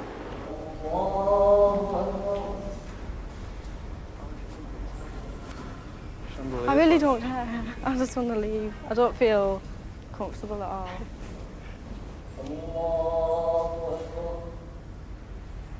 At the mosque, men and women pray separately. Before Muslims enter the prayer hall, they must be entirely clean. I first wash my hands, the left leg to the right hand, and also up to the knee. But despite Aman's efforts, Debbie can't see beyond the superficial. Like it's like claustrophobic, it's tied dead tight under my chin. There is no practical reason for it at all. It's just, I just think it's sexist to be honest, but the women don't. So if they accept it, then that's up to them. The teens are required to attend school during their stay in Lebanon. Aman is ready with her instructions. You have to wear these clothes. Nice ones. Nice long sleeve shirt. Nice. And a trousers. It's awful. I fucking hate uniform.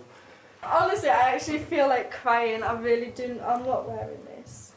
I feel like I'm working in an ice cream shop. Look, I have no. For Aman, a first-class education is the greatest gift a parent can give their child. The most important achievement a human can achieve in life is education. because education is it's the road we have to walk to get what we want.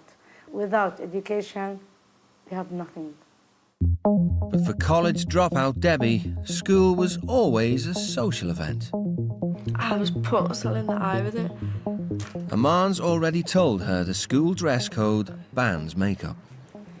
Debbie, has you put any more eyelashes, mascara on your eyelashes? Like, I've put one more layer on, but honestly, just let the school worry about it. No, it's my responsibility to tell you that they will phone me and they will tell me that she didn't obey our rules. I haven't put much, like, I haven't got as much as I normally do on. Yes, they are. No, that's not. That's honestly, when you first wake up, they were perfect, your eyelashes. They were perfect. You know what you've done to them? For me, they look like the legs of a cockroach. Thank you. I'm actually dreading this now. At least we look sexy though. That's the main thing, eh? The teens are heading here, the Lebanon Evangelical School. It's a Christian institution but welcomes students from all religions.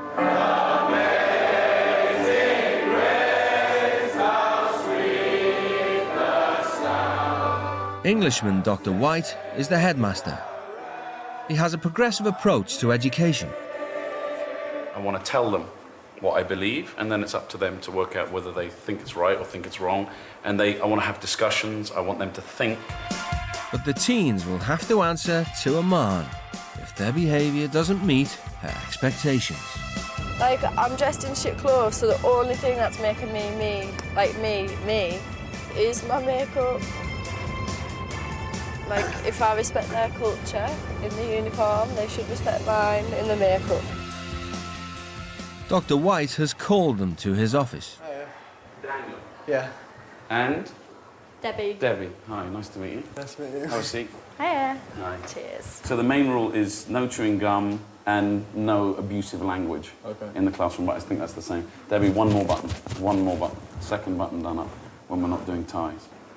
Debbie, I don't know if you were told that one of the rules is no makeup in school. Yeah, I did get told, but I don't compromise on it. I've always worn it, I always will. Can you tone the whatever it's called, is that mascara on your eyelashes? It doesn't really come off. It doesn't come off? No. You'd have to cut your eyelashes Pretty much, yeah. Okay. It's glued on. We say no makeup. If you get a method of taking it off, I'd like you to. I will tone it down. We'll just see how comfortable I feel. Please. You can't see any other student with their button undone except Sam. Yeah, well done. Both of them done up. The main lesson of the day is English. And the topic for debate is family values. Debbie, you care about what your family thinks about you? No, well, they don't have an opinion on me, to be honest. I'm not close with my family, so... And you don't have an opinion on them? No. Daniel, would you say the same from what you put there?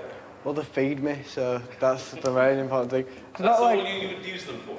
Oh, and they put a roof over my head. Yeah, that's it. There's nothing else. You don't care what they think about you? I don't care what they think about me, because... The teens' selfish attitudes might be cool in England, but Lebanese culture has a different perspective. But like, let's say he comes out and says something like completely out of order to his family. Especially Lebanese culture, they'll abandon you straight away.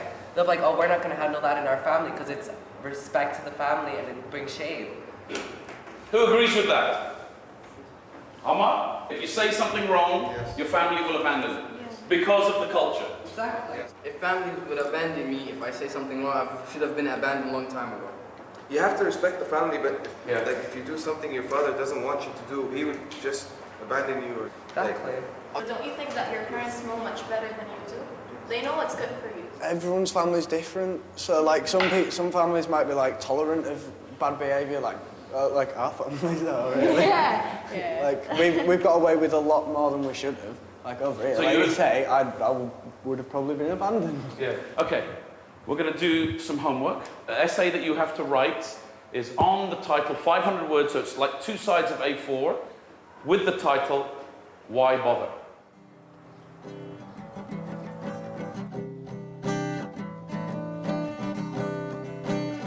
True to form, Daniel puts his music before his studies. But to her credit, Debbie knuckles down.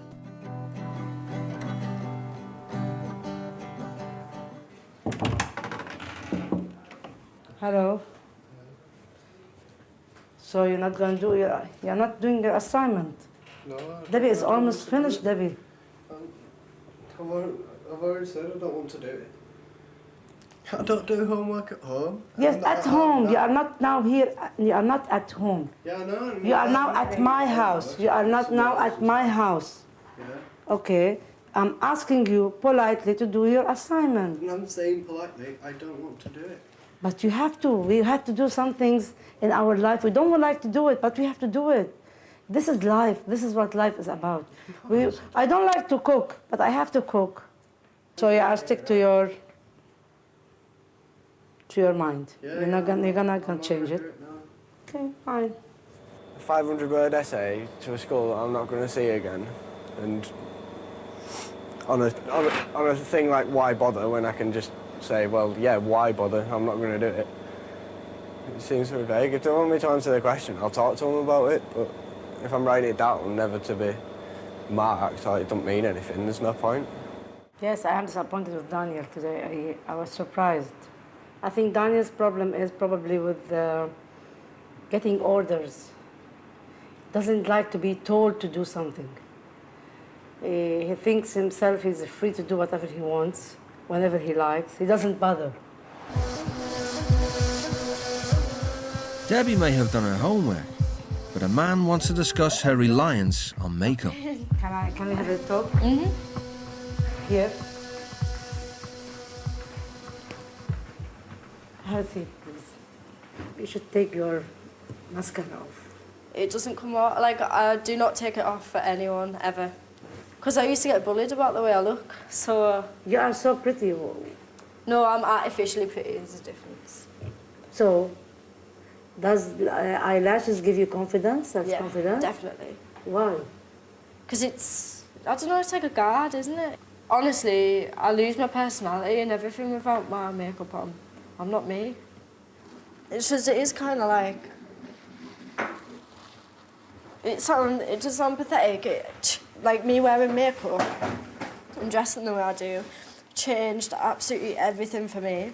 Like, I stopped getting bullied, stopped being a nerd, stopped kind of being unpopular, started getting treated better, started getting drinks bought for us, and it's like, it's kind of who I am now, I'm used to it. This is absolutely ridiculous. I'm not taking it off. I can't. It's like if I've got to wear that stupid uniform, it's the only thing I've got to kind of keep myself. Look at the hiccups.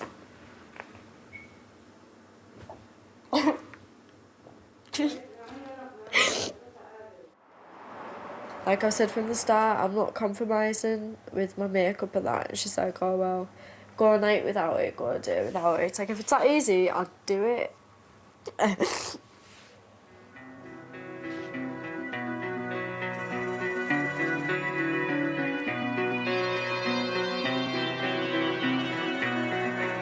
It's halfway through the teen's stay in Lebanon. Wearing limited makeup, Debbie has decided to get her confidence from elsewhere. She's uncovered her secret stash of vodka.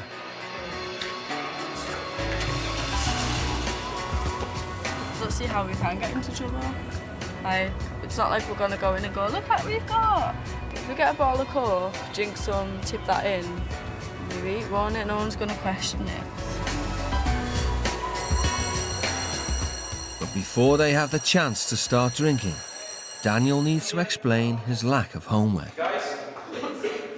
I was too tired, especially the title of it being Why Bother? Yeah. It was like, why bother doing it? Well, you could have written about why bother. Why am I bother? Write about that. I didn't want to do it. I was too tired last night. So what was the point of setting up? Why didn't you tell me yesterday I'm not going to do it? Debbie, did you do your thing? Good, Carla? Where's Carla? You do it? David? Jake? Got it? Everybody else did it. Good for them. It is good for them. Yeah. So put your collar down, do your button up. Please. Okay. Daniel's spirited defence has attracted some kindred spirits to the UK teens. trying to find a place to go out. Oh. We got told that the nightlife was really good in Lebanon. Yeah, it's perfect. That's taking you guys out. Take us out, honestly. Am I Take even us allowed out. to do that? Yeah, definitely.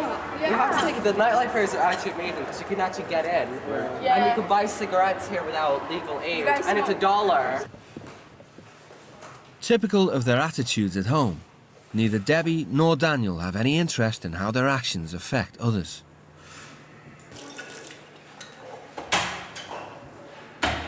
Vodka. They couldn't be more disrespectful to the devout Hajar family if they tried. It tastes fucking gorgeous. You know, it's like, David, just like black corn, actually. It is, isn't it? Are you allowed to drink this in England? Yeah. Well, no, not legally, but... Wait, I'm gonna... Not legally.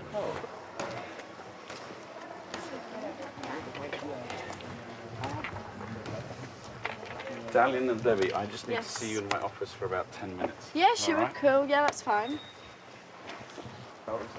Dr. White has called a man into his office to deal with her surrogate teens. How are you? Debbie, did you drink this in school? No, I haven't. Was it drunk in school? Okay, yeah, we drank it, that one at school. This one here? Yeah. But Debbie... Who did? Both? Yeah. Both of you. But you know, from the first day, alcohol are not allowed in my house. We're not in your house, though. It's in the In room. my house. Yeah. This was in my and house. And as well, we're kind of like getting This rid of it while was we in can. my house, in my girl's bedroom. This is for me, a very great violation of the rule. Debbie, Did Daniel smoke? Be honest, because God is seeing you. Did he smoke? He had one cigarette today. Yes. Where are you hiding the cigarettes? In my pocket. In your pocket. Yeah. Give it to me. You should learn that in the future, in real life, you must obey rules. You should respect others. I do respect others. But that No, you don't. If you respect, you would do as you've been told. This is only a short period of time. We are not asking too much from you. We are not taking anything out of your privileges. We are just want you to respect what we ask you to do. Can I have the cigarettes? Okay. There's one thing, definite things is gonna happen. Your makeup It's not going anywhere. Yes, it will be. No. It will stay with me until you go back. We'll to see. England. We'll see. Yes, you We will will see. see. Don't be now. Done. I swear I will kick off like mad. Okay. Do not. Okay. Do it, and you will know what's gonna happen. No, I'm not. I haven't got No, physical no. contact. I just mean. I'm not gonna touch you. I'm not gonna touch you. I want only the I makeup told you there's no case. compromising on that. Yes, you will. No. Yes, you will. No. What we're stuck on is Debbie. Yes. And I will not budge. Can you agree on no makeup until... Can you try that? None of your friends are going to see you. Where's the mascara? Thank you, sir. Thank you, it's nice to meet you. Daniel and Debbie are not the only ones to suffer a man's wrath. Janan has come clean to her mother, telling her she knew about the alcohol. She helped Debbie to break these rules, and she must be punished the same. I don't know why the girls are much naughtier than the boys. The boys are more honest.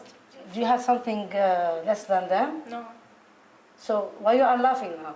No, I'm not laughing. Yes, you laughed just a few seconds ago. You shouldn't. You should be ashamed of yourself.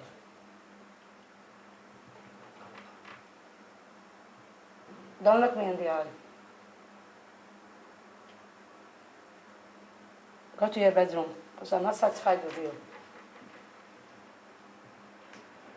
She also took my phone, but she's gonna give it to me tomorrow when she gets took your to- phone? Why? Yeah. Because as a punishment, you know. That's not. It's got. Oh my God! It wasn't your fault though.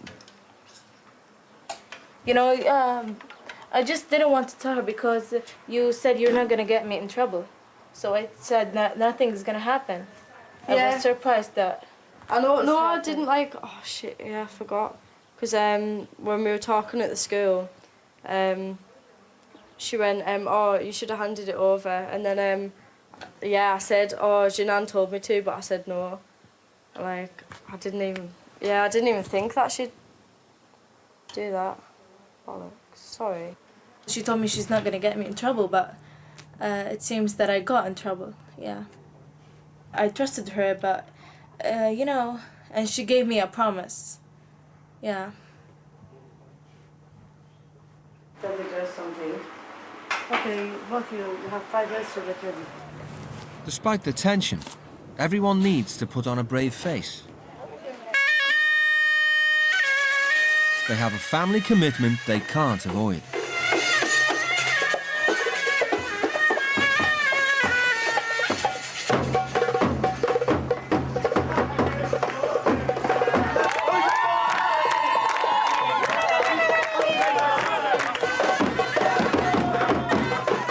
A friend of Aman's is getting married, and it would be an insult if the entire family didn't attend.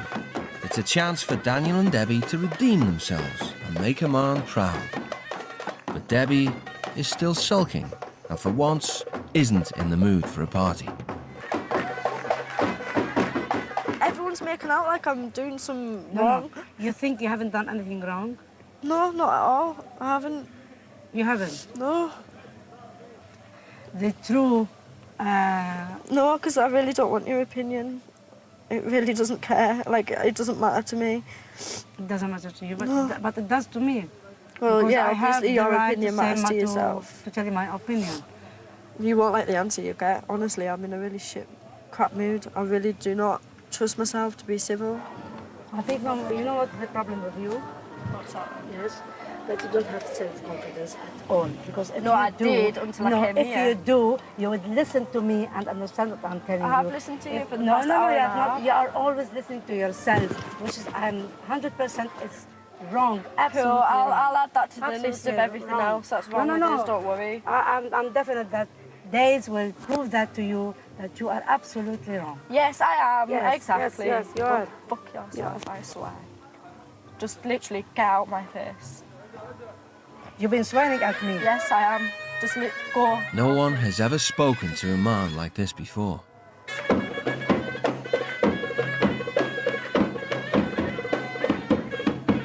Honestly, I thought I treated her as if she was my own daughter. Honestly, I don't want her in my house. Honestly. So live alone. Find her a cave in somewhere, a place, and live there. But in my house, I don't think my husband would accept this at all. At all, he will be very, very angry. Back at home, Aman has told her husband about Debbie's insulting behaviour. He's called a family meeting. His son Mahmoud translates, and there's no mistaking his meaning. دانيال مثل أولادنا. الكلام قلة الأدب اللي قالتها لإيمان. We all do wrong, but the rude way that you're talking to Iman is unacceptable. في اعتذار منك لها، ما هي مش رح تعتذر، انت بدك تعتذري لها بالتعليمات اللي نحن اعطيناها وانتهى بالموضوع. He's saying the last thing he's going to say, to apologize to Iman because in our cultures this is a very big word. Debbie's usual reaction to a family argument is to stubbornly stand her ground and definitely never apologise. That's me shut down from here now. Nothing's going to change. Like, it's been going on with my stepdad for years. Like, I'm not comfortable staying in this house now, and I'm not apologising.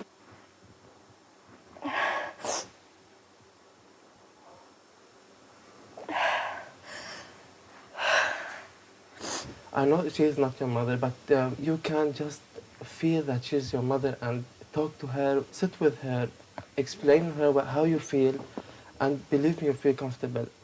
As soon as someone says, well, you should change this, what I hear is, you know, that's wrong, that's bad. And I just take it personally.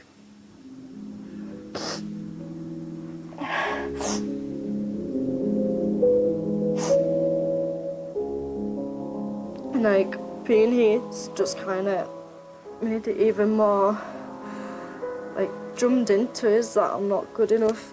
It's just so intense here. It's just too intense, and it's like obviously brought out the worst in it, to be honest.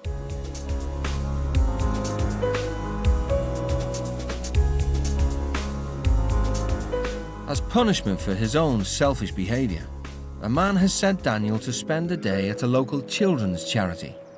She wants him to realise just how privileged he is and to experience a world that does not revolve around him.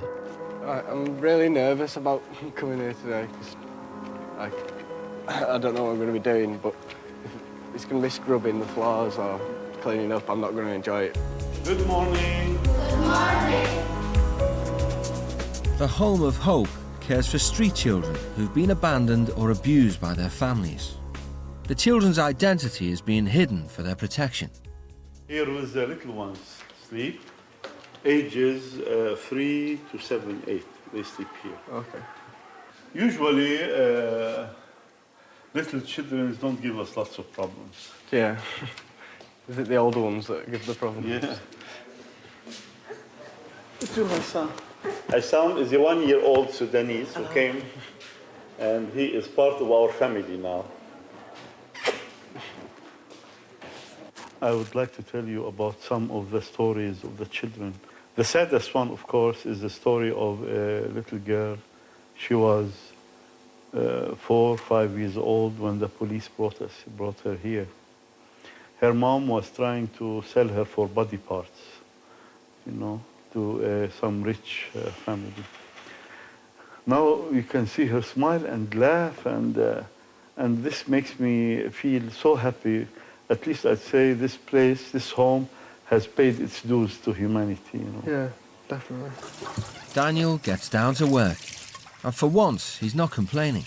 I don't think I've ever done the washing up at home. But I don't even fill the dishwasher up, and that's not hard, is it? So.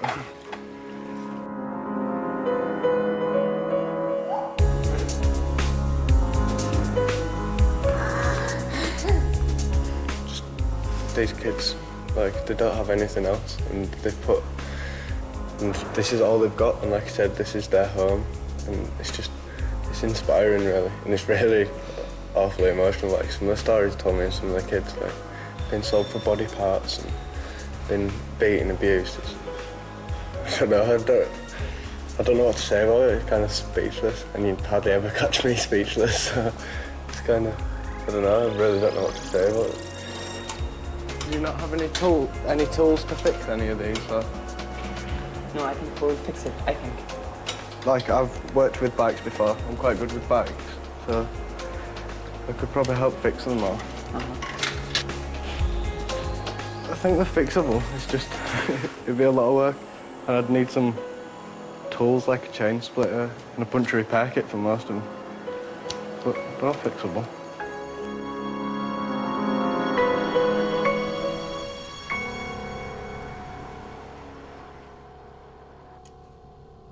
The teens have been in Beirut for nearly a week when Debbie has her first contact from home. We absolutely love you to bits, and we'll always be here for you no matter what.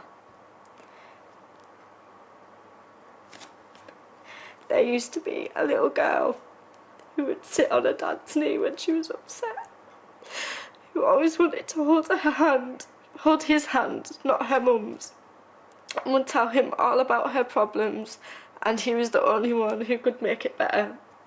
That little girl is all grown up now, and we accept that, but if you see her, tell her we miss her. To help her understand that growing up brings its own responsibilities, and that she needs to start and face them. We can only do so much, and we feel at times we have done more than we should. The rest has to come from you. Love you loads, Mum and Dad.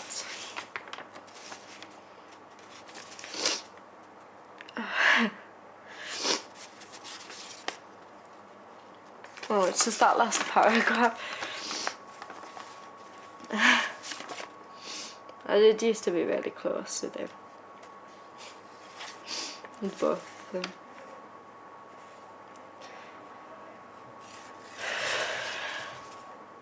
Just seeing the family together and seeing how close they all are, and it's just kind of proved how distant I was with my family. And it's happened so slowly and over such a gradual time. I hadn't noticed. But it's gonna sound really awful. I kind of feel like I'm not in a family. It's There's my mum, my dad, my brother, and then there's me. There's kind of a lot in the house, to be honest. Like, I want it to change. Kind of want my parents back, and my brother.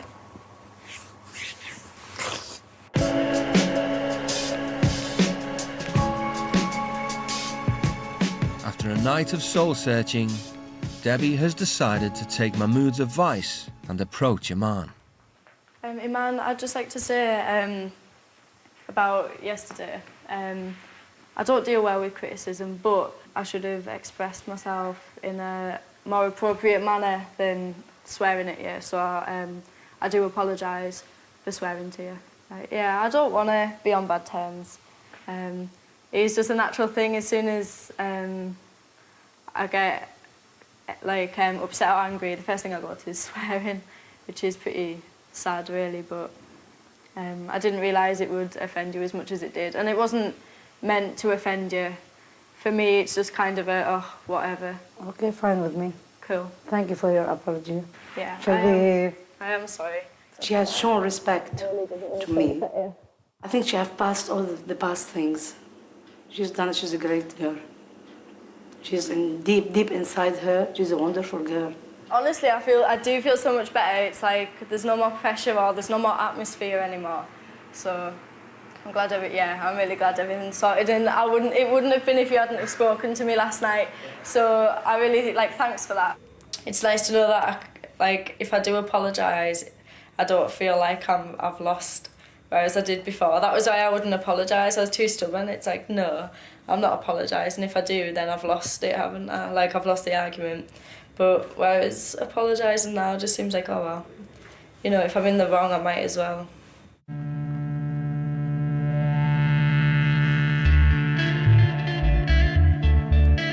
Daniel has asked to revisit the Home of Hope.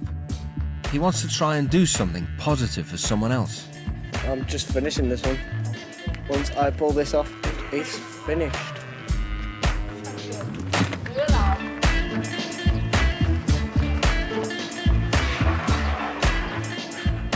Good.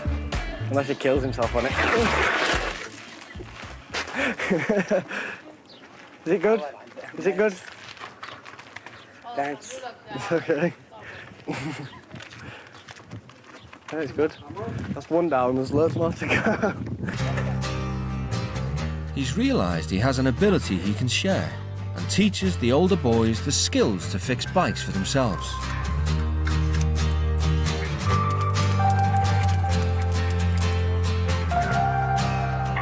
Sorry. Like that. And then all the way around.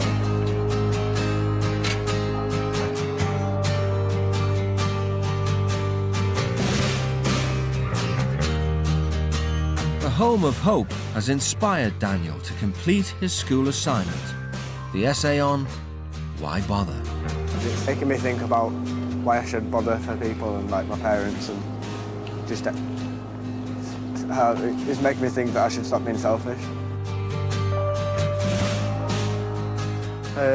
Found an opportunity to do the homework. Oh, the one from Friday. Excellent, yeah. Excellent. But I like to see that sign that says nothing is too late, because I've done it. Excellent. Good man. Good man. Why bother? Spending time in Lebanon has made me think about my selfish, egotistical way, but most of all, spending time at Home of Hope made me realise why bothering really does make a difference. Bothering is the one thing the kids rely on at the Home of Hope. If no one bothered, these battered, abused and abandoned kids would have nothing. I live my life taking everything and everyone for granted. The kids at the shelter have nothing apart from the shelter, yet are thankful for everything that they receive. I've done one thing for the kids there, which was fix bikes, something I do frequently, yet the kids were thankful. One of the kids told me I was a great man for doing so. I lead my life on hedonism, although it hurts others, especially my parents. The children at the centre would do anything for parents like I have. I do nothing for my parents. Brilliant. It's brilliant. Well done. Thanks. Thank you for that homework. You want to keep it? I want you to show it to your parents. Okay. They got to see that.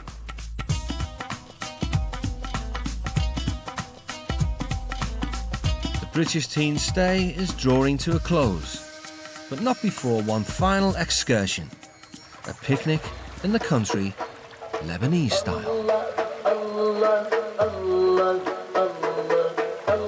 It's the first time in years Debbie's been out in public without makeup.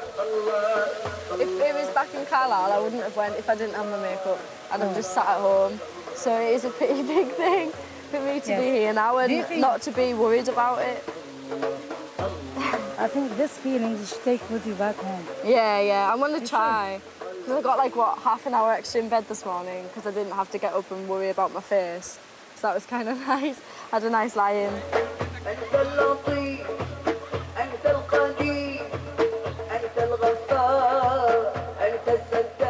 After the last couple of days and stuff, seeing how hard other people get it, and I can kind of see why it'd be a good thing to do things for other people rather than just thinking about myself all the time. It's time for Debbie and Daniel to leave Beirut and return home to their own families. I think we had a great experience with them.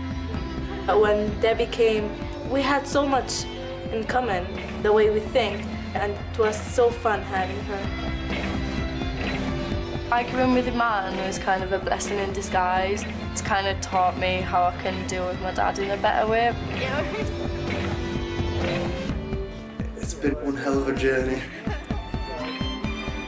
I'm going to remember it for the rest of my life. I'll be back next week. We are leaving dinner.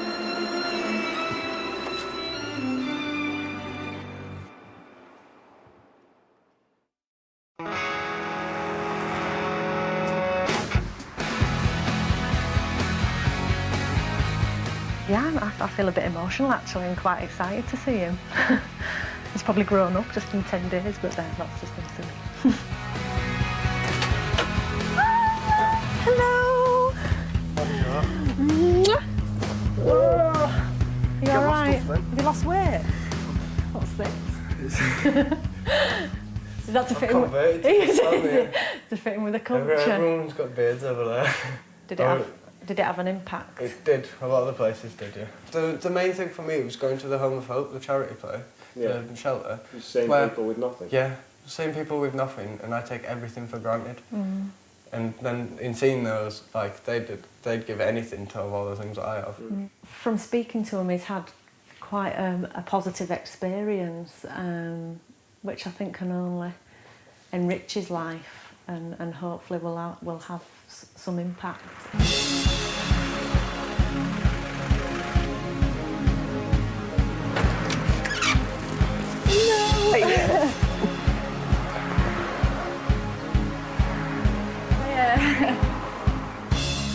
I love the family to bits. Like, they've welcomed us back at like any time, and if I'm ever back in Lebanon, they've said to like go straight to their house. And I'm glad. What have you learned from it? Honestly, I've learned that it's okay to back down when I'm in the wrong. Like, especially, it's mainly me and you, isn't it? I never apologise to you, you know what I mean? Like, it's always, even over the pettiest thing, it's a silence, isn't it, after we argue? And like, it was the first time I'd really apologised to anyone. And I kind of thought, like, I'd feel like I'd lost, you know what I mean? Like, oh, she's won, but it didn't feel like that at all. It's obvious that she has spent time thinking about how she's behaved, and especially towards you. You know, because I didn't expect that at all. That she would let things go, that she was prepared to sort of stand down. And if nothing else, I think that's going to make a big difference, isn't it?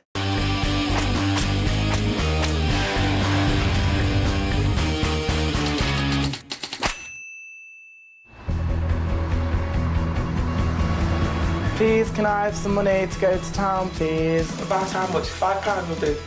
No. What do you mean no? 16-year-old Calvin Curlew always wants his own way. How do you actually expect me to live? And you've not been doing your chores properly, so... Oh my God. Oh my God. The only thing I think about my mum is financial support. Your mum has done so much for you and you just wreck. No, my mum's done what a mum should do. What's that? Have a roof over my head, give me money, buy me clothes, give me food. Like, if she wouldn't do them things for me, then she wouldn't be my mum. As he's got older, his respect and his manners and a little bit of his behaviour, he's just gone through the door. Single mother Rosie fostered Calvin when he was a baby. She has 3 elder daughters. We all grew to love Calvin. At the age of 5, Calvin adoption came through. It was a very proud moment. But since becoming a teenager, Calvin's relationship with his adoptive mum has completely broken down. My relationship with my mum is non-existent. We have very extreme arguments, just about silly little things, because we're both as stubborn as each other, so we won't back down. You know what my problem is with you? His selfish behaviour is alienating his older sisters. Everyone else is fair with you, you're just selfish. And by kicking down the door or swearing or shouting and stamping his feet, he thinks he's going to get his own way. So if Mum shouts at me, that's not respect, then I don't give her respect back. When have I shouted at you? When? Well, you haven't. You just come across like... This is what you come across like. You come across like you want to start an argument with me. At the end of the day, Calvin, I wouldn't be here if I didn't really love you. You're a complete arsehole sometimes, and it does my head in. That's it.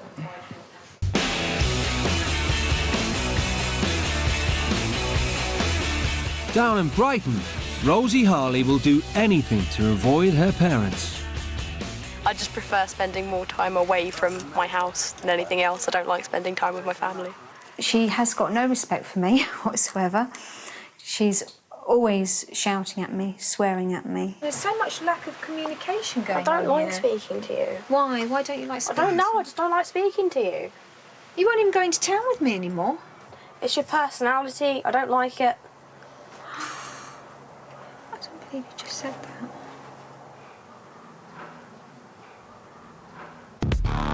Rosie recently left school and is intending to go to art college, but she refuses to lift a finger around the house. I go out as much as possible so that I don't have to do anything. And when I do go out, I'm just sort of sit on the grass somewhere with my friends and laze around anyway. We just don't do very much. If she's asked to do anything around the house, literally anything, Rosie will just refuse to do it, run off to her bedroom, slam the door, turn her music right up, and we're left just scratching our heads. Since Rosie's dad left, her mum has struggled to raise her alone. Rosie's dad left when she was 12 months old. He didn't see her for the first 4 years of her life, although I kept phoning him up every week, when you're coming down, when you're coming down.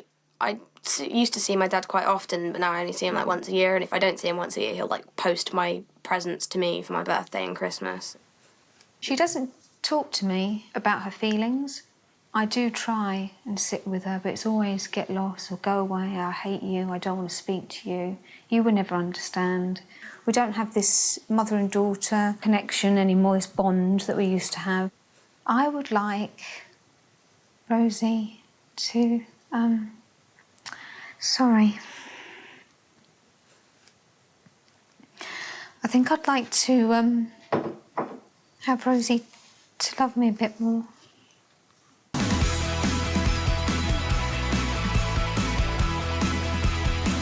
To try and get their lives back on track, both families have agreed to send their wayward child to live with new parents on the other side of the world. Say goodbye. Yeah. And let's hope you come back as a different person. You're right. Yeah, without the attitude. She needs a wake-up call, really. She needs some discipline. I just hope she realises what sort of teenager she really is. Have a good time, but remember what you're going for. All right, then. Right. Bye. Bye. Yeah. I'll miss you. Yeah. Take care. Right. At times I think Calvin takes things for granted, and I just want him to see a different side of different culture and how they live. Hello. Wow, you're beautiful. I love your lipstick. Wow. That's rock and roll. The British teens are heading here, Belize, a former British colony in Central America. Its population of just 300,000 is a cultural melting pot, including descendants of African slaves, Mayan Indians, and European conquistadors. It's also home to the Perez family. There's Dad, Earl, Mum, Rosie, 18-year-old Lucy Jane, Bobby, 16, and 7-year-old Ethan. We are God-fearing. We demand respect, especially from our kids. Rosie is a school administrator and believes that children should have total respect for authority. Sanky! You don't talk when I'm talking. What's the manners? If I say jump, all you need to ask me how high, and that's me. Just ask me how high. If you give me 2-3 other words that I didn't ask for, then I think you're overstepping. Dad, Earl, manages a lumberyard. He ensures his family follow a strict moral code. I will discipline you in whatever manner I see fit to ensure that you have a bright future. We are raised on, old-fashioned traditions, and that includes time to time whipping for bad. With 7 children under their belt, Mr. and Mrs. Perez are convinced that every child must work hard to contribute to family life. When I come home in the evening times, my chores are to clean the house, sweep it, do the laundry, and do my homework, make sure Ethan takes a bath. And I also have to do the cooking in the evening times. If I don't wash up, then that has to be a big problem, and fold the clothes. Now that their 4 older children have left home, the Perezes have recently adopted a little boy, Ethan. Eat your meat, okay? A few months ago, I adopted little Ethan from the children's home. He came in from school with his little torn-up school bag. The bag was very torn up. And I felt sorry for him, and I said to him, do you want to go live with me? And he said, yes, and he was smiling. And that's how it all started.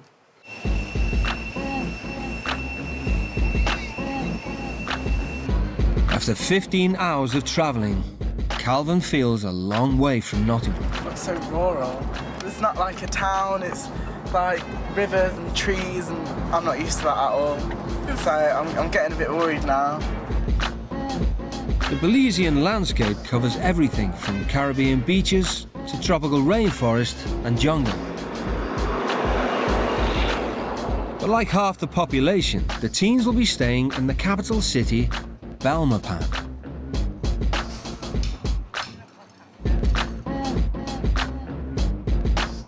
I'm a little bit nervous about what the family are going to be like. For the time being, they just need to relax and calm down, because we're in Belize.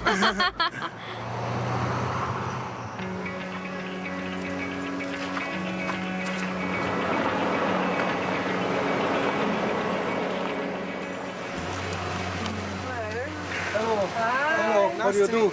I'm Calvin. I'm Calvin, I'm Bob, I'm my wife. I'm Rosie. Hi, Rosie. Hi. Hi, I'm Rosie. Hi. Angie, Bobby. I'm Rosie. Hi, Bobby. And little Ethan. Hi, I'm Rosie. I'm Rosie. I'm Rosie. What's your name? Rosie. Really? Yeah. For the next 7 days, Rosie and Calvin will live according to the exact same rules as the Perez children. That will be your bed, and this is mine. Okay. You'll be sharing this room with LJ. Okay. I really like your kitchen. You like it? Very nice. Thank you. How old are you? I'm 16. And you? 16. 16? Oh, same age as Bobby. LJ is 18. How old is? 7. You adopted son. Oh, I'm adopted too. You adopted? Yeah. Yes? We just adopted. You're lucky. Yeah. You're lucky. I just hope you achieve your objective, and you'll get to see a part of a third world country life, culture. Nothing comes easy. Hard work, son. Wait until you go to the farm. You have a farm? Yeah, I have a farm. I don't like animals. You don't like animals? Do you have to work on the farm? Yeah. Don't be scared. I don't want to be horrible, but I don't like it. It's so different. I'm not used to this at all. I'm scared. they seem like really nice people, and it's just such a together family. Like, their daughter's 18 and she's still living at home. It's like amazing. Calvin and Rosie! Waiting on you guys. Before they fully welcome the teenagers into their home, Mr. and Mrs. Perez want to make their expectations absolutely clear. We have rules. No smoking. I smoke, and so does she. We don't do smoking here. Period. I will smoke if I want to. I'll go outside and do it. You're not doing a wrong here. You have a long way to go. Everyone in the house is supposed to be up in the morning by 6:30. 6:30 is too early. I've never had rules. Everybody is supposed to work for the earning, for the food, in this townhouse and on the farm. Very important. Children are not allowed to hang out on the street. There are times where you just need to get away. You just need some space, and if that's on the street, then I'll go. Okay, Like, let's look at it. We've been experiencing a lot of problem here in Belize with our youths. They've been after drugs, they've been alcohol, cigarette. They don't like to go to church. They just want to do what they feel like doing. That's me. And we would like to see our kids not be one of them. Okay. I'm keeping my cigarettes on me at all times. She tries and touches them, I'll actually smack her. I'm definitely keeping my cigarettes. Are you crazy? She's going to take them and destroy them. I'll destroy her.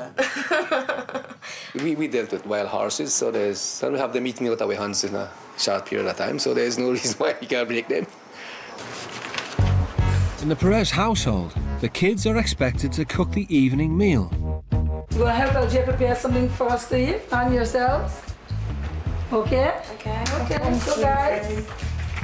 Calvin, as soon as the girls are ready, you'll be coming along to help as well. But straight away, Rosie is showing her disapproval of Perez family values. It's just some of these rules also I just don't approve at all. Mm-hmm. Just stupid though. Yeah, those are rules. No, it's not stupid because I make my kids them to be very, very strong. Why can't I? So you can't call my rules stupid because they are not stupid. Well, I raised 6 kids and I adopted a little boy. And I intend for him for those rules to carry and make him strong as well. That's your family though. But you're my family now, Rosie. I'm not. You're here with me for 7 days. You're my family. Their defiance, it was pretty shocking. It was the first time I saw my mom, being disrespected like that. If I would do that to any adult in Belize, I would get slapped. My mom will have something in store for them that probably they won't like. You getting there, Calvin? The teens have been in Belize for just 4 hours and are already feeling the strain. I feel like I've done so much work already. My mum would have asked me to do this at home. I would have point blank said no. Calvin and Rosie. Come on, guys. Mama hungry now. I'm getting hungry. You're moving too slow. I'm hungry.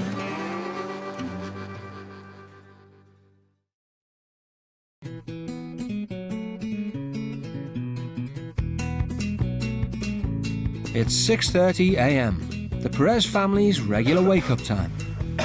Mr. and Mrs. Perez expect all their children to work for their keep at the family farm. Rosie and Calvin are no exception. Getting the kids to help me on the farm, I'm hoping that this will teach them a sense of responsibility. I have my workshop that I do furniture. I need to put in some windows to have the place secured, and they're going to help me with that today. They will get some benefit from it, a sense of achievement, pride in it. I want them to be proud of whatsoever they do.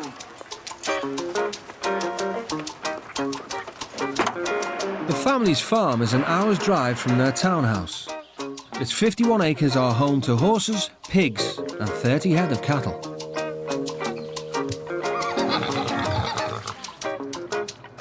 But at a rest stop en route, the kids get the day off to a bad start. You're smoking and she's coming around the corner. Is she coming? Yeah.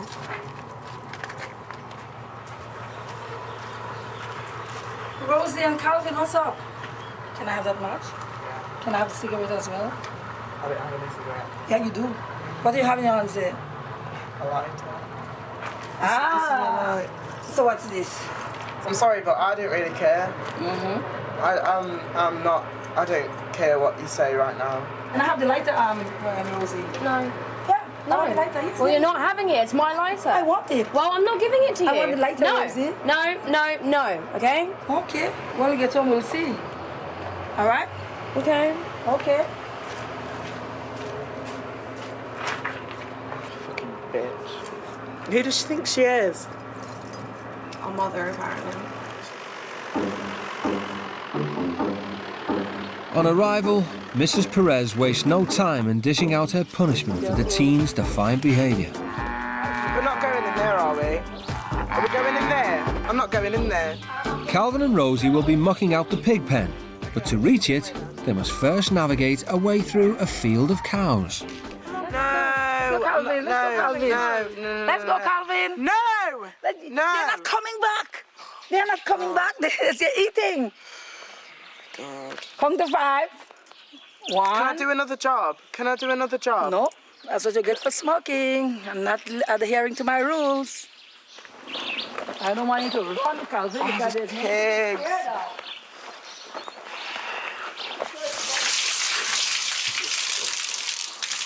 Lots of work, dedication, and that's how you become successful businessmen and women. The teens have to hose out the pig poo from the pens, but it's proving too much for Calvin. I don't want to. It's fun. It's fun. It's fun. Just hold the hose and throw the water in there, Calvin. Let's go. Hold it by the stick. Yeah, the hole in there. 10 minutes and have gone. 10 minutes have gone.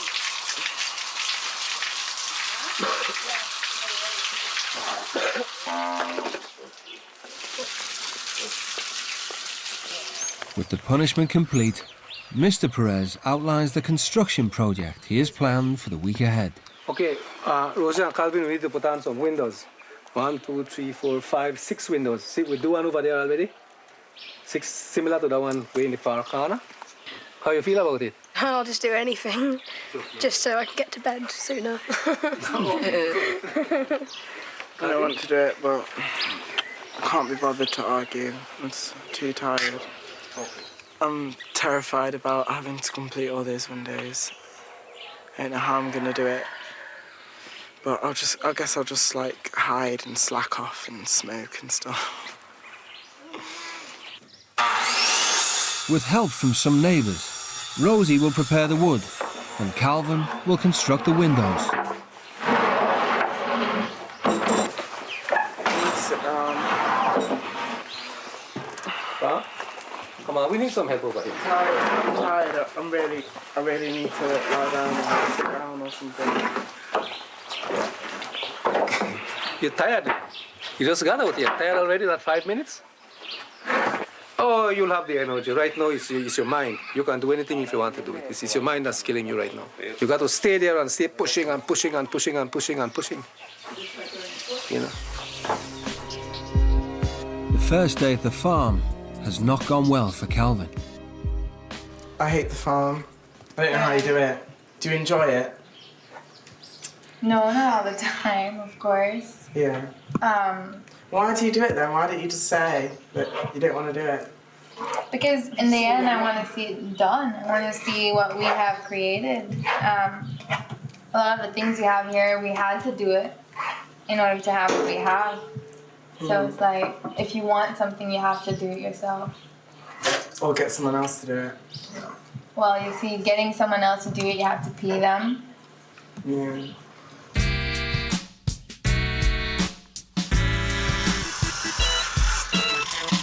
It's day 3.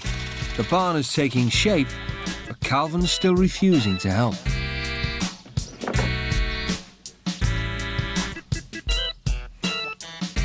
I think you should get up and help the kids. Can't you take a hammer and a nail? I've already tried it and I can't do it. You can't do it? No. Calvin, you got to keep telling yourself you can't. Not saying I can't. That will break you. That will bring you down. Say I can for a change. Tell me that you can. I can't. No, Calvin. Rosie's been moved on to general farm chores and is surprised to find work can be rewarding.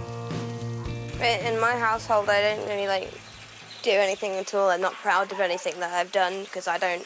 Every time I'm asked to do something, I sort of wiggle my way out of it. I just can't be bothered to do things. I do whatever they want. Because whenever I need or want something, they'll be the first person to tell me that they will. Not be at the same exact minute, but eventually they will.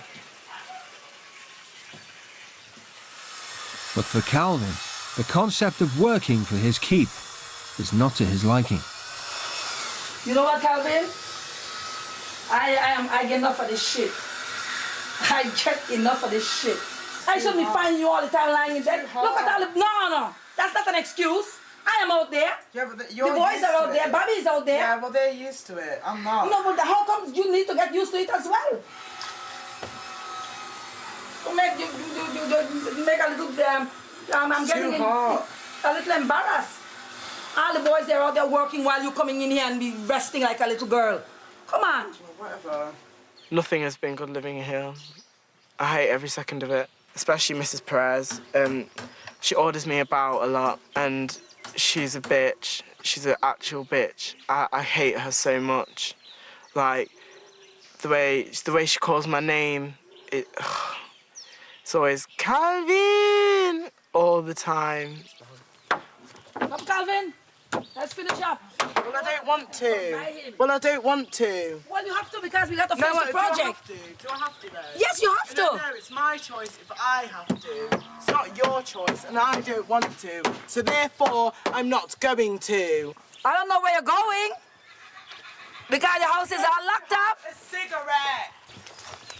Where's the cigarette? Give me the cigarette, Calvin. No, you're not having the cigarette. Give me the cigarette. I need a cigarette, Calvin. Calvin. Oh my God. I need a cigarette, Calvin. Calvin, I need a cigarette. I'll run away from it. Can I get yours, Rosie? You have cigarette as well? Yeah, but I'm not giving them to you. Why not? Because I bought them with my money. They're from You will get them back as soon as you're ready to leave. No, I'm not giving you my cigarettes. I need your cigarette. What don't you understand about no? No. You don't need them. No.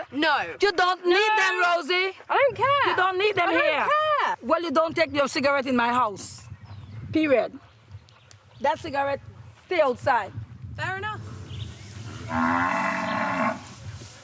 The teens' blatant lack of respect has offended everything that the Perez family hold dear. Maybe they will learn something and maybe they'll change a little, but I don't think they're gonna change as much as we all hope they would. I still have a couple more days to work with them, on them. One little baby step is worth a try. Determined that the British teens understand the impact that they've had on her family, Mrs. Perez summons them for a talking to. Rosie and Calvin, you have torn deep in the heart of my kids and myself. I have never ever have kids talk to me like that before. Never ever yet in my whole entire life, including teaching for 29 years. You owe my children an apology.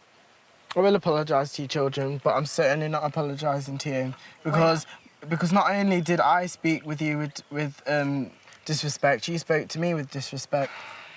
All I wanted was for you to get on with your work and get something done, and you can see this is my work, I have done something. That's all I wanted you to do. I have been there, done that, and know how to do all those stuff. I am quite above this. I've raised 6 kids, and I never one day I had to confront my kids with this. I'll apologise to your kids, but I'm not apologising to you. It won't work. I'm very sorry that I shouted at your mum like that. You've got to understand that we're not used to this at all. We're sheltered, we're lousy at working.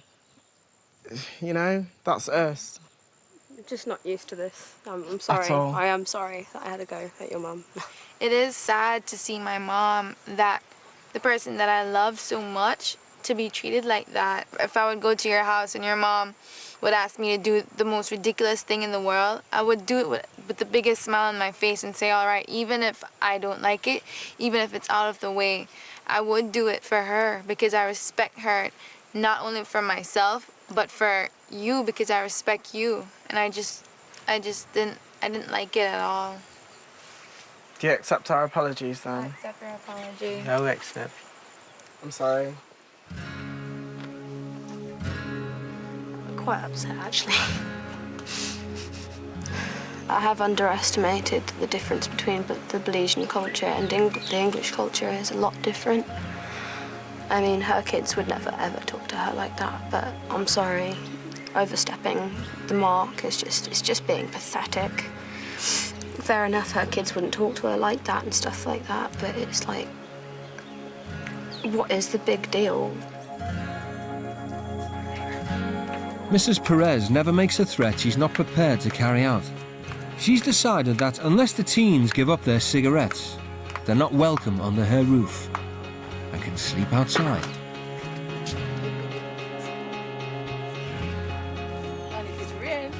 Children are supposed to know their boundaries. If we, the adult, don't teach them, lead them, then they would never, ever learn their boundaries. It's either them or me. And this is my turf. I know it was hot and you were stressed out, but it was just no need to have a tantrum like that and run away. She's giving us a roof over our head, and she's feeding us with her food. I know it's her choice, but she's feeding us and stuff, you know? She's looking after us while we're here. She doesn't have to. Like, tonight she's going to make us sleep outside. You know what I'm saying? Yeah. I'll apologise.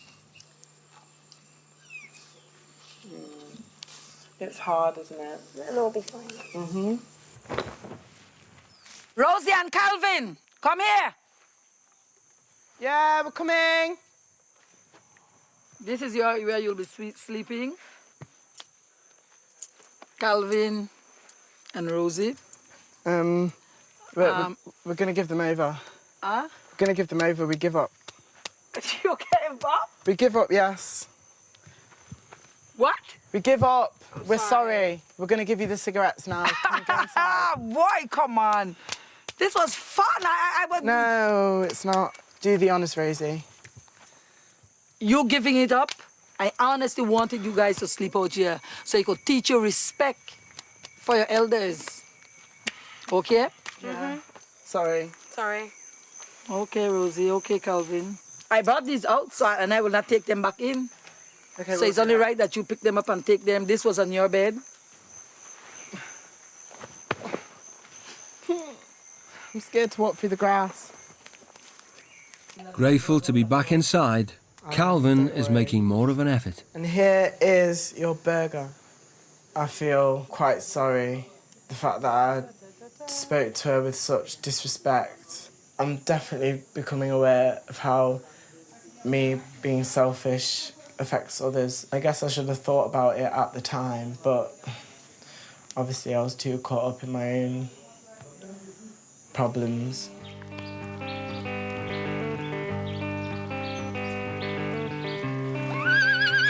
Mrs. Perez believes Rosie and Calvin have no concept of how comfortable their lives are back in England. She wants them to appreciate what it's like to grow up in the developing world. Today, we're going to my village, where I grew up, Calvin. It's very important that I take you there to see where I am. It all started. It molds me into the person that I am today. Strong, determined, appreciative, respectful of what I now have. Rural life in Belize is tough. Most families are only able to grow enough food to feed their nearest and dearest. My dad was a farmer. If the weather is good, then we'll get food. If the weather is bad, then we just have to do with what we have. At times, my parents had to take us out of the school to go and do the planting of the corn and the rice. If we didn't do it, we wouldn't get food. So it's a matter of doing it for survival. After a 20-minute drive, they arrive at Mrs. Perez's uncle's house, a place where she spent much of her youth. Morning! The Perez's extended family have always pulled together in times of hardship. In the village here, there's no running water. We have to get water either by buying a pump now, or we're getting it from the river. And that river come all the way from Guatemala. Yes. So it's whatsoever Guatemala chose in their river up yonder, we drinks it down here. I couldn't imagine living without running water. Yes. I old now, I'm 81 years. And I live right here, Havana. Here we have flood here. Big flood. This house here, water was right up here. How did you cope in the flood? We have to fall and sleep on tree until the flood. Really? Meeting Mrs. Perez's family is having a humbling effect on Calvin. There's nothing out here at all. And the fact that you've got 2 homes, a big farm, you love your children are successful, and it's hard to get my head around how you did it all when there's nothing. As the kids prepare the evening meal, the British teens are finally starting to feel part of the family. Chef Calvin, I think he's done. Bobby! Helgi! Ethan! How's your girl sound? Calvin! Come here! That's what she does.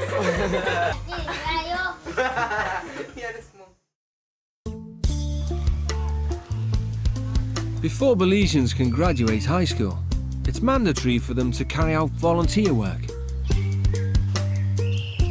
Mrs. Perez is sending Rosie and Calvin to a children's home to offer their services. It's a great opportunity for them to reflect on their lives. They have a lot of love. The parents give them a lot of love, and they're not responding to their parents. I'm hoping this is an opportunity for them to give some love. Delphina Mitchell is the director of the charity-funded Liberty Children's Home and surrogate mum to 41 children. Good morning. Hi. Hi, how are you? Hello, Calvin. Hi, I'm Rosie. Oh, you're cute, Rosie. Hi. These are my 2 kids. They're yours. Okay, well, thank you, and I'll see you this afternoon.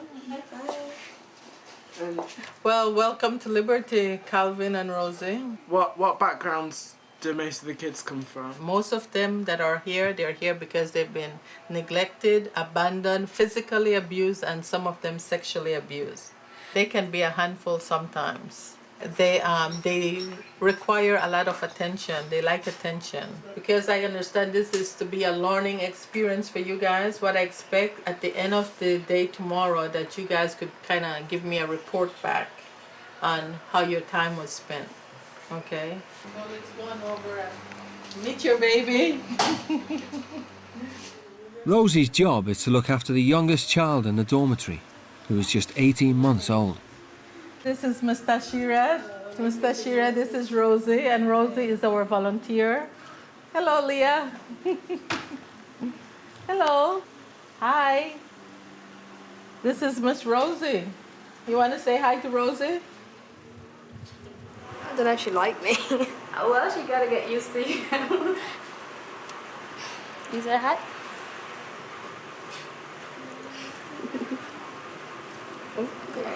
No problem. Oh, she's heavy. Well, does it feel that she have her arms on you?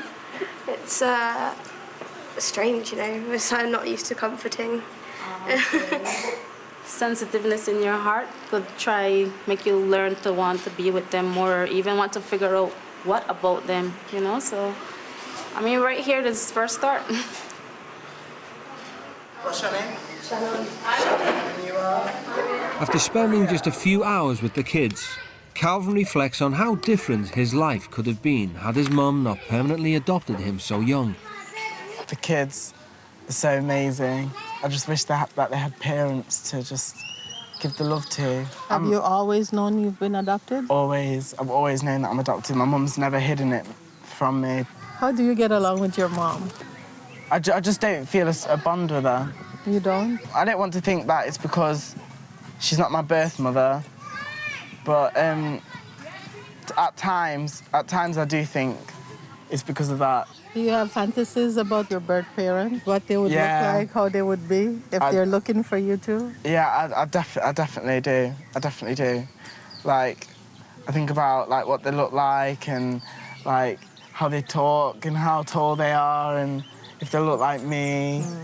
Do you have any resentment? Do you maybe feel that maybe you were not wanted and so you feel maybe something was wrong with you that you were not wanted? Yeah, at times I think it's my fault, but... What do you think you could have done to make it your fault why they gave you up for adoption?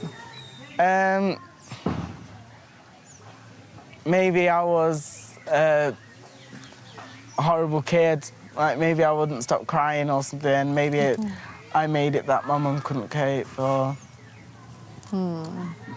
I think that a lot of time the parents, they do that when they realize that they don't have the maturity or the economic finances to take care of their child. And I think sometimes it's an act of love when they do decide that I cannot do this for the child and it's best if I place them with someone that can take better care than I can. Yeah.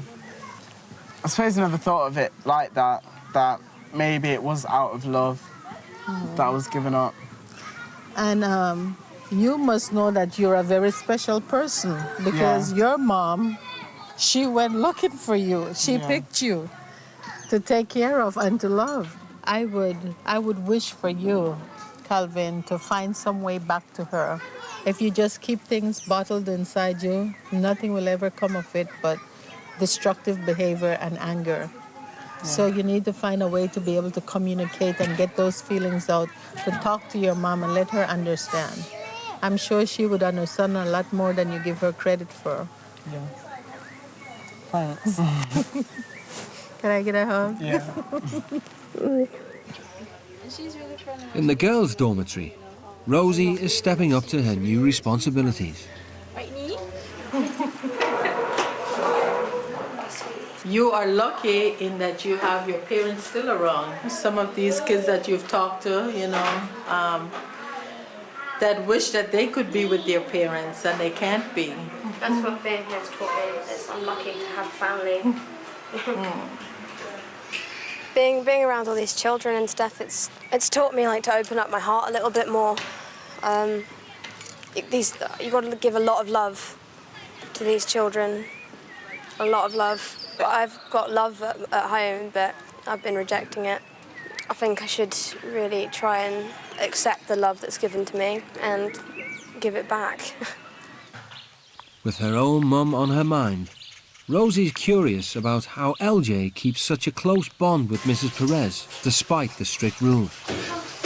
My mom, she never allowed any of my sisters to date. You know, I've been dating ever since I was 17. And it was always 19 they would start, and she would allow it. And so me starting that young, she had to set a rule. So that was the rule, that Bobby had to go with me everywhere. I can't believe that your younger brother has to chaperone you. With your boyfriend, it's like he's younger than you and you're 18 years old. It's just a bit... It kind of creates trust between my mom and me, because if there wasn't that rule, then maybe she would be nagging me a lot.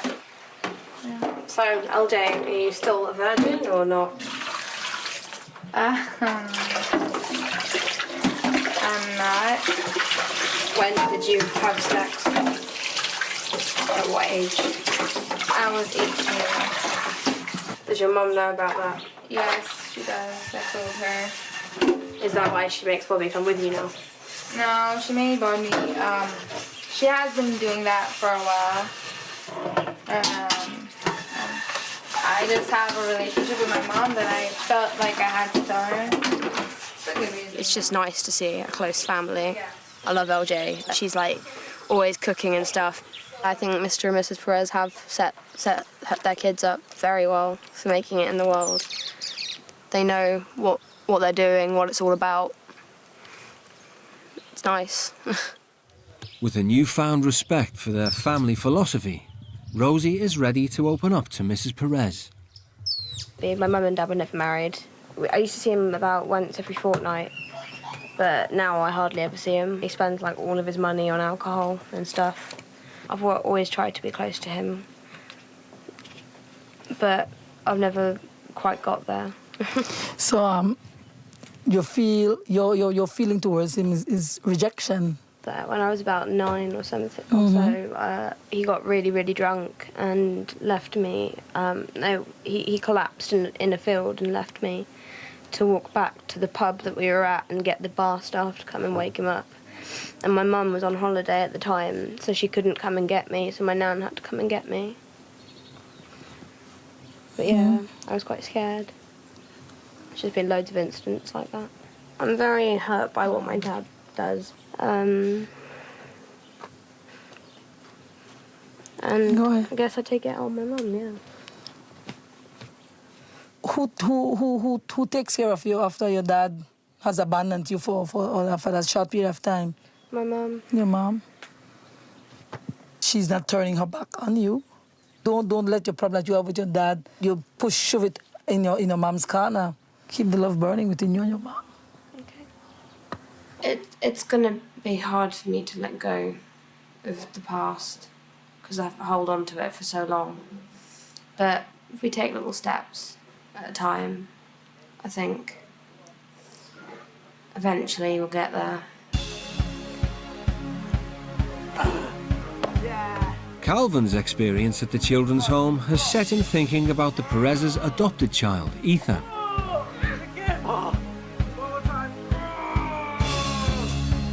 No, Ethan! Where did you used to live before the Perez's? Right at the home. At the home? Did you like it? No. Why didn't you like it? Because they make fights. You break up your toys. They break your toys? I have guns. They have guns? Is it scary? I can see me and him. He still knows that he lived in a home and he knows how hard it was and stuff. I'm glad I made it out. I'm glad I was adopted because I could be in a home somewhere. The teens have been in Belize for almost a week. Tonight, Calvin has his first contact from home. Here I have a letter from my mum. Hi, Calvin. The decision to send you on this trip was very difficult because what has been more difficult for me to deal with is that in the days that you have been away, I've felt more relaxed. I have not come home to be faced by an angry teenager who wants everything done for him after spending the whole day in bed. Demanding money, food and lifts to places is what you do best. I don't recall you ever asking me if I wanted a cup of tea. I do hope that this experience will help you to be calmer and more considerate. I want you to realise your potential and rise to the stars, Calvin, because I know you can do it. Without your own efforts, this will not happen. We cannot fulfil your dream for you, but we can support you in reaching them, as we always have done. I love you, Mum. I've had everything handed to me on a silver platter, and the times that my mum's told me about when they were younger, how they used to survive, like, on nothing. Like, after my sisters finished eating dinner, then she would eat, and she would just eat the leftovers. She would have no food for herself. Like, and I think because I've had everything so easy and I've just treated her so badly. It's bad. I just wish that I could say sorry.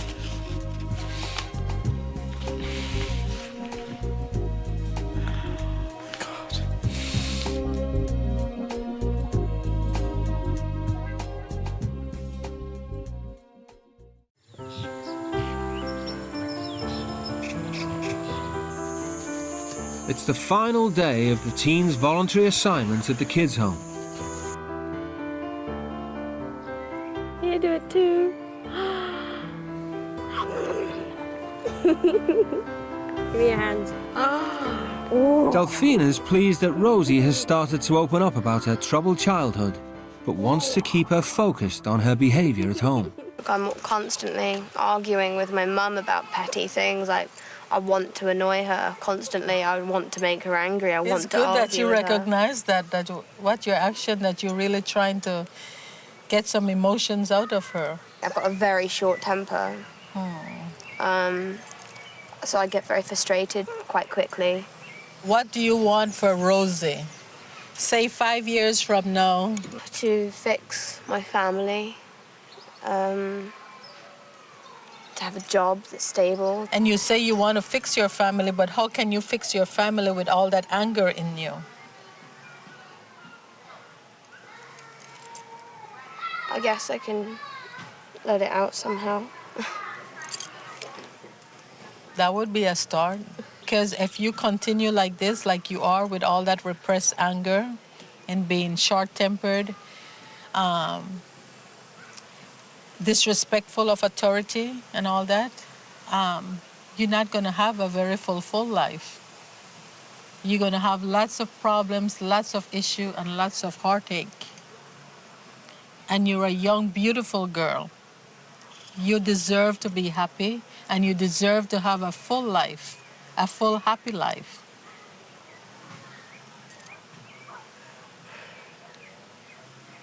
You deserve that, Rosie. You can make your future better than your past, okay? Okay. Thank you.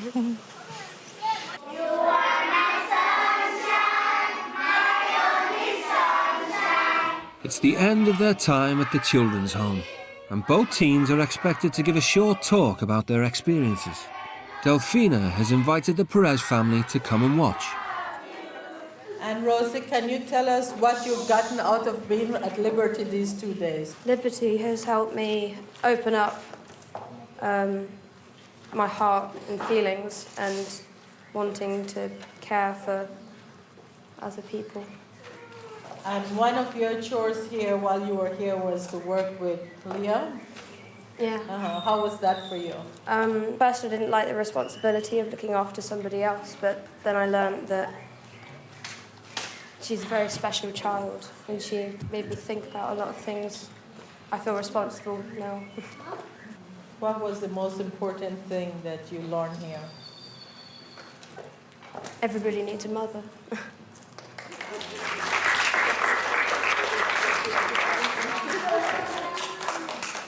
I need you guys to be really quiet and listen to what Calvin has to say, okay? Coming here to the children's home has opened my eyes to a lot of things. I'm adopted, and I've been adopted since I was very young. I have a very privileged, happy life, and seeing the children's home, that could have been me. I could have been in a children's home, I could have been fostered. But I guess I've never thanked my mum, or I've never thanked anyone. I've never thought about it. It makes me feel bad for taking it for granted. Thank you for listening. Proud of you guys.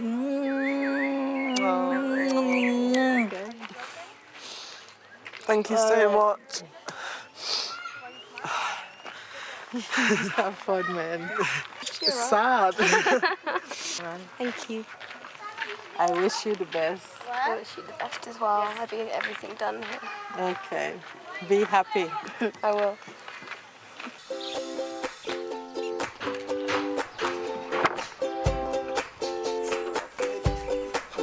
Button first.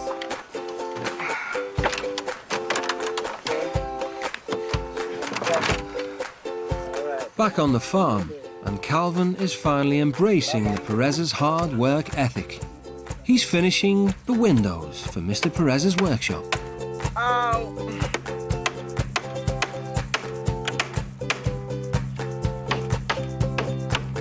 Incline, here I come.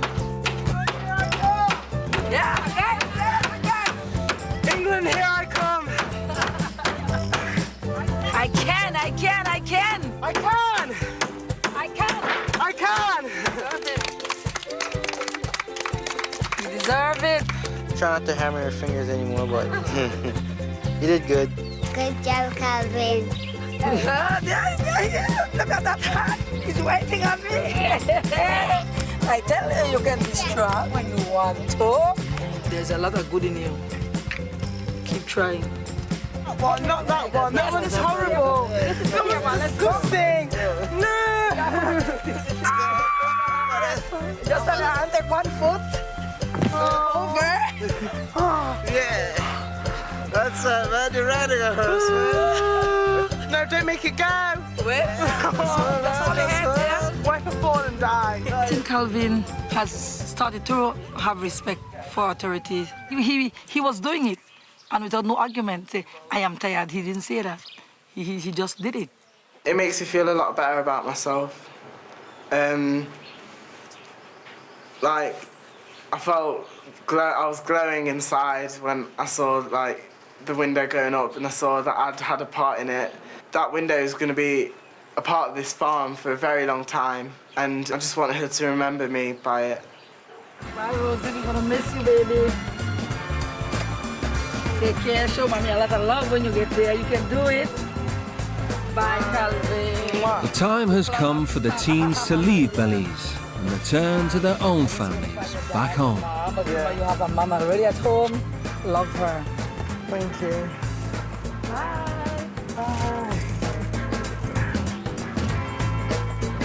I'm gonna miss them.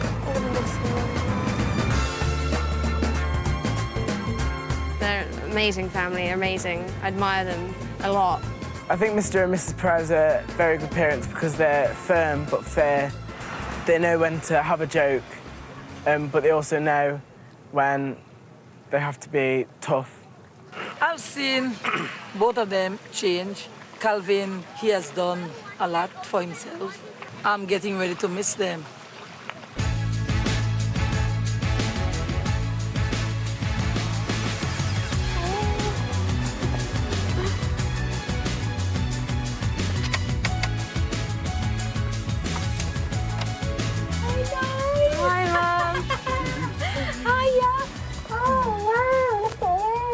Missed you. Did you? Yeah. Really? Oh, I love you. Oh, I missed you too, darling. I'm sorry, Mum, for being so horrible. Such a horrible little brat. You're gonna make life easier on both of us? I'll help out a lot more. Yes. Oh, that'd be really nice. Dad has just really annoyed me, not giving me attention, and he's always cared about his drink more than me. Yeah, I'm sorry that that's happened. I guess I've been taking it out on you as well as other things, but... Well, I'm really surprised, actually. I'm surprised, yeah. Oh, it'd be lovely if we could just, be mother and daughter again, really. She definitely looks like she's grown up in a week's time. It's a phenomenal change. If she just keeps this together, we're all going to be happy. Hello, Mom. I love your hair.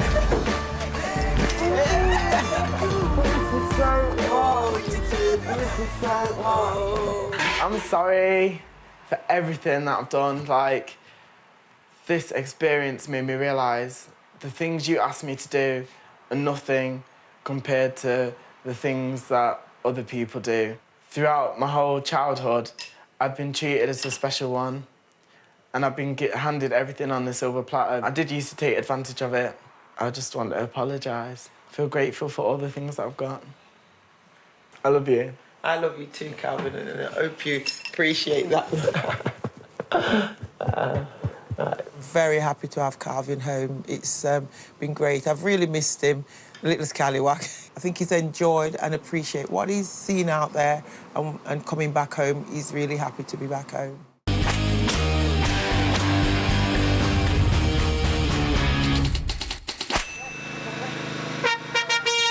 Ladies and gentlemen, Stretford Pageant Rose Queen is Kaya Jade Elliott. 16-year-old Kaya Elliott loves to be the centre of attention.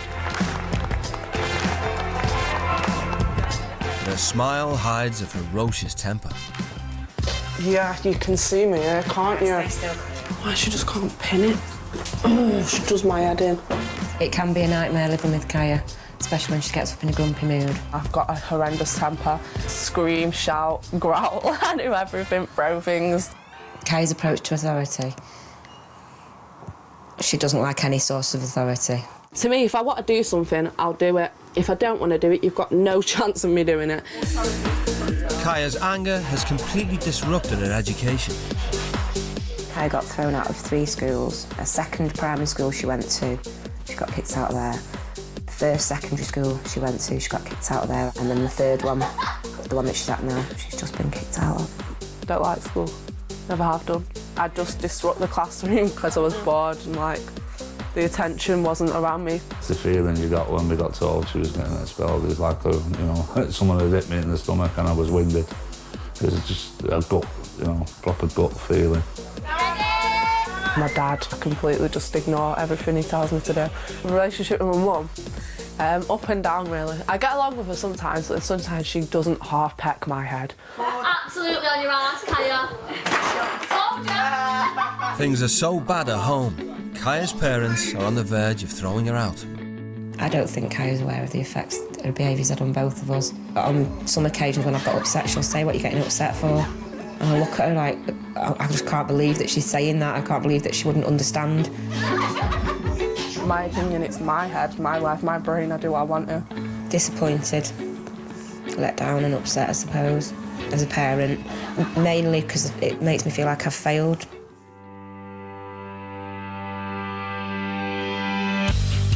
You always come back to a tidy house and stuff like that.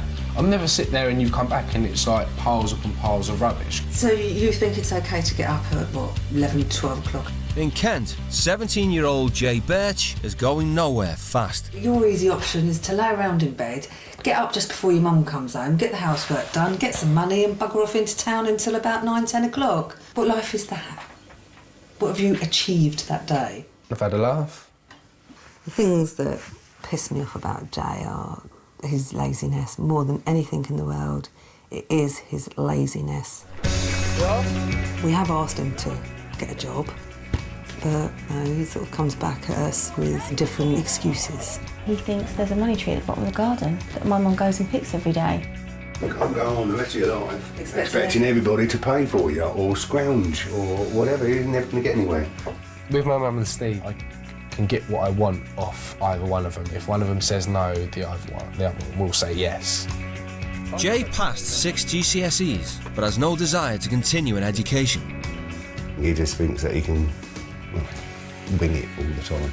He'll wink his eye and he'll smile and he'll, I'm not that bad. Yeah, one of life's charmers. Jay had a difficult childhood. His father left when he was 5. Then last year, tragedy struck his family. Molly was my niece. She died when she was 4. Jay's motivation is non-existent since Molly died. You know, he was lazy to begin with anyway, but I just think it sort of took a turn for the worst. I've sat there and thought, why am I always unlucky? Why do the bad things always happen to me? While those around him have united in grief, Jay has stopped trying altogether. He needs a kick up the arse. That's what Jay needs. He needs a really big kick up the arse, actually. Don't want him to give up. And it's almost as if, you know, at times he's given up on life. And he's 17 years old and I don't want that for him. To try and get their lives back on track, both families have agreed to send their wayward children to live with new parents on the other side of the world. See you later. It's an opportunity for you, mate, OK? Come back a better person. I hope he's going to come back a bit more enthusiastic with his life and go somewhere with his life. And then maybe eventually get a job that pays. Make sure you walk around on the plane. She needs to learn about herself more than anything, about how she deals with other people and how she puts herself across. I want to appreciate being at home. Hi. All right, my name's Jay. My name's Kaya. Never been on a plane. Never? Wow. The teens are travelling 4,500 miles to here, the town of Kiefer, Oklahoma, in the heart of Middle America. They'll be living under the absolute authority of Shannon and Stacey White. He's the town's chief of police. I believe that discipline itself is the most important thing for a teenager, whether they want to agree with it or not. Obedience is demanded, it's not an option. You go by our rules or you don't live here. The Whites have 4 adopted children, 19-year-old Shelby, 16-year-old Trey, 10-year-old Marquise, and 9-year-old Derice. They also have a daughter of their own, 6-year-old Kaylee May. We started our family by fostering. We weren't able to have any children of our own, so we filled ourselves up with children from the state. We've probably fostered between 13 and 20 kids over the years. The Whites take an old-fashioned approach to parenting. The roles that we take in the house are more of the traditional roles. I'm the boss. Yeah, he is definitely the punisher. I like to use the threat, just wait till Dad gets home. Stacy served 6 years in the Marine Corps before joining the police. His career has persuaded him of the power of physical punishment. I use kind of a drill instructor type of approach. I would have to admit that yes, I am extremely tough. The scripture, spare the rod, spoil the child, has a lot of meaning. It's not all strict. We believe in having a lot of fun with the kids. And if they mind all the rules, we reward them. I absolutely believe that we're tougher than most parents. Parents should be tough because the world's tough. And if you don't learn it as a child, you won't make it as an adult. After a 9-hour flight, Kaya and Jay touched down in Oklahoma, one of the most conservative states in America. It's just going to be a holiday. It's a free holiday. It'll be all right.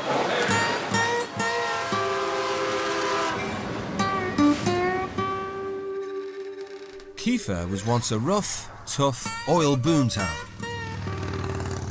But today is a sleepy, family-oriented home to just 2,000 law-abiding citizens. Everything's on a bigger scale. It's because they're all fat bastards. Yeah. Chief White believes his family should set an example to his community. He sets his standards very high. Meeting new people is always a great thing. Yeah, that's the way I look at it. Oh my God, he's a police officer. You are shitting me. I'm not getting out of the car.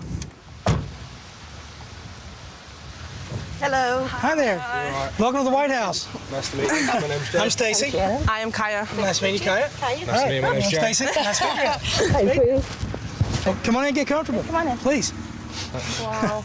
From now on, the teens will live by the same rules as the white children. The littlest one, that's Kaylee. Kaylee. Reese. Trey. Hi. I'm Shelby. Shelby. And then Marquise. Hi. Hi. Yeah. This is Kaylee's room. This is going to be, This is gonna be your room. I hope you like pink. I hate the police. I've not had good history with the police. They don't like me, and I don't like them, and that's the way it's always going to stay. Jay, that'd be your room. Yep. I've never seen so many rules at all. The second one, that's going to be hard. Third one, hard. Fourth one, hard. Seventh one, really hard.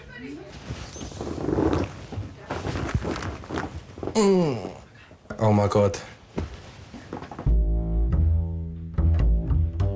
Every child who stays with the whites gets thoroughly briefed on the rules. Kaya and Jay are no exception. I want to just kind of sit down and talk to you guys for a few minutes to go over a few things that we feel kind of strongly about. As you can already see, I'm a police officer. I'm actually the police chief in this town, and my wife is one of my officers. I'm also a police officer. She's also a police officer too. So we enforce certain rules with the law behind us. Rule number one, respect us and our family, and we respect you in return. Okay. Number two, no cursing in the house or in front of the minor children. This is the buckle of the Bible Belt, and cursing in front of a minor child is actually illegal. Everybody does their chores on a daily basis. If you've got a specific assignment given to you by myself or Mrs. White, we expect you to do it without us micromanaging you. Okay. Smoking and possession of tobacco is illegal in this state. For anybody under the age of 18. Yeah. Okay. The punishment around here, it ranges. On the bottom side of the scale, physical exercises, additional chores, to the other side of the scale, where potentially you could wind up in front of our judge for a crime. You're being fair. Okay. As the owners of the house, we have the right to search bedrooms and common areas anytime we feel like it. If you have any contraband in your bags, What does that mean? Cigarettes, alcohol, marijuana. Can we have one last That's what you said. Can we have one last fact? We can't have that. Okay? You're now seen as a part of the white family. And if these people out in the town see my kids breaking the law, they look bad upon me. But right now is amnesty time. I'll let you bring them to the table, okay? Okay. Go ahead, Jay.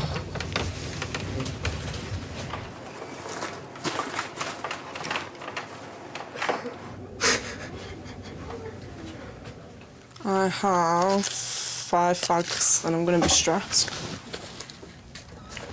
Hi. Hi, guys. Awesome. You went through that many already? Yeah, since the I've smoked got on off the mine. aeroplane. Huh? I smoked on mine. You smoked all of them? Yeah. And the matches are in there as well. Okay, guys, I'm going to give you the second and last amnesty that I'm going to give you to bring anything contraband to the table.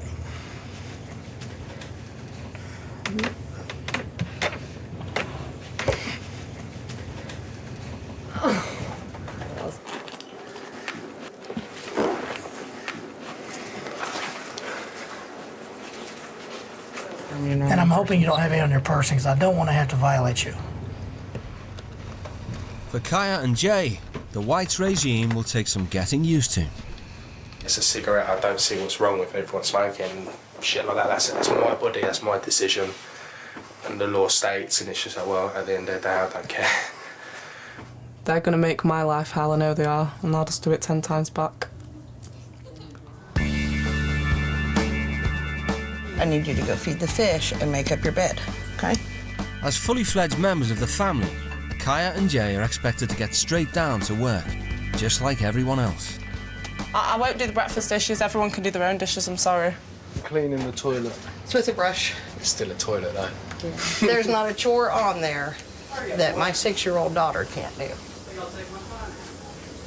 And hasn't done. For dinner, okay? Can't bother with the mither of getting a physical punishment. It's alright, it's not as bad as Jay. He's got to clean the toilet. I didn't touch it. Looks fine.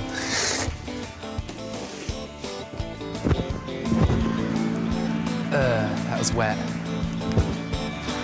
I don't understand how somebody can expect to live in a house and not help out with the day-to-day stuff.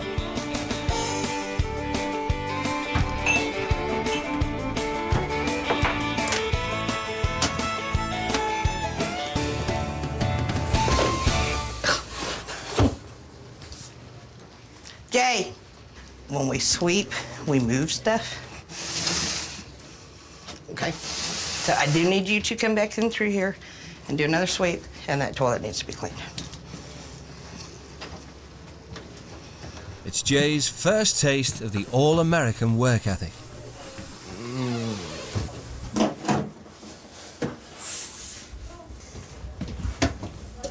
I ain't doing that. Shannon, could you show me how to do the toilet again, please? Sure, come on. Okay, just take it in here, use the brush and go around it. Okay. And what do I do when you let it down? What do I do with that bit? I'm not gonna clean it off for you. I see what you're doing. Bollocks. We don't play the games, so they're gonna get caught. Laziness doesn't work. For Stacy, duty calls, so it's up to Shannon to supervise the day's main chore, clearing out the shed. Come on, guys, it's heating up here. Okay, guys, let me explain to you real quick. The reason why we do this yard clear-up day is because in the town of Kiefer, if your yards and things are not cleaned up, you can be given a ticket, okay? The police department has to give these tickets out, so guess how bad it is if the chief of police has to write himself a ticket. Okay, so let's get that done. However you guys want to get them out, that's fine, but let's get all work together, okay? Kaya quickly finds a reason not to get her hands dirty. Spider, spider, spider, spider. I'm not doing it, there's spiders. Is there a massive spider or is she making a lot out of nothing? I didn't see anything. Did you not? I'm not going back in there. I don't understand why I should have to clean a shed. They're going on about how we get tickets for the land being dirty. Well, they should have fucking kept it clean in the fucking first place, shouldn't they? Why are we sitting? Because there's spiders. I just went in and there was a massive spider in there. Okay. Why don't you stand right here and let them handle it if you guys are doing it in a pile? If it's that bad instead of sitting. Oh, it's not a difficult thing, guys. It is for us. This isn't I'll go in England. there and do it all myself. No, I don't want you doing it all the fag. yourself. No, can't do that. It's breaking the law. You guys can get it done early when it's cool enough, or you can sit out here on your bum and let it get hot, but it's still going to get done today. Hoping for an easier life, Jay reluctantly gets back to work. But Kaya is standing firm. Well, I'm not taking part in it. I think you and I need to have a little talk, okay? I don't need to have a little talk. I have a phobia of spiders. I will have done, and I'm not going in a place where there's loads of them. I gave you another option. I can't lift heavy things, though. That's It's the thing. not all heavy stuff, and I don't expect you to lift stuff that they might be able to lift. But you can't tell me that you can't lift that because my 6-year-old daughter can lift that. If you don't want to get in there and do this, I can call Stacy back, and he can stand over you while you do it. Oh, try it that I way. can't believe you just said that. Don't talk to me. Well, okay, then I'll call Stacy up and we'll get him up here. Do that then. Seems to think right now that she's got a bigger attitude than what Stacy has. Maybe she needs to get a little respect for an adult. I'm only doing it because I don't want to fucking... You do it and you're letting into them, Joe. I'm not letting into them. I just want an easy ride. Shannon's called Stacy home to deal with Kaya. Oh, here we go. I'm not doing it.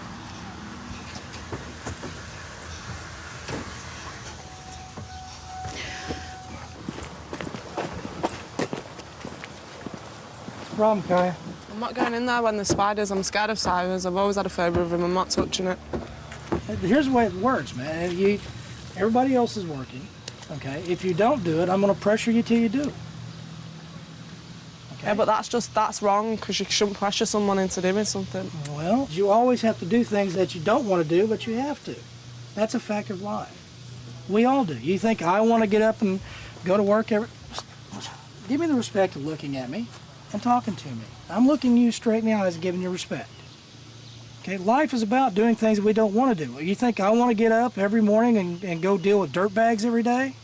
No. I can't do it. Hey, don't, you are disrespecting me. I don't like that. I'm not disrespecting you. You are disrespecting me because you're making me do You are something I not. don't want to No, do. I am not. I'm trying to teach you values. Teamwork values, and you're refusing it. Oh. I've had enough. I just want to go home and just not have all this pressure on me. I'm 16, I don't need to learn about this yet. I'm still a child. I don't need none of this. Hi. Before getting tough with teenagers, Stacy always tries reasoning with them first. Come talk to me. Let's talk. Okay, this is a team effort. Do you see just you out there by yourself doing it? No. No. Do you not see that the other siblings out there doing some of the even worse jobs than what you were assigned to? I'm not getting forced into do something I don't want to do. It's as simple as that. I don't do it. It's how I've always been. If I don't want to do something and I know in my heart and my head I'm not doing it, I don't do it. Do you think you'll succeed doing that? I don't know. I don't care, to be honest. As long as I'm happy, that's all that matters. Simple as.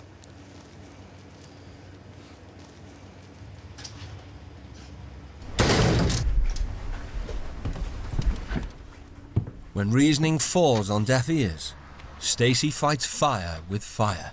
Kaya, come here. For fuck's sake. Kaya. I'm not talking. Huh? I don't want to talk. You know what? That's not an option. I'm here. It's not an option whether I want to talk or not. And talk to me. I don't want to talk. Well, you know I do. Well, I don't. And I'm not going to give up until you do. Well, I'm not going to give up either. Okay, well, this is America. You don't act that way here. It doesn't... Oh. Okay, you agree to this, okay? You agree to this. So either be a quitter or not. Okay? We don't quit around here. You make up your mind right now if you're going to quit. If you are, pack the trash and get out. Right, I will do. I'm not going to tolerate that crap. And I'm not going to tolerate shit off you either. You shouldn't speak to me like that. Go away.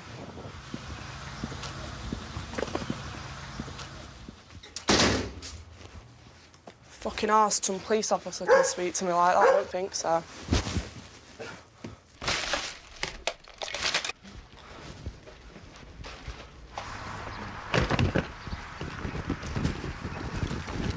She just thinks that every time the going gets a little bit rough, I walk away from it.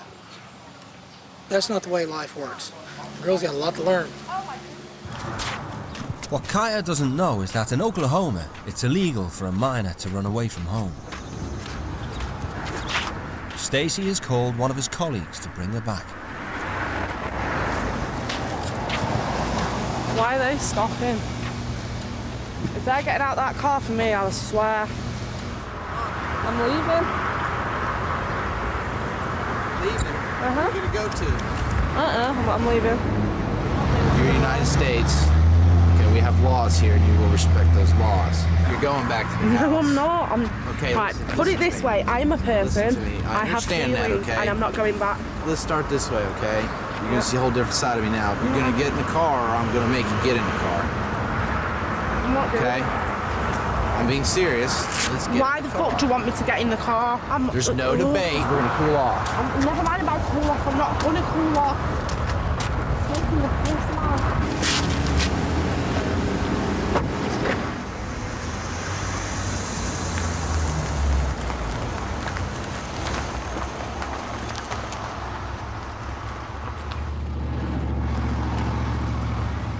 Okay, here's your first lesson in Oklahoma law enforcement, dear. You see what just happened to you? You don't care? Okay. Take her down to the station, lock her up in the holding cell so she can cool off. My kids have sat down at the police department with handcuffs on before. You know, tough love. I mean, I've cared for her, which is the reason why we're going through all this.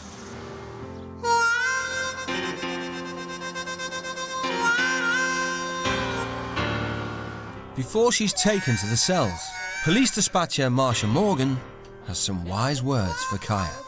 You have to listen to somebody somewhere. At your age, somebody has to give you guidance.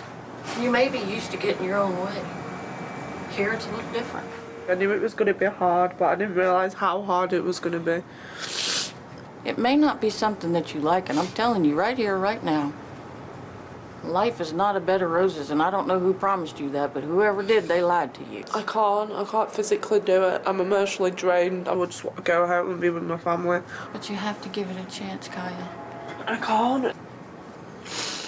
Do you possibly think that if you go back right now, that they are going to be totally proud of you? They're going to go, what did we do wrong?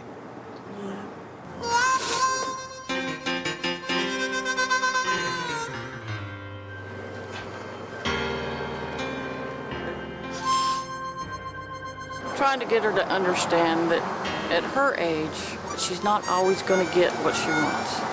And if she quits on herself now, she's going to quit on herself for the rest of her life. After 2 hours at the police station, Kaya is cornered into making a decision. I'm going to go back to the house. I'm going to give it one more shot tomorrow, and if I don't like it, I am going home.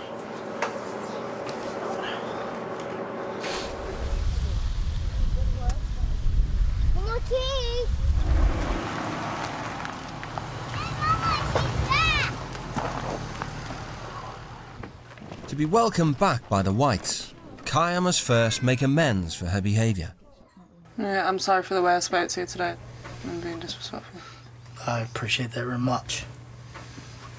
Kaya, today was a real rough day for all of us. I want you to know how happy I am that you decided to stick with it. From this point on, you know, things go back to the way they were. We have the rules. We go the rules. We do everything that we're supposed to be doing. As a family, as a team, and hopefully we'll just get through this week and with a much healthier respect for each other. I want you to understand that the only reason that I push so hard is because I care so much. And a lot of it has to do with my past as a police officer. And it seems like I'm extremely hard, you know, but my heart is much bigger than my bite. So, can I get a hug? Yeah. Appreciate it. I do very much appreciate you sticking with it. It's okay. For Stacy, dealing with Kaya is an uncomfortable reminder of why he parents the way he does. I was still pretty young and into law enforcement, and I had a young lady that she was much like Kaya. She was pushy. She was rebellious against authority. She had shown pretty much most of the characteristics that Kaya shows now. I was so caught up in being a cop, so to speak, that I didn't take those extra steps like I did today to ensure that we got to the root of the problem. And the young lady committed suicide. So, I mean, it's always haunted me. Still does. A lot.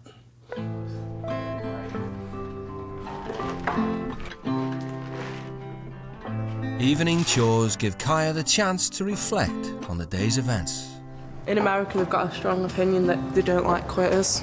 They like people to just like get on with it, and you can't quit because some things in life you've got to do. That's the way they see it, which is right, but sometimes it's annoying.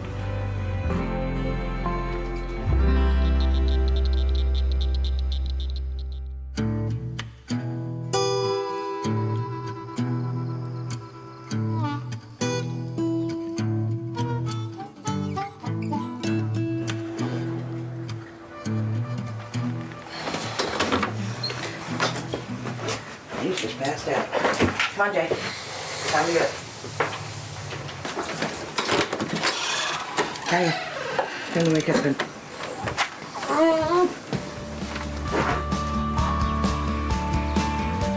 As Chief of Police, Stacy takes enormous pride in his community. He insists all of his children do regular volunteer work.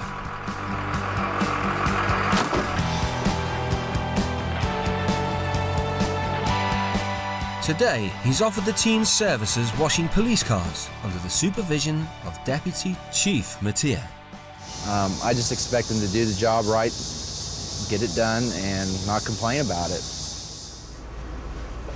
After yesterday's run-in with the law, Kaya's decided it's easier to do as she is told. Can't be asked of arguing with anyone. I just want to get on with it so I can get out of here and go back to the house. But work-shy Jay has a problem. Huh? It's just too hot. I'm not doing it. I'll do something else, but I'm not sitting there cleaning cars. They're not even my cars. It's not even my community, Stacey. I know it's not your community, but it's our community. Look at the weather. I It's know. just too hot. I don't feel good. I just can't be bothered to sit there. Be quicker, cleaning listen to cars. me.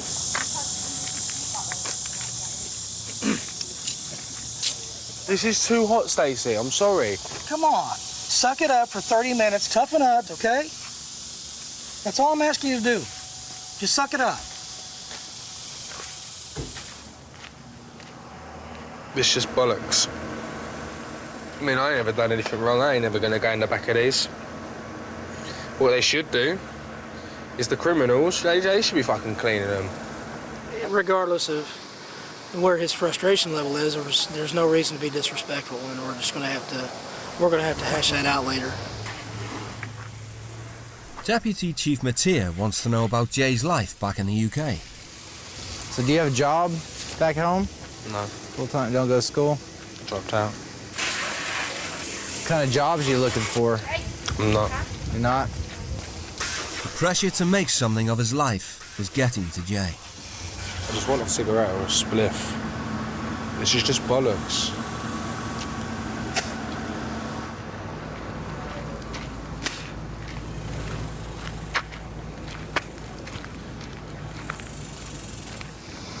Hey, Jay. All right, man? I need a cigarette. I need to smoke. Well, I can't let you smoke anyway here. It's against the law. And everything I do at home, I don't get stressed. I can't get stressed at home because I'm too high to get stressed. Here, I can't do anything. I can't even smoke. I don't even like smoking. I only smoke if I can't have weed, which ain't very often. You can't smoke that weed either, man. Oh, yeah, I know. It's not good for you. Makes you dumb.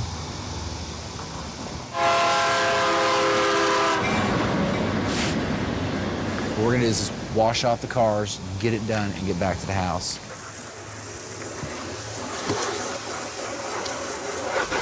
You're doing a good job. Jay begrudgingly finishes the job.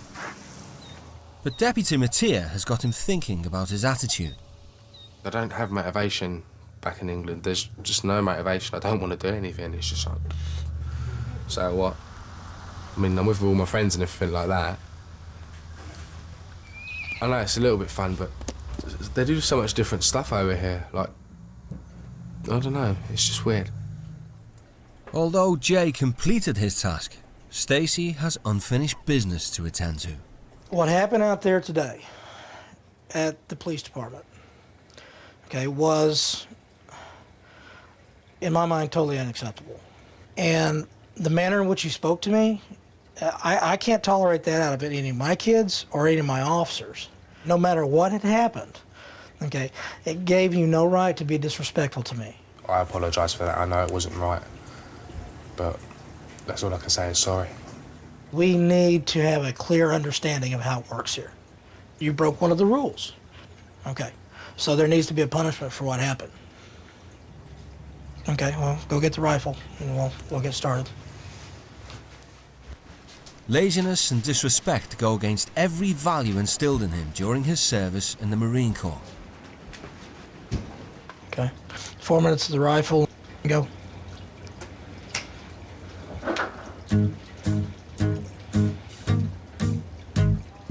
The dummy rifle weighs 12 pounds. But this is not a test of physical strength. 3 minutes. It's a punishment designed to create self-discipline.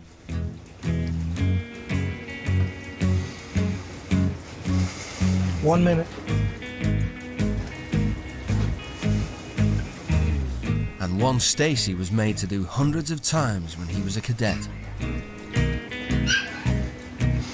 10, 9, 8, 7, 6, 5, 4, 3, 2, 1. Put it down. Okay.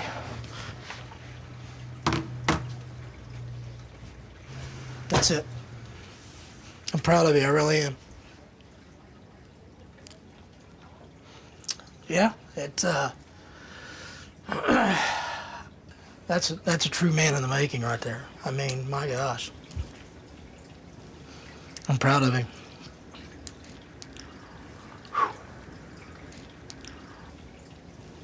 Sometimes you forget the human side when you strive so much to be tough, and things like this happen that remind you that, wow, I do have feelings. So, I'm happy right now. Really am. Seeing such determination has left Stacey curious about Jay's defeatist attitude. What caused Jay to develop to where he's at today? It was a lot to do with my real father. I had a shit upbringing to begin with. It was awful. Some of the stuff I saw, some of the stuff I went through. I do hate my father, but I hate not because of what he done, it's for what he didn't do. I understand that. He didn't bring me up. At the age of 5, I had to act like a 13-year-old. My mum, she loved me to bits, and I know she did, but she had her own problems, and I needed to take pressure off of her. And the only way I could do that was by growing up too quickly. And I mean, how do you feel about yourself right now?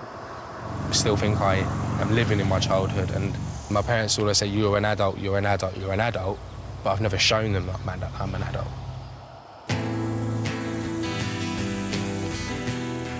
Chatting to Stacey has got Jay thinking about home. I miss my family, and I don't appreciate them. And when you've got all those feelings going around your head, it makes you realise what you're actually here for. It's because you do need to change. He's not the only one contemplating family. Me being in America, it's a bit weird because obviously I want to go home because I miss everyone. I miss mum and dad a lot. Can't wait for the week to hurry up.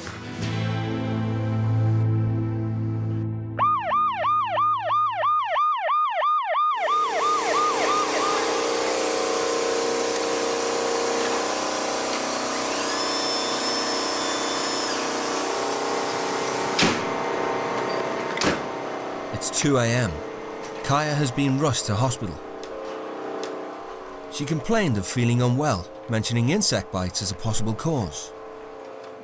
When she became unresponsive, Stacey called an ambulance. The doctors can't find any physical symptoms. The medics have suspicions that it was a put-on episode. If she actually has a medical problem of any sort, it would have come out. They would have found it in there. You know, only Kaya knows. After extensive tests, Kaya is discharged. The doctors who saw her described her episode as most likely malingering. I'm just going to go and get some sleep before I act upon anything. Now, it's never a good idea to act when you're angry and tired.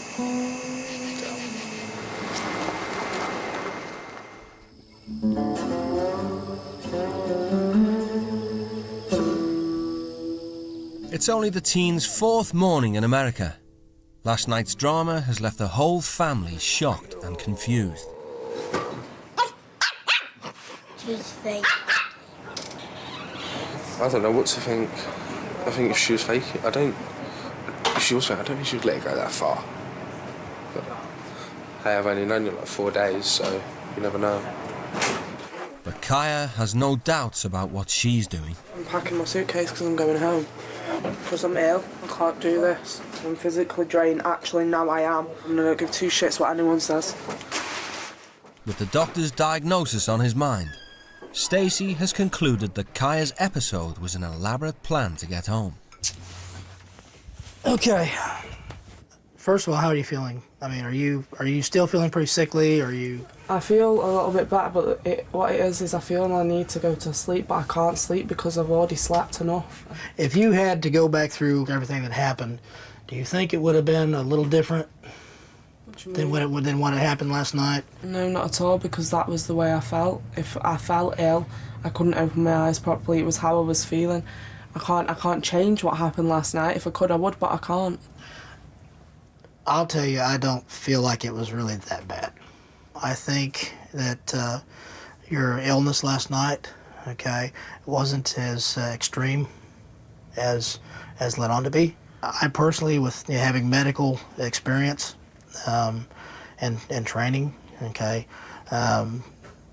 saw that your symptoms that you had weren't indicative of a sting or a bite. It was merely some additional drama that didn't need to be there. And it really hurt a lot of people. That's how you feel at the end of that. If that's your opinion, that's your opinion. Okay.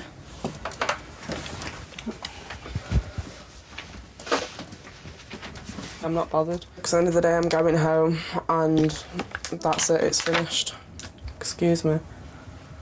The conversation has confirmed Stacey's suspicions. All I want is an admission, but that's not going to happen. I tried. If this is the type of ethics that she's going to have, I think she needs to be sent home. I've gone as far as I'm prepared to go. He wants to inform Kaya's parents of the situation. Can I ask you, sir, have we had similar incidents to what happened last night in the past with her? She has played up and play acted, but not too happy with. We are gobsmacked by the way she's doing things, and it's ridiculous, So I think this is drama. She wants a reaction out of people. That's what she pushes for. I've come close to banging my head off a wall with it at some point. And, you can only go so far. I was ready to send her home today, but now I'm upset. So I'm now inclined to make her stick it out and not make it easy on her. Well, you'd be doing me a great favour if you did that. Okay. Say bye. Bye-bye. These people truly are at their wits' end. I mean, in my line of work, when you absolutely refuse someone asking for your help, that's called negligence of duty. And I have a parent here asking for my help, I've already made that mistake of turning my back once, I just can't do it again.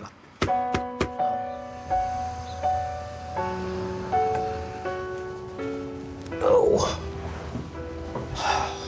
Hey, Kaya. So, go on in and have a sit, hon.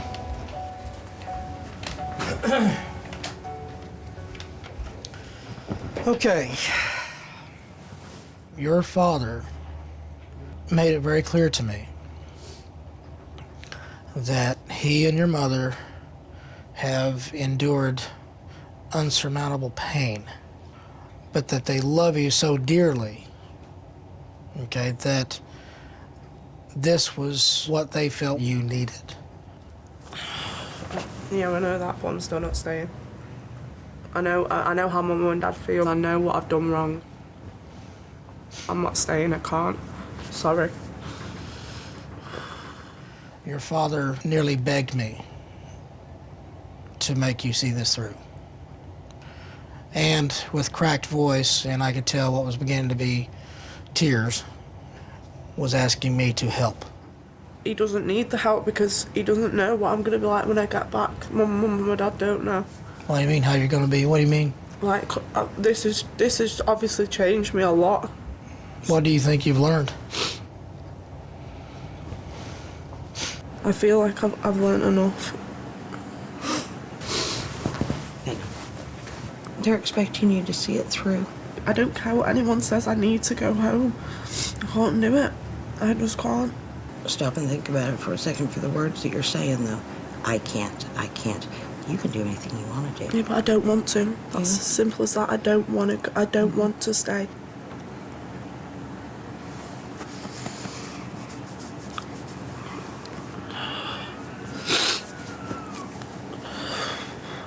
Why don't you go dry your eyes up?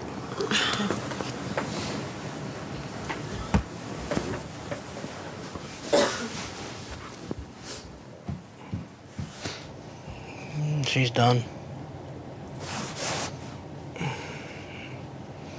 You know, making her stay here is going to create even more misery for our kids. I'm not going to go through that. I can't. It's hurting her family.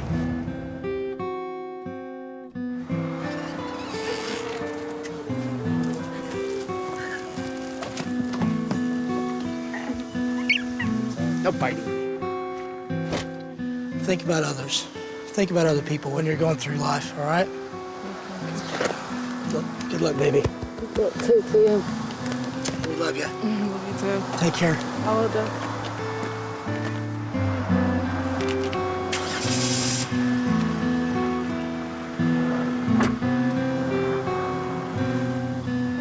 I'm sure she has, in her mind, gotten what she wanted, which was to be away from here and back home where she can act however she wants.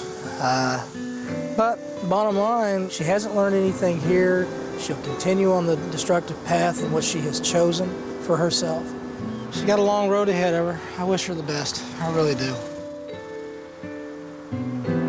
For me, enough's enough. It's time to go home, back to where I belong.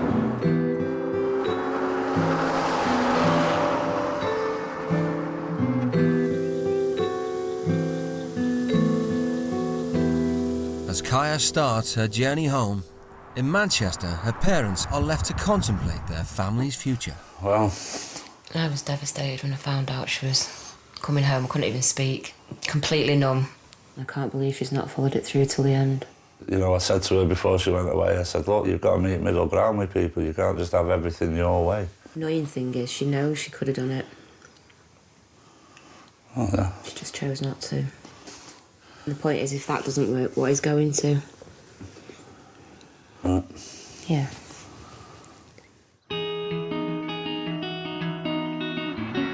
With just a short time before he's due to leave, Stacey and Shannon are determined that Jay learns some valuable lessons.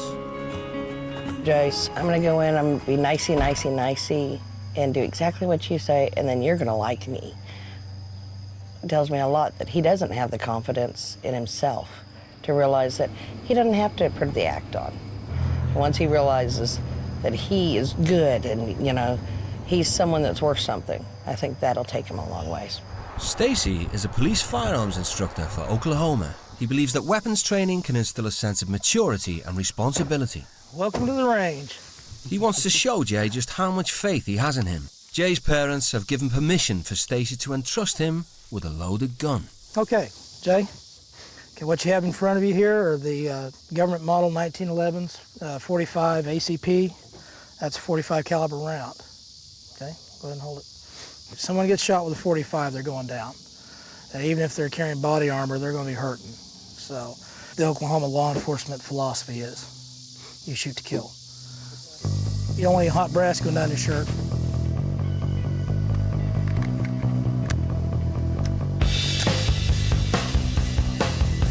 Fire when ready.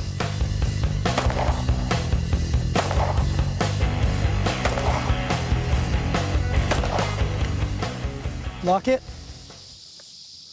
Let's see what you did to him. Well, that guy's definitely dead and or badly wounded. That could have just saved someone. Mm-hmm. It's fun, isn't it? Let's do some more. Okay, Jay, this is the M4 AR-15 assault rifle. It's a 5.56 millimeter. You place these crosshairs in the middle of your target. Do you understand? Mm-hmm.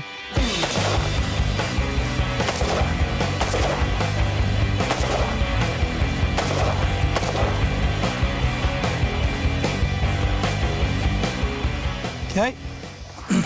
Inspired by Stacy's trust, Jay summons the courage to ask for advice. I don't want people to think of Jay Birch and be like, well, he could have been, but he weren't. And I'm fed up with that. When I told my father that I joined the Marines, he said, you won't make it. He said, they're too tough for you. Well, I was going to prove him wrong, and I did prove him wrong. It's just a matter of, mentally telling yourself, I'm going to do this. That's all it takes. I mean, there's always the fear of failure. I mean, always the fear. Each time you get knocked down, you've got to pick yourself back up and say, bring it on. Hit me again if you want. I believe in you, and I have only known you for a week. And I'm telling you the truth. I believe you can do it. I believe you can excel in whatever the hell you want to do. Jay is starting to accept why he's never tried at anything. I'm afraid of other people seeing me fail because I'm one of those people that never likes to fail, and I don't set myself any goals because if I don't set myself any goals, I can't fail, so no one can see it. When Jay's family sent him to Oklahoma, their main hope was that he would find a way to move forward from the family's bereavement. Jay's niece, Molly, was 4 years, coming up for 5. She very suddenly had a droopy face. My daughter took her to the doctors, who sent her up the hospital. Within 3 weeks of going up to London, Molly died. It's devastated us. 1 week I was sitting on the bed watching a favourite film with her, playing around, having a bit of a play fight, mucking around, and the next week I'm sitting up at King's Hospital and I can't explain it. You feel empty because I believed that she was going to get through it. I built myself up, I built myself up, I built myself up, and then it just didn't come through. That's what knocked me down, and that's kind of why I don't get my hopes up no more. I don't think he's dealt with it at all. I don't even think he's dealt with her being in hospital, the funeral. I think losing Molly has made me think, don't look into the future. There's no point in planning a future because it could all go wrong. It's Jay's last evening with the Whites.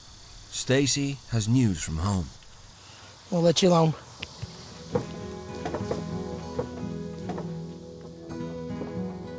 My darling Jay, where you're going with your life now, we do not know. I, as your mum, want so much more for you, but you need to get a grip and sort your life out. I think you've come to a standstill in your life. You seem to have given up since Molly died. Trust me when I say I want to give up as well, but we all need to carry on. I am not your dad, but I am very proud to call you my son. But all I want you to do is achieve the best you can do with the maximum effort coming from you. I've just never bothered in life. And I've not wasted my life, but it's beginning to get that way. I thought I was only pissing her off. I didn't think I was actually hurting her like that. I've let them down too many times. I can't do it again. It's not an option no more.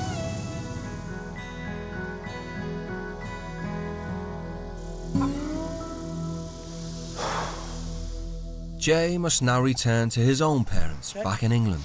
Very much. Shannon and Stacey hope honorary membership of Kiefer's police department will be a constant reminder of his time in Oklahoma. Oh my God. Thank you. Very well. It just means so much. You earned it.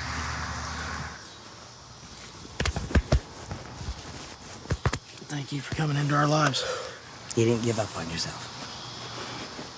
They've made me see sense. They've made me see things that I wasn't willing to accept. I can do so much more with my life instead of just fucking about.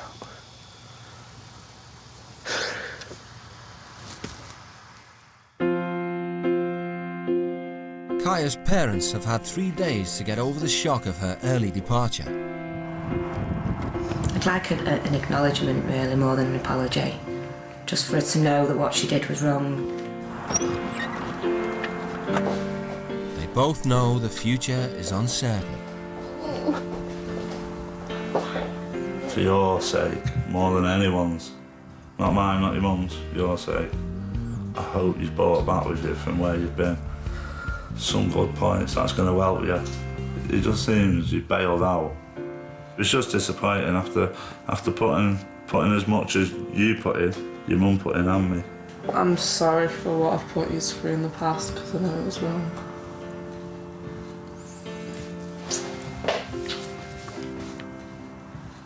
Don't cry. I need to learn by it, that's all. Just learn by it, can't you?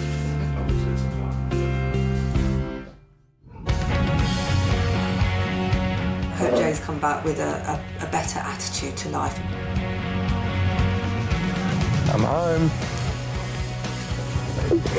Oh, I booked that, how you did? All right, man, I'm all right. I feel really clear about myself. I feel, I don't know, revitalised. I've got more confidence within myself now, instead of everyone else just having confidence in me. I needed it in myself. You needed it in yourself. And I've got it now. I know what I want to do, and I'm going to go and do it. You might have come back a man. Yeah. Yeah, I've never heard that you say that before, Joe. No, I've not heard him say that before. You don't know how proud and how much love my heart holds for you.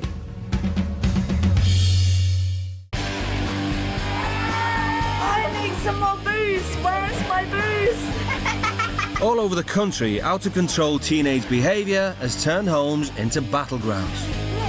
You stayed out the night before last. You went out last night, bloody drinking. Give me the bottle. She's just wild. She's a wild child.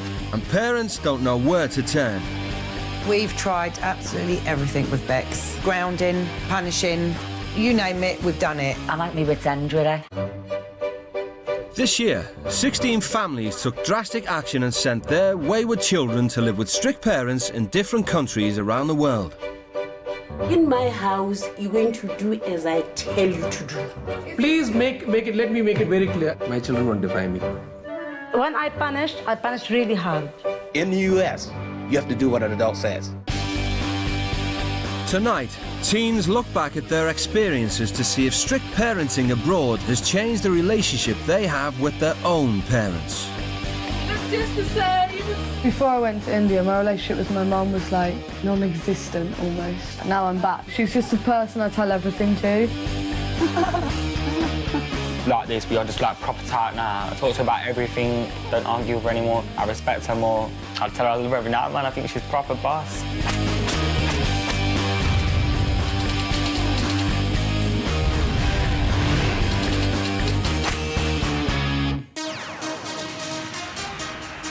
I'm just mixing me vodka and me Fanta orange. Single mum Hannah Thorpe was putting her own fun before her daughter's future. I just love getting drunk because you can make a show out of yourself and not really care about it.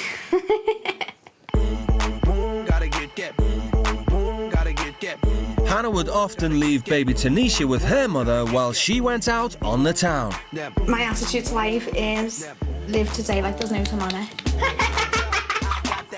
I don't think it's selfish that I leave the baby for 2 nights a week. Yeah, but that's what people do on Fridays. Yeah, I don't want you getting off your face like that, Annie. You were falling down the stairs and everything. You couldn't stand up straight. She can't live like that. She's got a baby. I just hope this experience will learn her something. Well, bye. James Gowing couldn't bear to spend any time with his own mother. I come here so often to escape from my mum because me and my mum have a difficult relationship. Like, we don't really get along with each other. I think James is wasting his time at the moment, just concentrating on friends and going out drinking, and he smokes weed and that. I've been smoking it since I was about 12 years old. It's quite a big part of my life, really. I smoke weed every single day. It's always a good thing to have when you feel like shit, really. James needs to realise that he has got potential, but I need him to make these changes. Sorry. James and Hannah's parents were at their wits' end when they agreed to send their children to America to experience strict parenting firsthand. Gonna miss him loads, but I'm proud of him for doing this. Just a bit sad. Just so she learns something while she's out there. James and Hannah were sent to Utah, deep in America's Midwest, for 8 days of clean living and rigid rules courtesy of the Peck family. Drinking, drugs and sex, they're selfish behaviours that destroy lives. When it comes to enforcing rules, Mum Nicolene takes no prisoners. Discipline is really important in our home. For children's lives, it is very good to have morals and standards and rules in the home. The Pecks believe every child is capable of greatness. They've got to make a difference in this world, a difference for good. That's why we parent the way that we parent, because we are warriors for good.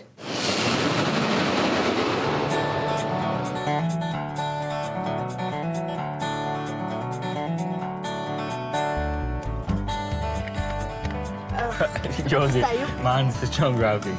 It was like that, literally that much vodka and about that much coke. There they are. Oh my God. I sort of had like a vision of them, and like they sort of like met the vision that I had of them when I first seen them. I'll give you the hug. Hi, I'm Nicolene. I can give you a hug. Definitely. Hi. Spencer. Hi. Nice to have you here. I'm James. James, good to meet you. I'm Nicolene. Good to meet you. We didn't really give a good first impression. He strolled up there with a fag in our hand, some vodka in our hand, a little bit pissed. Can I actually smell what you're drinking to make sure it's not like alcohol or something? Oh, whoa, I can smell it from here. She took it off us and poured it out, and then I was thinking, oh, I'm not gonna like you. You just wasted my alcohol. She just drank it in the car. You ready to go in? Yeah. When she did that, I thought, oh, she's going to be a proper bitch all through the week. So I thought, oh, my days, I'm in for a tough week. And I was, like, quite worried. As Mormons, the Pecks are firm believers in modest dress. We will not wear clothing that shows our shoulders, stomachs, backs, or thighs. Hannah was not. God, this is wrecking my head. This is wrecking my head. I don't understand why you can't show your shoulders. God gave us shoulders for a reason. I'm not wearing that. No way, Jose. Hey, it would be cute. No, are you having a laugh? But Nicolene stood firm, even when Hannah wanted it her way. Look at the state of me. I look like a hippie. To me, that was like probably like the most time I've ever been like the most covered up and all that. She's like, no, you can't go out in that. At home, Hannah would always win a row by shouting the loudest, but throwing tantrums had no effect on Nicolene. You make me feel like you're ashamed to take me as myself, to see your family like it's some special thing. That's why I'm pissed off with you. And I used to call her everything, your slag and everything. She'd sit there so calm. Which is why it's probably not wise for us to go then. Sound, let's go then. I'm going out in a big girl. Oh, suck my fat, you I did like start learning like how to control my anger a bit better and all that. The next day, it was James's turn to kick off. He didn't want to take part in Nicolene's homeschooling. I don't want to learn about maths and English. I don't want to learn science. I understand that. You're acting like you know what my plan is for the day, which I think you don't. I've already been through school, so I didn't see the point in having to sit there with a bunch of kids and learning kiddie stuff when I already know it.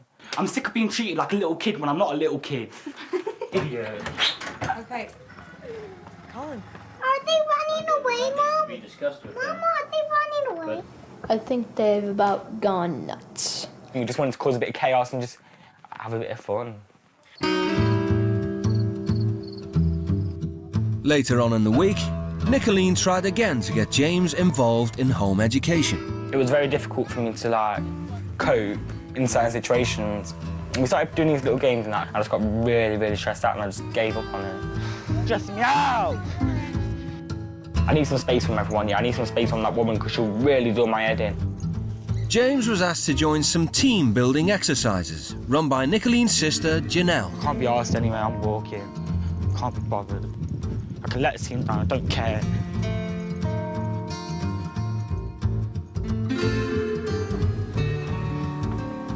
I just want to talk to you for a minute. No, because you're not going to understand, there's no point in talking. It was very difficult to talk about things with Janelle because I don't open up to anyone. I'm not going to open up to her. When things get really hard at home, what do? Do you give up? Yes. Where does it get you? I failure. I give up on everything, so... You're not a failure. You don't know me, so how can you say that or not? I hate failing at things because it just makes me feel shit about myself. I'm disappointed in myself. But just like her sister, Janelle refused to give up on a child in need. Would you be willing to continue on with the race? Because your team said, we can't go on because James isn't here. Should we go get him? And so they care about you. They want you to succeed. They want you to be a part of their success. Yeah? Join in. All right, let's go. Just right back here. So what you all doing? Somehow we're supposed to try to get everyone on this. It's ridiculous. People stand on the bottom so they stay in place.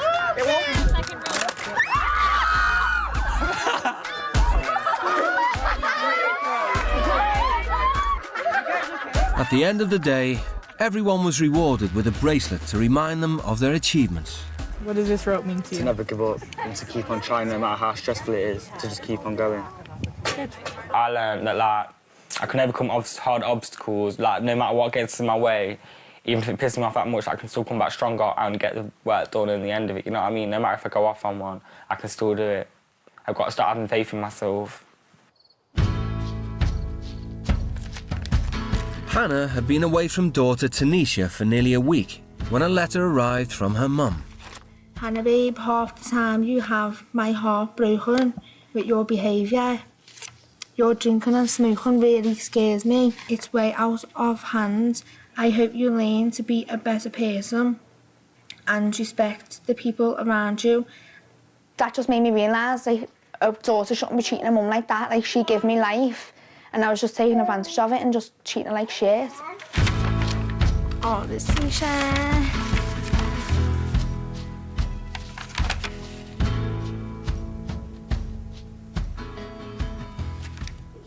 You can't wait to go home now.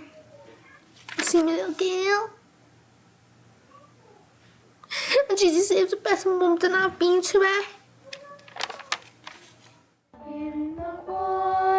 The Pecks took advantage of Hannah's upset, asking their kids to sing and help the teens focus on their futures.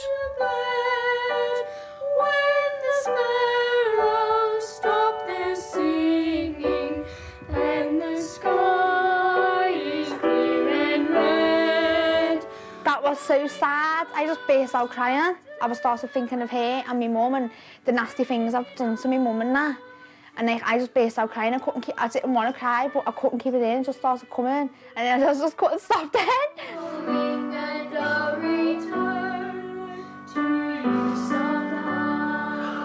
It made me realise how nasty I've been to my family. Yeah, how I act towards my mum. Yeah. And I need to tell her that I love her so much.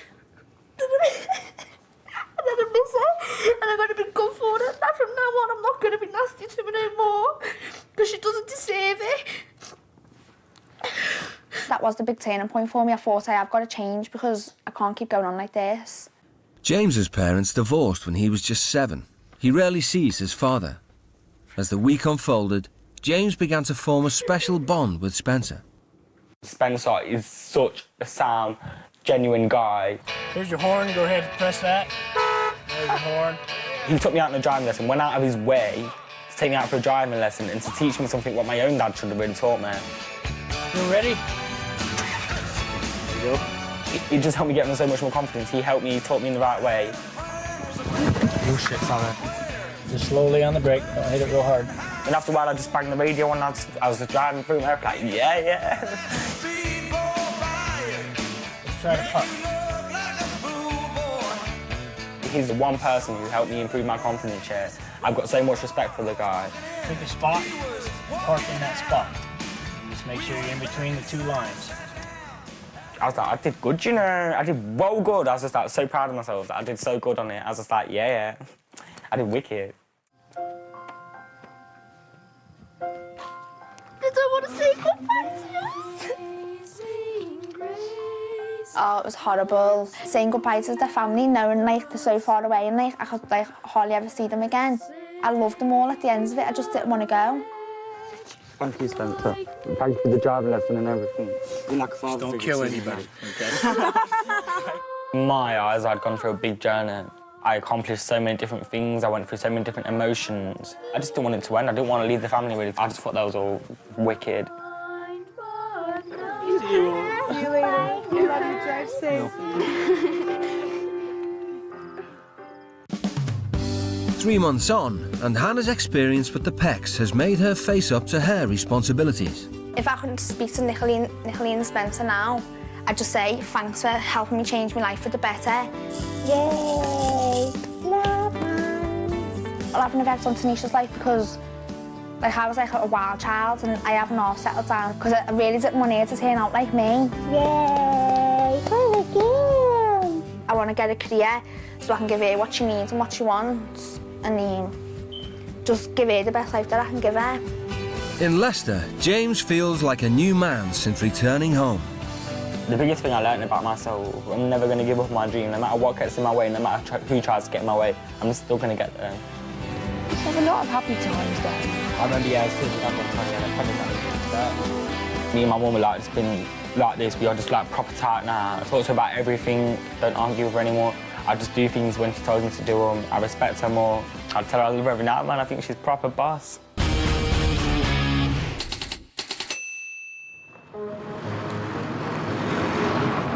I am being considerate. They're not coming here, are they? So there's not a problem. No, they're not coming here, so there's not a problem.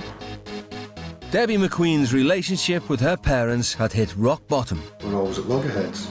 She just will not accept the responsibility of being an adult, or of even being a human being at the moment. Her constant drinking and refusal to ever apologise had turned their home into a battleground. I hate being told what to do. It really grates on us. Oh my God! I'm tired. I'm tired of the constant walking on eggshells.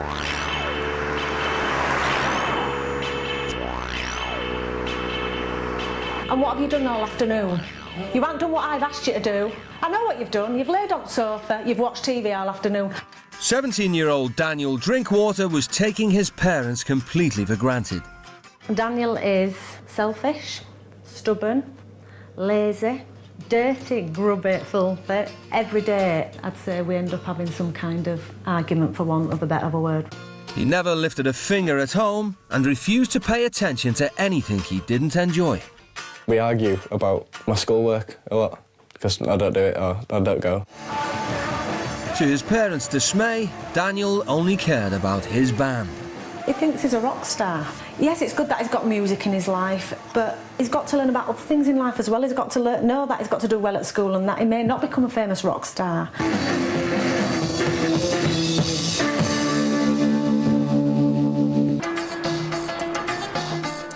So what happened when Debbie and Daniel were sent to Beirut to live with the strictly Muslim Hajar family? Mum Aman's approach to parenting is extremely hands-on. I think respect is everything in the world. When I punish really hard. She demands absolute commitment to education. You have to better your handwriting. Studying is very important. If they got no grades in school, they will be punished. And the Hajar children are under no illusion as to who rules the roost. Being rude to your parents is actually not good at all because they raised you. We have some rules, we have to obey them, and if we don't, we get punished. The nerves kicked in immediately for Debbie and Daniel as they took in the sights of a city ravaged by years of war. There was the army absolutely everywhere, and they all had the big fuck off guns. So I was like, oh my god, I'm gonna say the wrong thing and be shot. Meeting a woman wearing the hijab was another first. Hi. Hi, how are you? Nice Debbie? to meet you. I'm Debbie, yeah. I'm Iman Hajjar. I seen a man totally covered up, really intimidated us, to be honest. In Carlisle, I've seen maybe 2 people covered up, but I mean, they get like stared at in the street. It is not normal.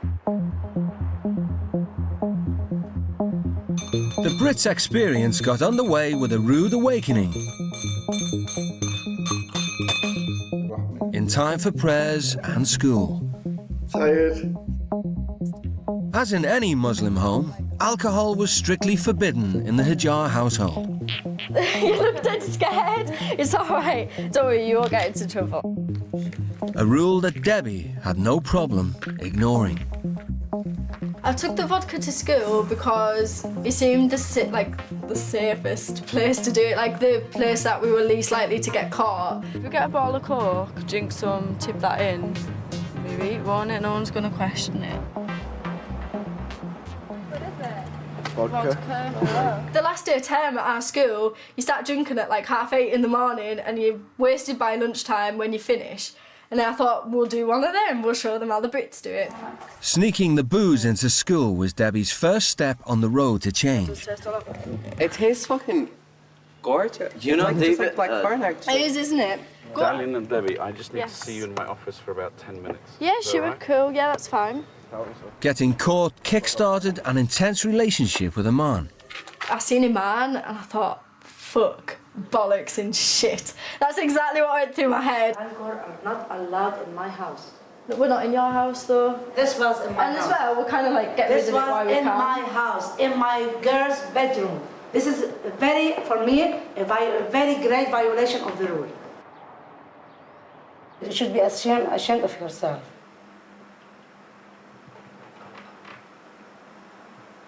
Don't look me in the eye. Back home, Debbie wasn't the only one in trouble for her drinking. She helped Debbie to break these rules, and she must be punished the same. I just felt awful, and she got a phone taken off her, and she wasn't allowed on the internet or anything. She wasn't allowed to makeup, and I was like, oh, it's the last thing I need, because like me and her were proper friends as well.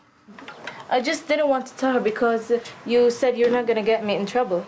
Yeah, I didn't even think that she'd do that. Bollocks. Sorry. I feel really bad now. Oh, it's okay.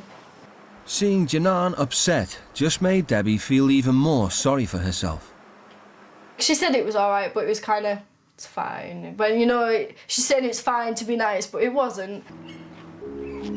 For Daniel, it wasn't until a man sent him to volunteer at a children's home that he started to put his selfish attitude into perspective. I wasn't sure what I'd be doing there, like helping out the kids or anything. And I thought I might quite enjoy it, like, 'cause I'm quite good with kids. Good morning. Good morning. The home looks after abused and abandoned children from 1 year old all the way up to 18. Here with the little ones sleep. Ages 3 to 7, 8. They sleep here. Okay. I would like to tell you about some of the stories of the children. The saddest one, of course, is the story of a little girl. Her mom was trying to sell her for body parts. Amongst many shocking stories of survival, there was one child in particular that caught Daniel's attention. Hassan is a 1-year-old Sudanese who came, and he is part of our family now. He wanted to sweep up for me, so he was going for the brush. It was hard to believe that anyone could abandon a child like of that size, and he was so cute. Homophobe was like so hard hitting for me because I've got like everything I could ever want, and they've got nothing, and they all seem so happy there. Inspired by the children he'd met, Daniel wanted to help in whatever way he could. For the first time in years, he'd decided to do something for someone else. Do you not have any tools to fix any of these, or? No, I think we'll fix it, I think. I just like came across them when I was supposed to be tidying up, and like been obviously knowing my stuff around bikes, I knew I could fix like a few of them. Daniel was learning that not only was he capable of hard work, but that it could even be fulfilling. It was really good once I did fix one, and one of the guys said, "You're a great man for doing this." I was like, and he could speak hardly any English, and he managed to say that. I was like, that was the best part. Like, that really made me feel good about myself. Thanks. Okay.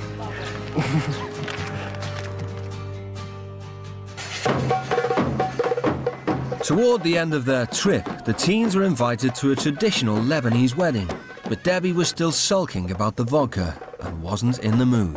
At the point of the Lebanese wedding, I couldn't give a stuff about anything anymore. You are absolutely wrong. Yes, I am. Yes, exactly. yes, you are. Fuck yourself, I swear. Debbie couldn't have been more offensive if she tried. You've been swearing at me. Yes, I am. I honestly didn't mean for her to hear it. I was just trying to get the last word. I was like, as well, she took it so much more offensively than I would take it. You have to suffer a lot with me. But after losing her temper again, Debbie began to question her self-indulgent behaviour. Made me feel like hot at the time, and then I thought, hasn't really solved much, has it? I still feel shit. Now I've got one less person backing us up, you know. Kind of isolated myself by doing that. Debbie was called to a family meeting to discuss her foul behaviour. I actually thought I was just going to get kicked out, to be honest. That's honestly what I thought. I was like, well, I won't be allowed back in the house. The rude way that you're talking to Iman is unacceptable. He told you to apologize to Iman. After the family meeting, I totally broke down. I just felt absolutely awful. Like, I've even got a lump in my throat thinking about it. I honestly thought, oh my God, what sort of evil thing am I that I can do that to a family in a few days? Debbie had the chance to address her greatest problem, her refusal to ever back down or apologise. I didn't want things to be bad, and I thought I shouldn't waste the little time I've got left just feeling sorry for myself and being stubborn like always. And I thought, it's the one thing at home that I don't do. Let's see what happens. You know, I've got nothing to lose. Iman, I'd just like to say about yesterday. I don't deal well with criticism, but I should have expressed myself in a more appropriate manner than swearing at you, so I do apologise. Thank you for your apology. Yeah, I don't want to be on bad terms. The only thing to gain from it was Iman's friendship again, and yeah, it showed us that by saying sorry, you're not losing. It's just if you're in the wrong, then you should apologise. Yeah, Shall we? I am sorry. It's okay. I really didn't mean to upset you. So I think it's time for you to leave. Oh my God, tears. I never thought I'd get as attached to the family as I did. But by the end of the week, I could have spent a year there, and I'm sure we'd all still be having a laugh and getting on. They've had a big impact on my life. I'll never forget them. Debbie was really heartbroken about it, crying and stuff. My main thought was, I get to go home. So.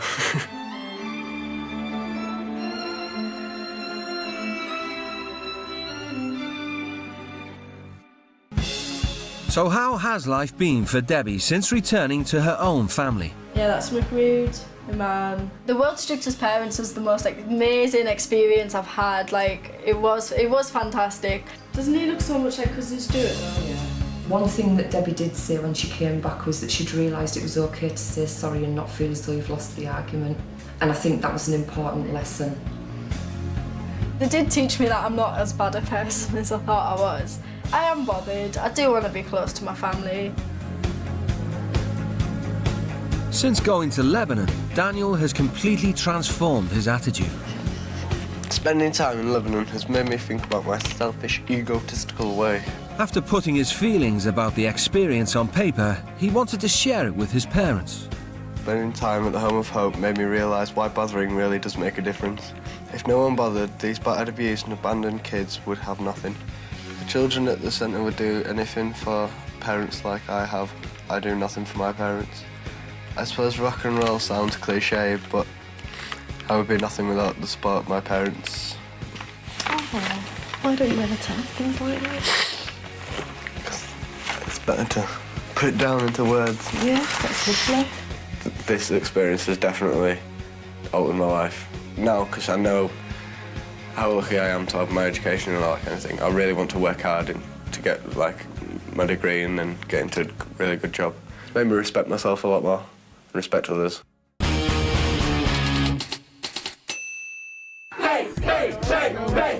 17-year-old Peter Wrigley expected life to be handed to him on a silver platter.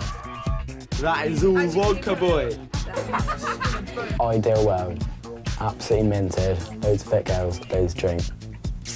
Perfect, mate. Peter, get up now and pick up this stuff and hang up your suit.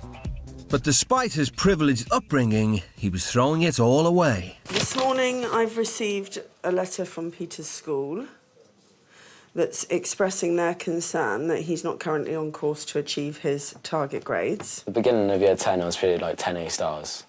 And like during the 2 years, it went down to like straight U's. I can't imagine how much money has gone on that boy's education and his whole life. Down in Sussex, Jocelyn Harris spent most of her time smoking marijuana. You do smoke cannabis, we all know that. We're not all stupid now, are we? After being kicked out of college, she'd spent an entire year doing nothing. I hate people telling me what to do all the time. I could never handle the teachers at school because they just think that they can order you around. If you don't get an education, how are you going to fund all that? How are you going... Well, how are you... Fund what? Well, your life in the future when you leave home. Peter and Jocelyn went to live with the Uni Krishnas, a modern Indian family in search of excellence. We came from normal middle-class family background. We aspire to do good in life. Dad Uni is CEO of a company employing 5,000 people. He believes that everyone should make the most of every opportunity they have. Education is very important in our house. It's possibly the most important thing. If you don't focus on your education now, you'll end up in a slum. To show the Brits just how privileged they were, Uni started by sending them off to witness the genuine hardship of India's poorest communities.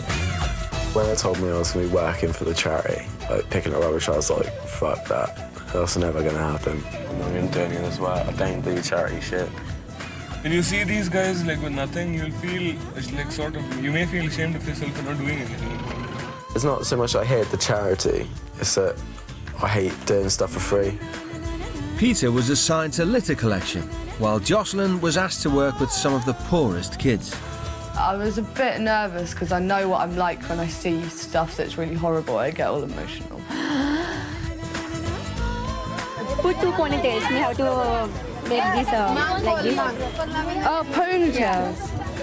Well, it was just that I'm wasting my life sitting in a car smoking weed, and then I get to India and there were these little kids in these little houses, and I was just like, oh shit, what am I doing? Like, I felt really good after I'd helped them. I mean, like, I didn't do a huge amount, you know, I brushed a few people's hairs, and I just felt so bad. They don't have chances like we all do.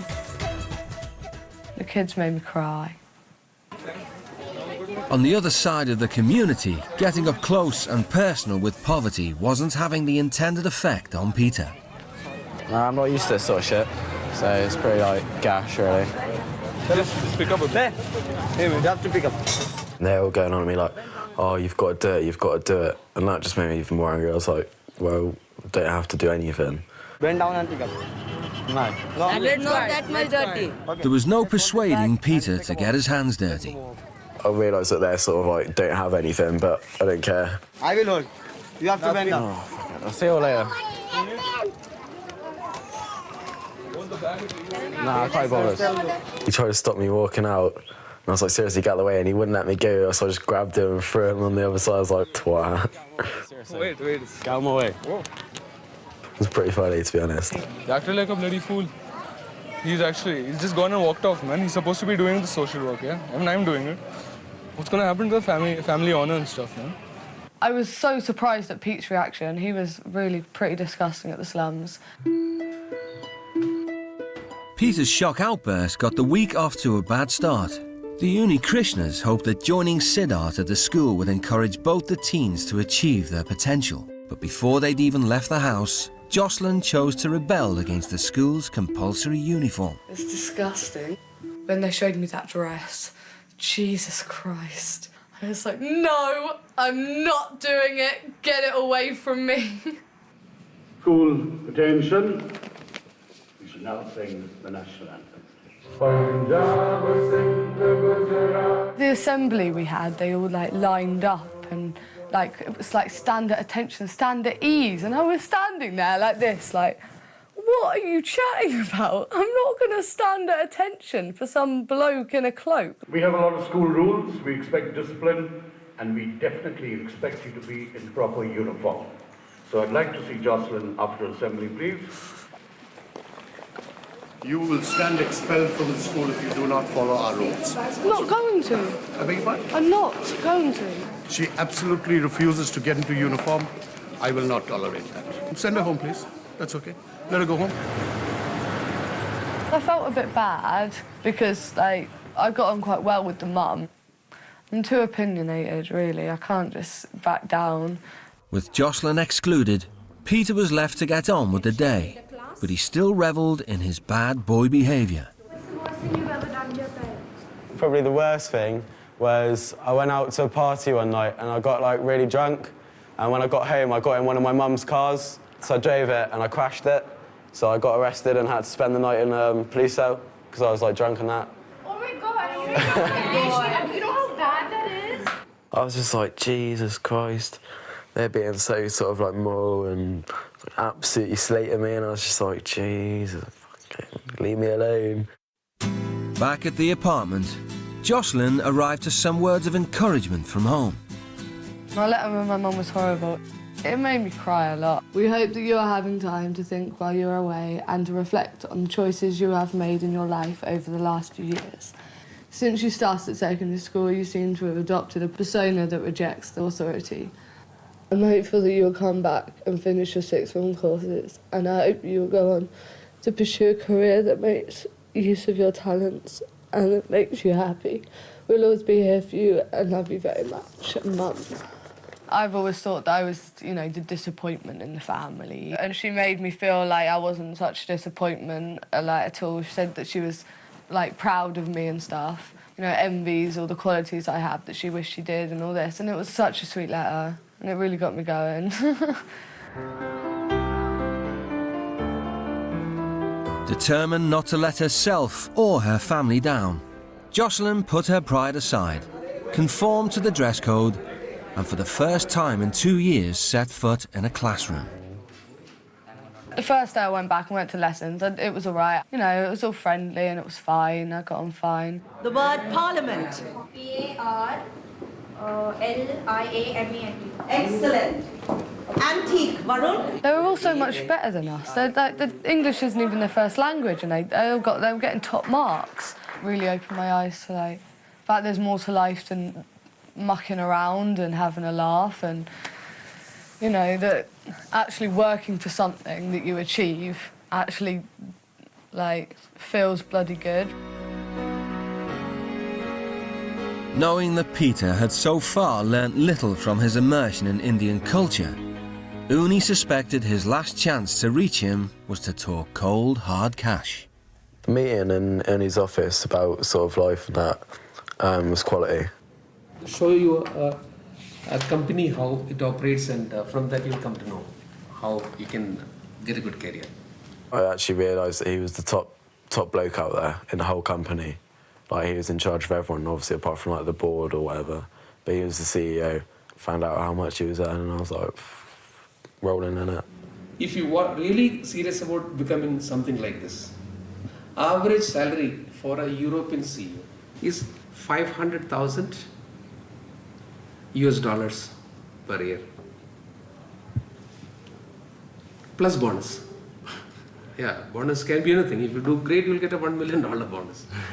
It sort of showed me like what I need to do to get where I want to go. It was one of like the most eye-opening parts of being out in India. When the time came to say goodbye, both Peter and Jocelyn had newfound respect for their Indian hosts. Bye, thank you. I know I was only with them for like 10 days, but it felt like I'd known them forever. They made me want to work for stuff a little bit more than I have been. They made me want to like be part of my family more as well. All the best, do well, okay? Thank do you. well, do well, okay? Yeah, all the best. It was a good trip overall. I was glad I went on it. But back in England, has their Indian experience created any lasting change? Right, you make Mummy a cup of tea, I'll go and sit in the lounge. I think there's been a little bit of change, but not as much as say my mother would think. Thank you, darling, that's lovely. Sorry. We have noticed remarkable changes in Peter's behaviour. I'm going to do some more revision. Good boy. I've been working harder at school and like I've been revising a lot. 3 days solid of voluntary revision for his first exam, which is unheard of. Going to India has definitely helped me focus on what I want from life and where I'm going to go. Before I went to India, my relationship with my mum was like non-existent almost. Now I'm back, like, it's the first person I tell anything to now. Well, she seems happier. And Jocelyn, when she's happy, is a much more easy person to deal with. I'm back at college, I'm at work, I don't smoke as much weed anymore, and I'm happy. I have a smile on my face, and for a reason, not because I've been smoking the weed.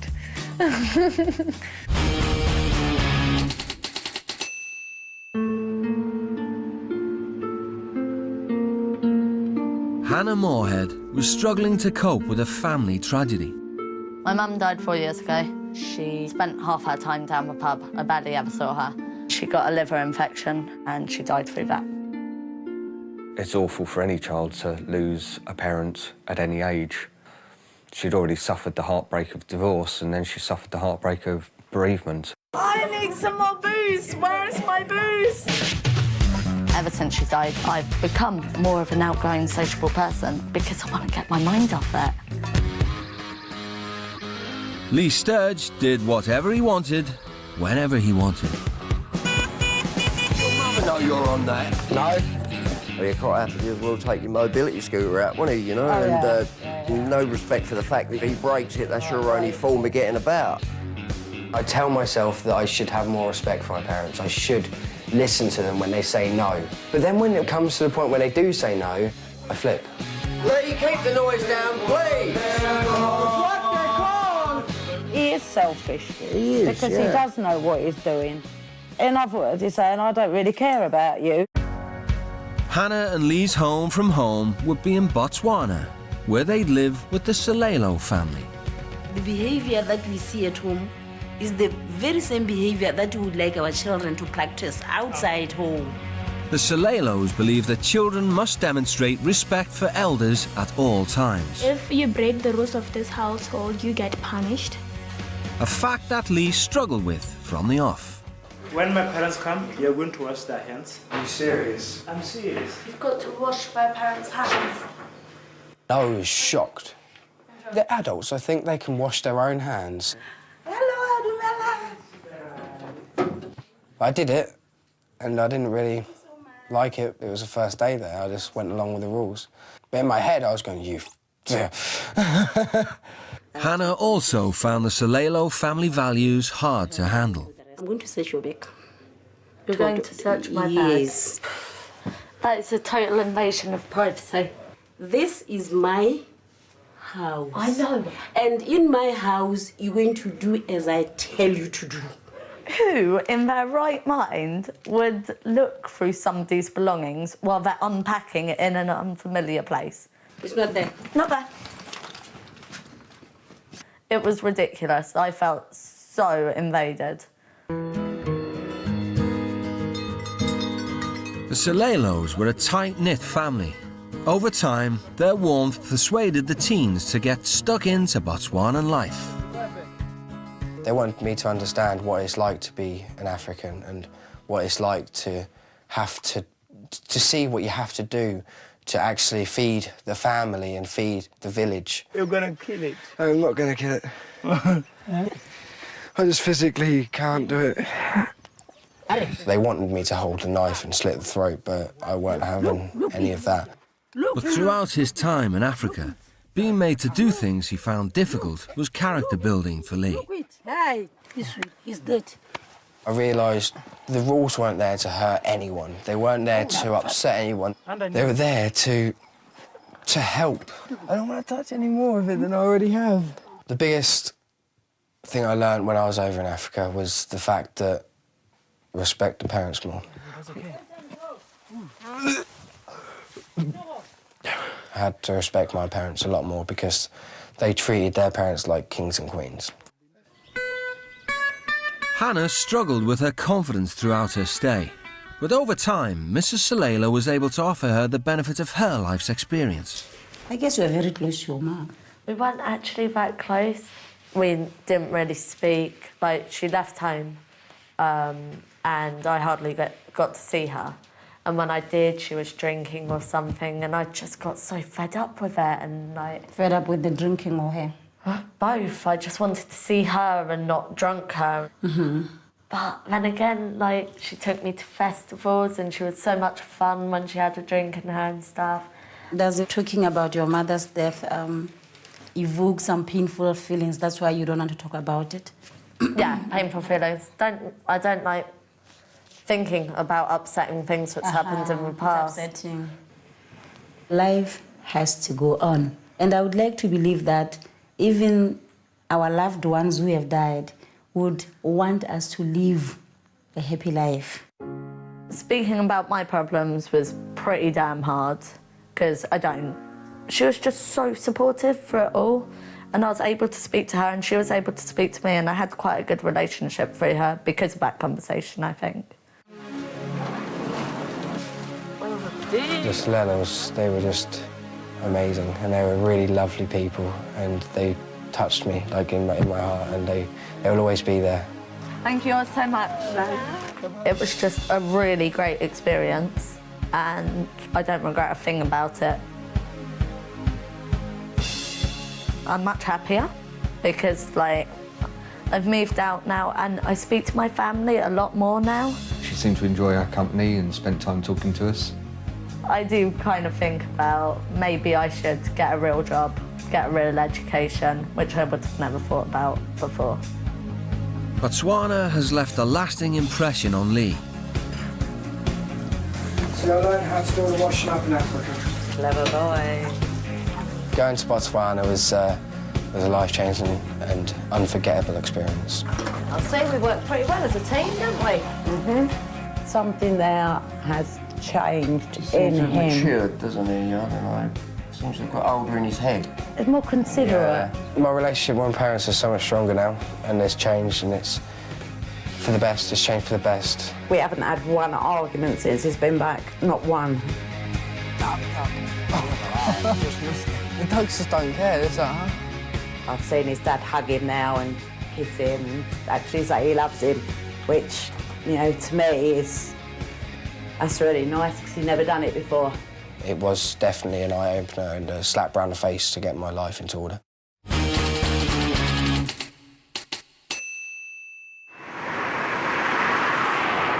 Did you wake up in the right mood this No, I haven't woken Yes, up you in have. the mood at all. No, Yes, I you haven't. have. You are the one that's turned around and said you're bloody tired. Why are you tired? Because you stayed out the night before last. You went out last night bloody drinking. That is why you're tired. Bye now. Bex Keene's out-of-control behaviour was tearing her family apart. My mum thinks I'm a druggie. My dad thinks I'm a waster, thinks I'm going to get pregnant. What do you mean abuse my body? The drugs and the drink, Bex. You don't even know. No, of course you don't even know. We've tried absolutely everything with Bex. All different kinds of grounding, punishing, you name it, we've done it. I just don't like them. They're horrible. What? Are you home tonight? I don't know. She's completely and utterly lost. She is an alien. In Bolton, Chesden Mills always looked out for number one. I get away with murder either. Like, I can just do anything I want. Chesden's mum, Sylvia, has heart disease, but that didn't stop him from treating her like his personal servant. Put it on spin. 3 years ago, I had a heart attack. I couldn't get stressed, so I let things go. He thinks he can do as he pleases and you don't have to help out or do anything. Very lazy. Careful you don't ruin that shirt. The Brits were sent 4,000 miles away to Atlanta, Georgia, right in the heart of America's Bible Belt. Here they would spend 8 days living as children of the deeply religious Kimbrough family. We don't believe in smoking, we don't believe in drinking, we don't believe in using profanity, and just things of that nature that so many people in society think are no big deal. They are a big deal to us. Once the teens got inside, it really dawned on them just what they'd let themselves in for. This is the room with angels. So when you walked in the door, there was an angel assigned to you. Oh God, Bible bashers, totally. I walked into the house and there's all this God shit. I thought they're nuts, they're actually nuts. I knew from then on that we're going to have it all week about the God thing. I'm not joking, I think they did actually have a Bible in the toilet and I was like, no.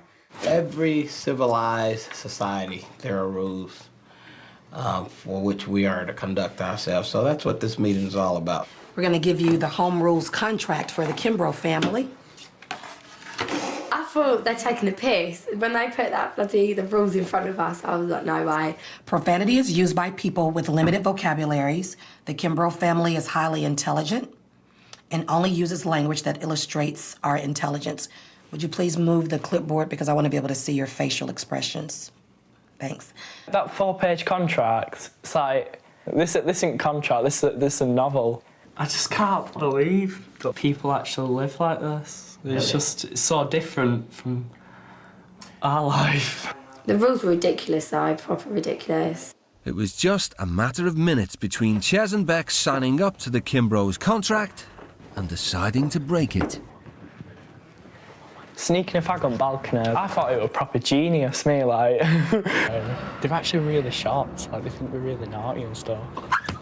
And then we've smoked it all through the fag and then they've come in the bedroom. Why do we smell smoke? Gross.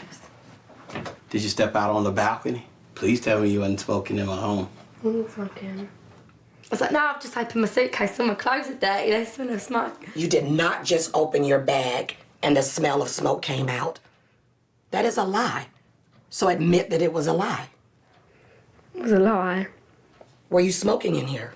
Not on the balcony. There is no smoking inside the house. There is no smoking outside the house. There is no smoking in America, as far as you're concerned. And we give them like an empty packet and was like, that's the last of them. And they did, I think they actually did believe us. The Kimbrough's total commitment to enforcing their rules became a recurrent problem for the teens. The whispering that they're doing is kind of driving me insane. Like I feel like they're plotting. We kept on thinking up ideas of like where we can go for a fag and stuff. You need to go now? Wait, go. So then Ches has got up and he's walked and then you hear Wanda like, Bex and Ches, where are you going? Ches, where are you going?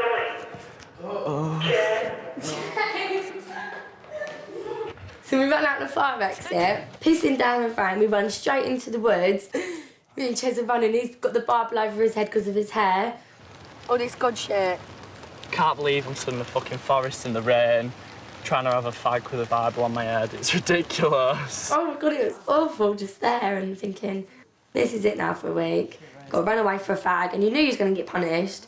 So you know it was literally going to be church, school and house, that was it. And no freedom, just literally nothing. Bex and Ches were required to attend one of Atlanta's top private schools for the duration of their stay. You all are going to be joining a biology lab today? College dropout Bex was to learn some unexpected lessons. So the piggy went to the market. And they're dissecting these baby pigs, and the baby pigs are like this big, and they've got their little noses, and they're putting pins in their arms and dissecting them, and I was like, no. To begin with, Bex reacted in her usual way, running away whenever the pressure was on. You can't go in the boys' bathroom. Anthony! You know exactly why did you walk out of class? Because it was too much for me. But she hadn't come up against anyone like Sister Patrice before. Can you let go of my arm, please? Let go of my arm. Young lady, let me make something absolutely clear to you. You are in our environment. Yeah. That means you must submit to the rules. When I first met Sis Patrice and she pinched my arm, I had it in for her straight away. I was like, me and you are not going to get on. Why are you determined to hurt yourself? I'm not determined to hurt myself. Yes, you are. I just need a fag. No, sweetheart, you're killing yourself. This is killing me. I know it's hurting your feelings, but that's different. You're 17 years old. You know how you're living? You're living like a person that's been out of life for quite some time. I explained to her how different it was and how stressed out and that fact that I needed it, and she didn't say a word to wonder. Do you realize that if a student smokes here, they are kicked out of school automatically? They don't have a second chance. So if you are given mercy, you've got to show your family mercy. Whether you agree or not is not important. You're still a child by law. I don't think you and me, someone is generally as nice as her. She was just, well, she knew me and Chase for 2 days, and she stuck by us. Like she believed in us. In the school's supportive environment, Chesden began to thrive and did the Kimbros proud. I love the school because it was really good. Like, you actually learned something, and like the teachers didn't really shout at us. Everyone was just really nice. You gave it a chance, and that's all we asked this morning, is that you give it a chance, and you did, and that's really, really great. I am so proud of you. Thank you for that. So proud of you. That night, Bex did her homework for the first time in years. And I just thought, right, at least I can put my thoughts into paper and have some time for myself. And it just come out. She opened up to Wanda in a poem about being invisible. I put on a mask. The fake Bex, but the true Bex is still here. I'm just hiding. Devil Bex came about 4 years ago, and she hasn't gone away. I'm scared that the true Bex is not only gone invisible, but is going to disappear forever. I didn't expect that. Wow. I don't even think you realize what you wrote. And that is so very hopeful to me. That's brilliant. It was nice to get the reaction like that off her, because no one's been proud of me like that for ages. I don't know, it just made you feel proud of yourself and a bit of belief, like, if I can make them happy and they don't know me, I can make my mum and dad happy at home. Ches and Bex spent 8 days with the Kimbros, but they learned lessons they hope will last a lifetime. I'm going to go home, and I think things are just going to be a lot better with my mum. I think I've learnt to be a lot more respectful. I cried my eyes out when we left. I really did not want to go home. They're just like, oh, they're just so lovely. So what effect has going to Atlanta had on Chesden? I can actually iron, it just takes like half an hour. The experience has changed me a lot because I'm nicer to my mum and I've got a better relationship with my mum now. I did realise from doing that, you know, she does need my help more and it's not fair on her. How old are you, Bailey? Right, yeah. It's a two-man job. He seems more concerned now about my health, and he helps out quite a lot more. At least because I've been helping out more, she's feeling better and just getting along a lot better, so everyone's happy. For Bex, life has been very different since her return to England. The main thing I did learn was to have respect. She started reading me this poem. I didn't think she was capable of anything like that, and it proved that she was digging deep with her inner self. I thought, crikey, you've really you've learnt so much in a week. You've moved on, you're focused. It was the most best thing I could have ever done in the whole of my life.